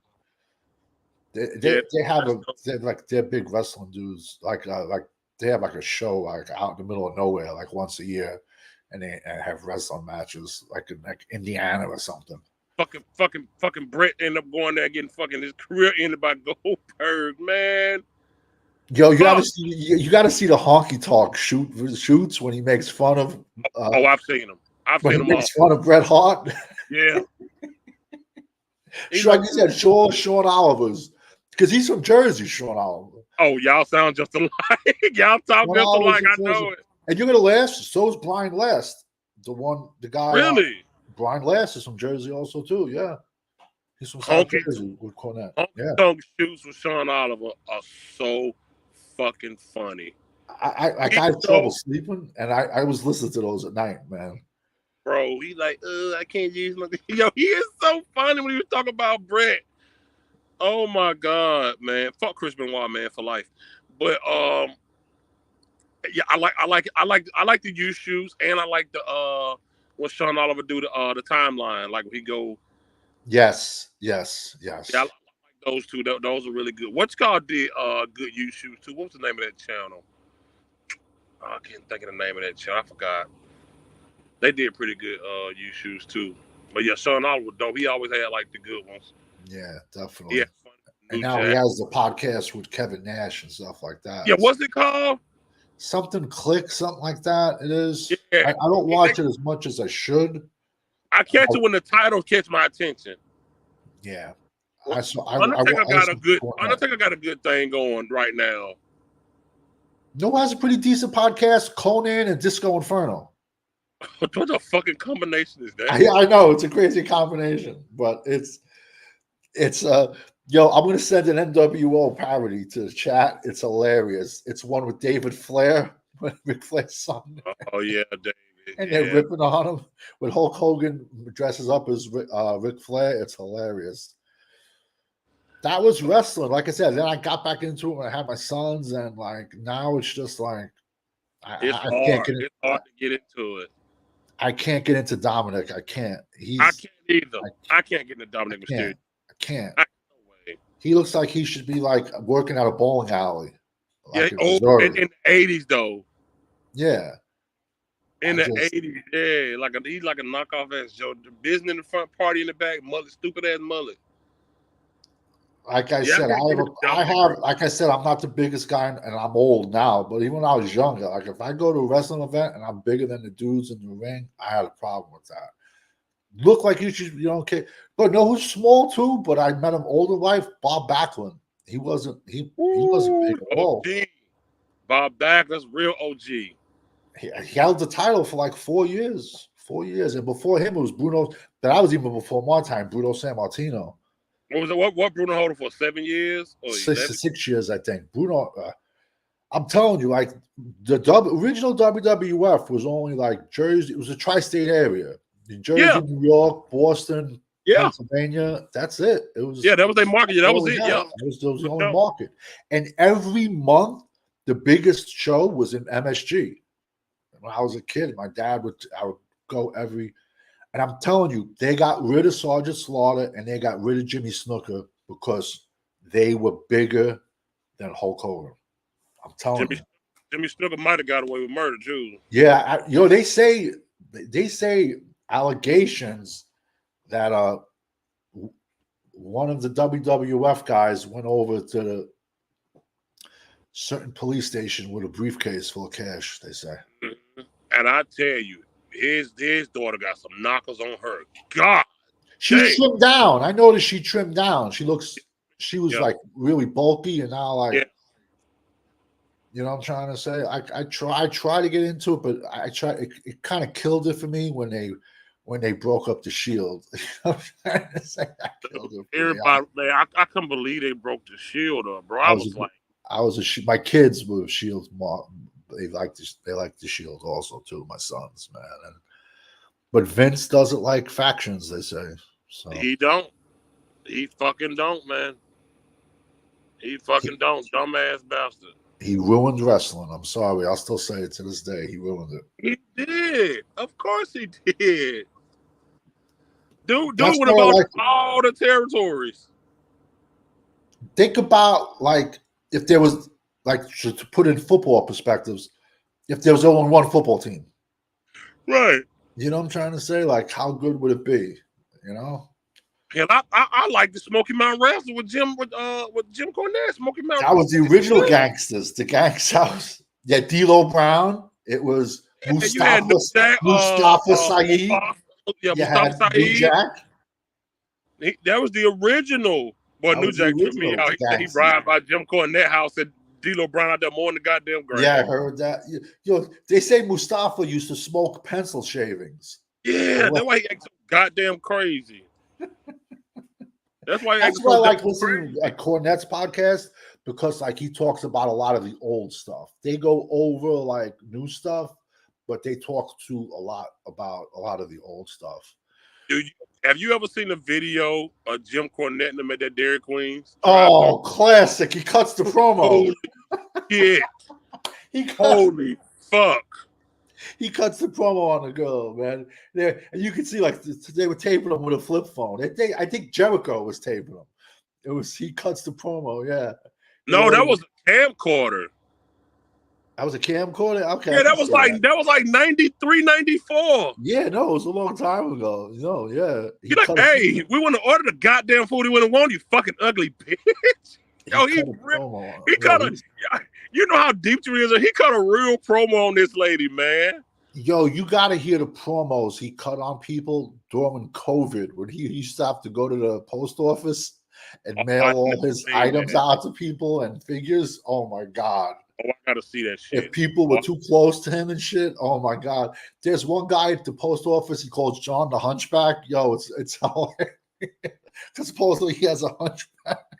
I never seen that. I started listening to him during COVID, man. That's when, like, a lot of people say that's when all their channels blew up, was during COVID, they say. A lot of people say. I don't know. I was just watching channels back then.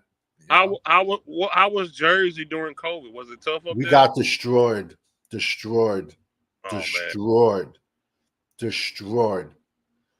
Jersey, New York got destroyed.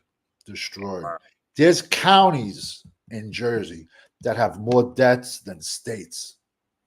Oh my goodness. Destroyed.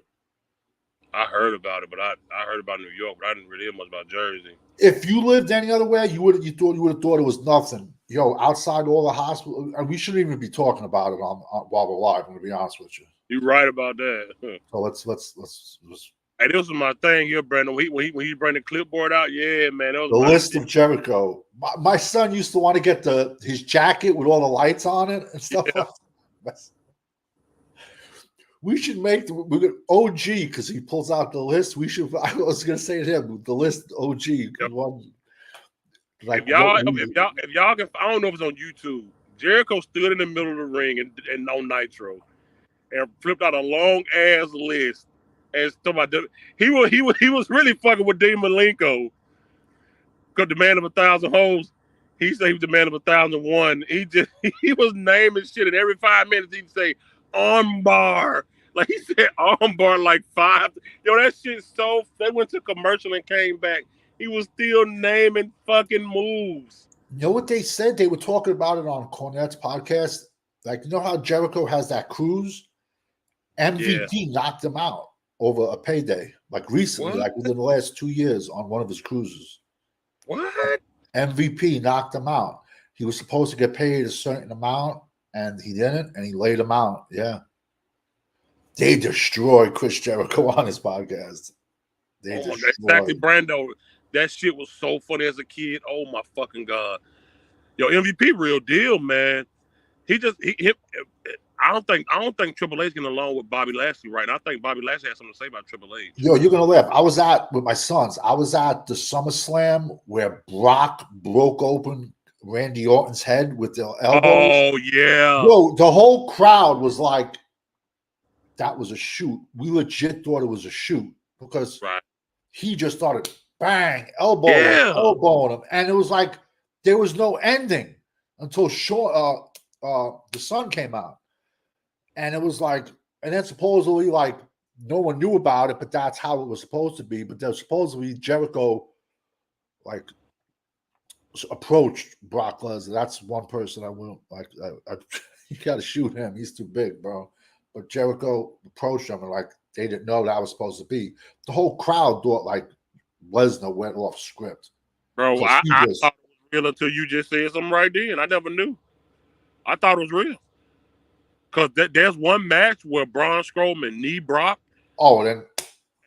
Oh, my God. And Brock he's like, slow down. Yeah, he like, slow the fuck down. Yeah. That shit crazy, man. Now, that was legit. Yeah, I mean. That was legit.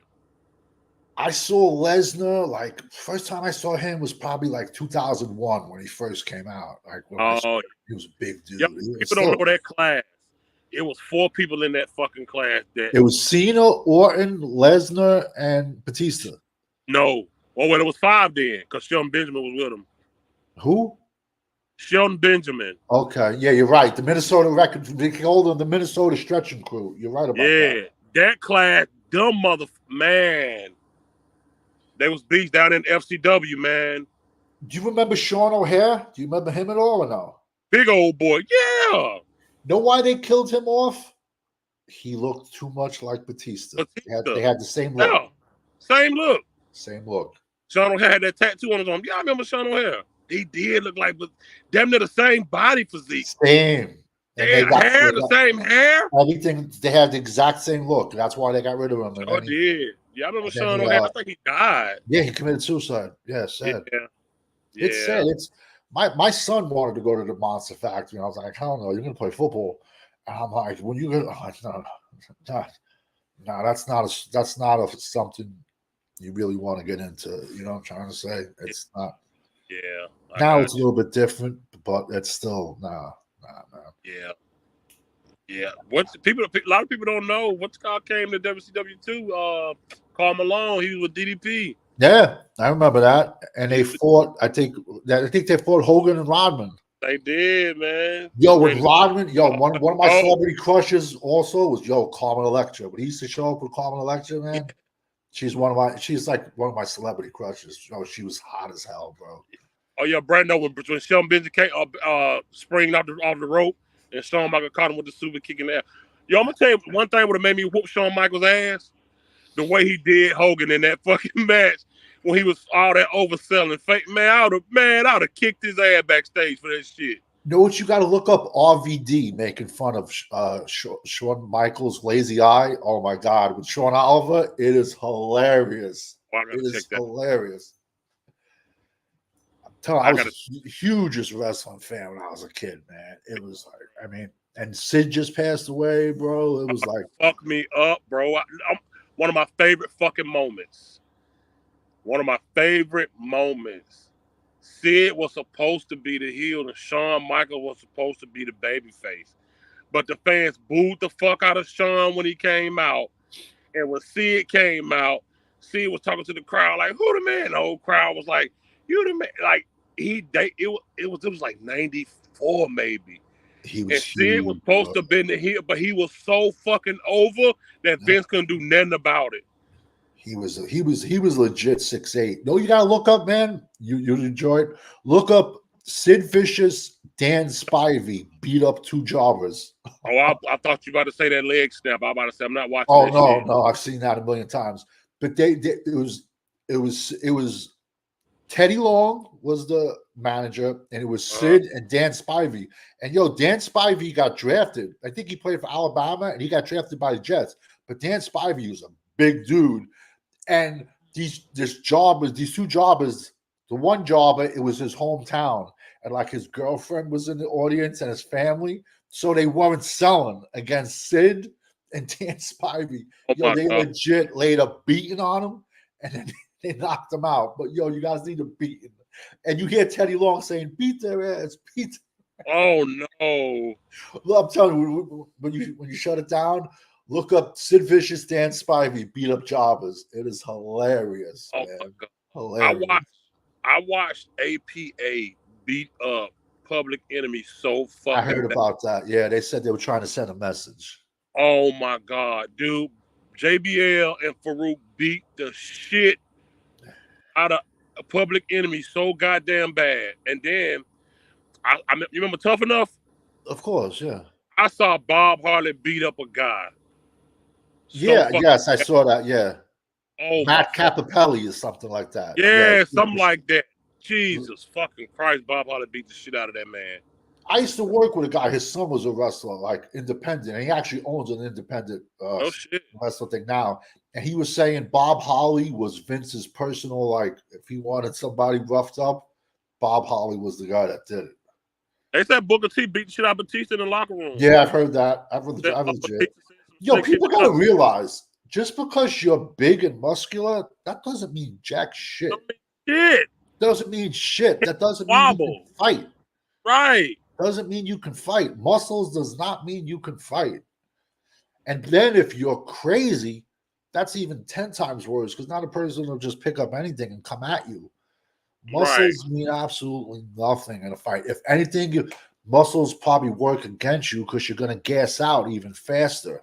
Yeah. Versus a leaner, smaller dude. But yeah, they say Booker T beat his ass. They say. I go back. I said I was huge when I was a kid, man. I still watch the old stuff, man. Like it's just not the same, man. You know? Not, bro. I like that. The one time when I got the WWE Network, it was because I wanted to watch all the old shit. Because a lot of it got taken off YouTube. Because but I don't even watch it now because they end up setting it to Peacock and all this. And then the Peacock took a lot of stuff out. They censored a lot of shit. And WCW had WWE on their heels so bad in the NWO era. The fucking ratings were so bad. That's what Vince started all the dick titties and all the fucking bikini matches. And because WCW, they didn't know what to fucking do, man. WCW was killing their ass every 83 weeks. They destroyed them. 83 weeks. They destroyed them in the ratings. Bad. Then you had Vince Russo and WWE. Like, oh my God! Listen, bro. He's annoying. Fucking bros, man. Him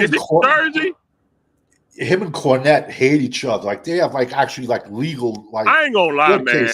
Sometimes Cornette go too far with it, man. It's fun. I can listen to it all day though. This motherfucker, he kills me with his hateful, bro. He hates. Cause, bro, look what he did. Bump Bagwell mama on a pole. Know what you gotta look up? Look up Cornette. Look up Bullet Club Deer. It's about a deer that got hit by a car in front of his house. And what the cops, how many times they had to shoot it. You gotta read the comments, bro. You will die laughing. Or you gotta read there was a raccoon that broke into his house one night, and they sent like 6 cop cars. OG, go to bed. Where's OG? OG's in there? OG, can you hear me? JBL clothesline, clothesline from hell was crazy. You know, JBL's in TNA. He just showed up to TNA. He showed up to another promotion. Okay, I got one for you. And I can't see how it's possible, but everyone says it. Joey Styles, they say, knocked out JBL. He did. He got tired on picking on him. He knocked him out. I don't know if it was a lucky punch. Did he pick something up? It might have been a lucky punch. Shit, what's called got the best Ahmed Johnson, D-Lo. In the locker room, they stood back, they let him go. Mark Henry says he hated. Yo, you're gonna laugh. Mark Henry was a guy I would have loved to see what he could have done at guard in the NFL. Ooh. A guy that big, that agile, that strong. I would have loved to seen him get a tryout at guard. Right. This is what goes through my mind. Wow. I see wrestlers, and I'm like, would they have like? That's why I say I look at football differently than everybody else. That would have been crazy. Oh, guy that big, that strong, that fast. Yeah, WWE brought him. Man, China would have had some surgery, came back looking good. She could have got it. She could have definitely got it. Yeah. She sold the most copies of Playboy magazine in 2000. Yeah. I remember her. I like when her Eddie was together, man. Latino Heat. That was it was Eddie, man. You know what's crazy about Benoit? Like I said, F him. But know what's crazy about it? Before the police even got there and released it, it hit Wikipedia. What? Google that, man. Google that. Look that up. It hit Wikipedia first before the police even announced it. Wait, that's weird. That's very weird. Wow. He was. She was into like kinky S&M stuff, you know, like and. Nancy. Nancy was. Yeah. Oh shit. Yeah. She's original ECW. And she was WCW. Yeah, she was. Yeah. He was married to Kevin Sullivan. Yeah. You know, Benoit was a storyline couple that ended up being like what? Yo, Kevin Sullivan said, he booked his own divorce. They should make fun of him. Yeah. He booked his own divorce. Yeah. He said to keep it in kayfabe, y'all should ride together and. What the that's just like, that's a little shady. That's like what swingers do. You know what I'm saying? Right. What the fuck? Oh, that was weird, man. Yeah. They joke on him. I just never got with that shit right there rubbed me the wrong way. And I know he was really fucked up when Eddie died because Vicky Guerrero talked about how bad, like he would just call her and just be crying on the phone. Like, listen, I get it. I can't get what he did to his son. I can't get what he did to a child. I can't get that. You know what I'm trying to say? I can't respect. Man. Like, how do you do that to a child? And then you hang yourself and you put like a pad there so it doesn't hurt. Listen, no matter what she did or didn't do, that doesn't justify what he did to his kid. You know what I'm trying to say? So F him, man. You know? That man, I couldn't get with that, man. OG, hold up. We heard about you. You went live and ain't tell no motherfucking body. I saw him go live the other night. I commented on his channel. And you went live, you acting fancy and shit. You ain't even tell nobody, you ain't send no links on that, OG. I commented a few times. What's up with that, OG, man? Damn. That's crazy, OG. You know, I got to take me a trip back to Atlanta City because I went when it was cold and I didn't have no damn fun. Here's my opinion on Atlantic City. The money you spend in Atlantic City, you can go to Las Vegas. Damn. I've been there too. I'm being honest with you. But now with my girl, I used to date this girl from Elizabeth, New Jersey, and she's like, man, come on, man, let's go to. So I flew up to Jersey. I flew up to Newark. I think that's why I flew to. And, yeah, Newark, yeah. It's we right next to Elizabeth, yeah.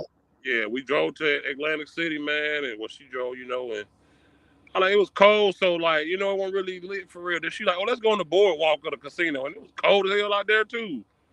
There's a strip club in Elizabeth called Lookers, and all the wrestlers would hang out in there back in the day.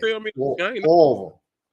It was legit like the best strip club ever in Elizabeth. It's called Lookers. It's still there, and all the wrestlers would be in there. They would always be in there. Always. The fact that you've seen all these used shoes and you're an old school guy, you know all these stories. Who do they say the toughest wrestler is? Haku. Haku. God damn it, Haku.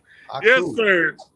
No one noticed. I don't understand. Is like I've bounced my whole life also, and I never understood why would anybody want to walk into a bar and look at Haku and be like, let me start a fight with this guy. like how much shit do you got to drink to be like, yeah, let me start a fight with this dude? Like look at Haku, man. Like what? But that's his sons, Tamatanga, Tangaloa. Those are his kids. Yeah. Yeah. That tree is crazy. Look at OG's gonna calm down. OG, man, OG, you better pop up on Talking Crazy tomorrow, man. Well, later. I'm in Texas, man. I gotta get to the house. I ain't leave. I gotta go home at 7:00 in the morning, man. You gotta pull up on Talking Crazy, OG. We gotta get your opinion on this Baltimore game, man. I like when the Undertaker did Hell Gate. I like him and Shawn Michaels' first Hell in a Cell match in '97. Great match. I love that Hell in a Cell match. Yo, like I said, me and my brothers, man, we grew up on this shit, bro. And when Undertaker fought Mick Foley in that cage match, I thought he killed him. I legit thought he killed him. Bro, you in a hotel? No, I ain't in a hotel. I'm in the back of my truck, OG. I'm in a sleeper. No hotel, OG. Can't do that. I'm in a sleeper truck, OG. With Des Bryant. He's my favorite receiver. I was going to ask that question tonight. Who do you think is going to have a better career, Dez or Lamb? CeeDee Lamb, clearly. He already damn near passed Dez Bryant touchdowns already. Dez only had 79. But Dez had a lot of injuries. He missed the whole 2015. He tried to come back 2015. He couldn't. He tried. Dez had heart, though. I don't think Lamb has Dez's heart. Oh, in my opinion, I think it mattered if they lost, Dez cared. I don't think Lamb cares if they win. He don't care. Look how he act. Dez was short on the sideline, and that's the difference between Dez and that's true. That is 100% true. That is true. He don't care. Lamb don't care. I have a saying. I say the truth even when I lie. You know what I'm saying? Oh boy. I guess I'm gonna get me some sleep, man. Definitely, man. Definitely. Tomorrow night, everyone Talking Crazy. Yeah, so we gonna see how that show go, man. All right, brother. I'm gonna keep my mouth shut tomorrow night. All right, boss. Later, man. Have a good night, everybody. Good night, OG. OG, can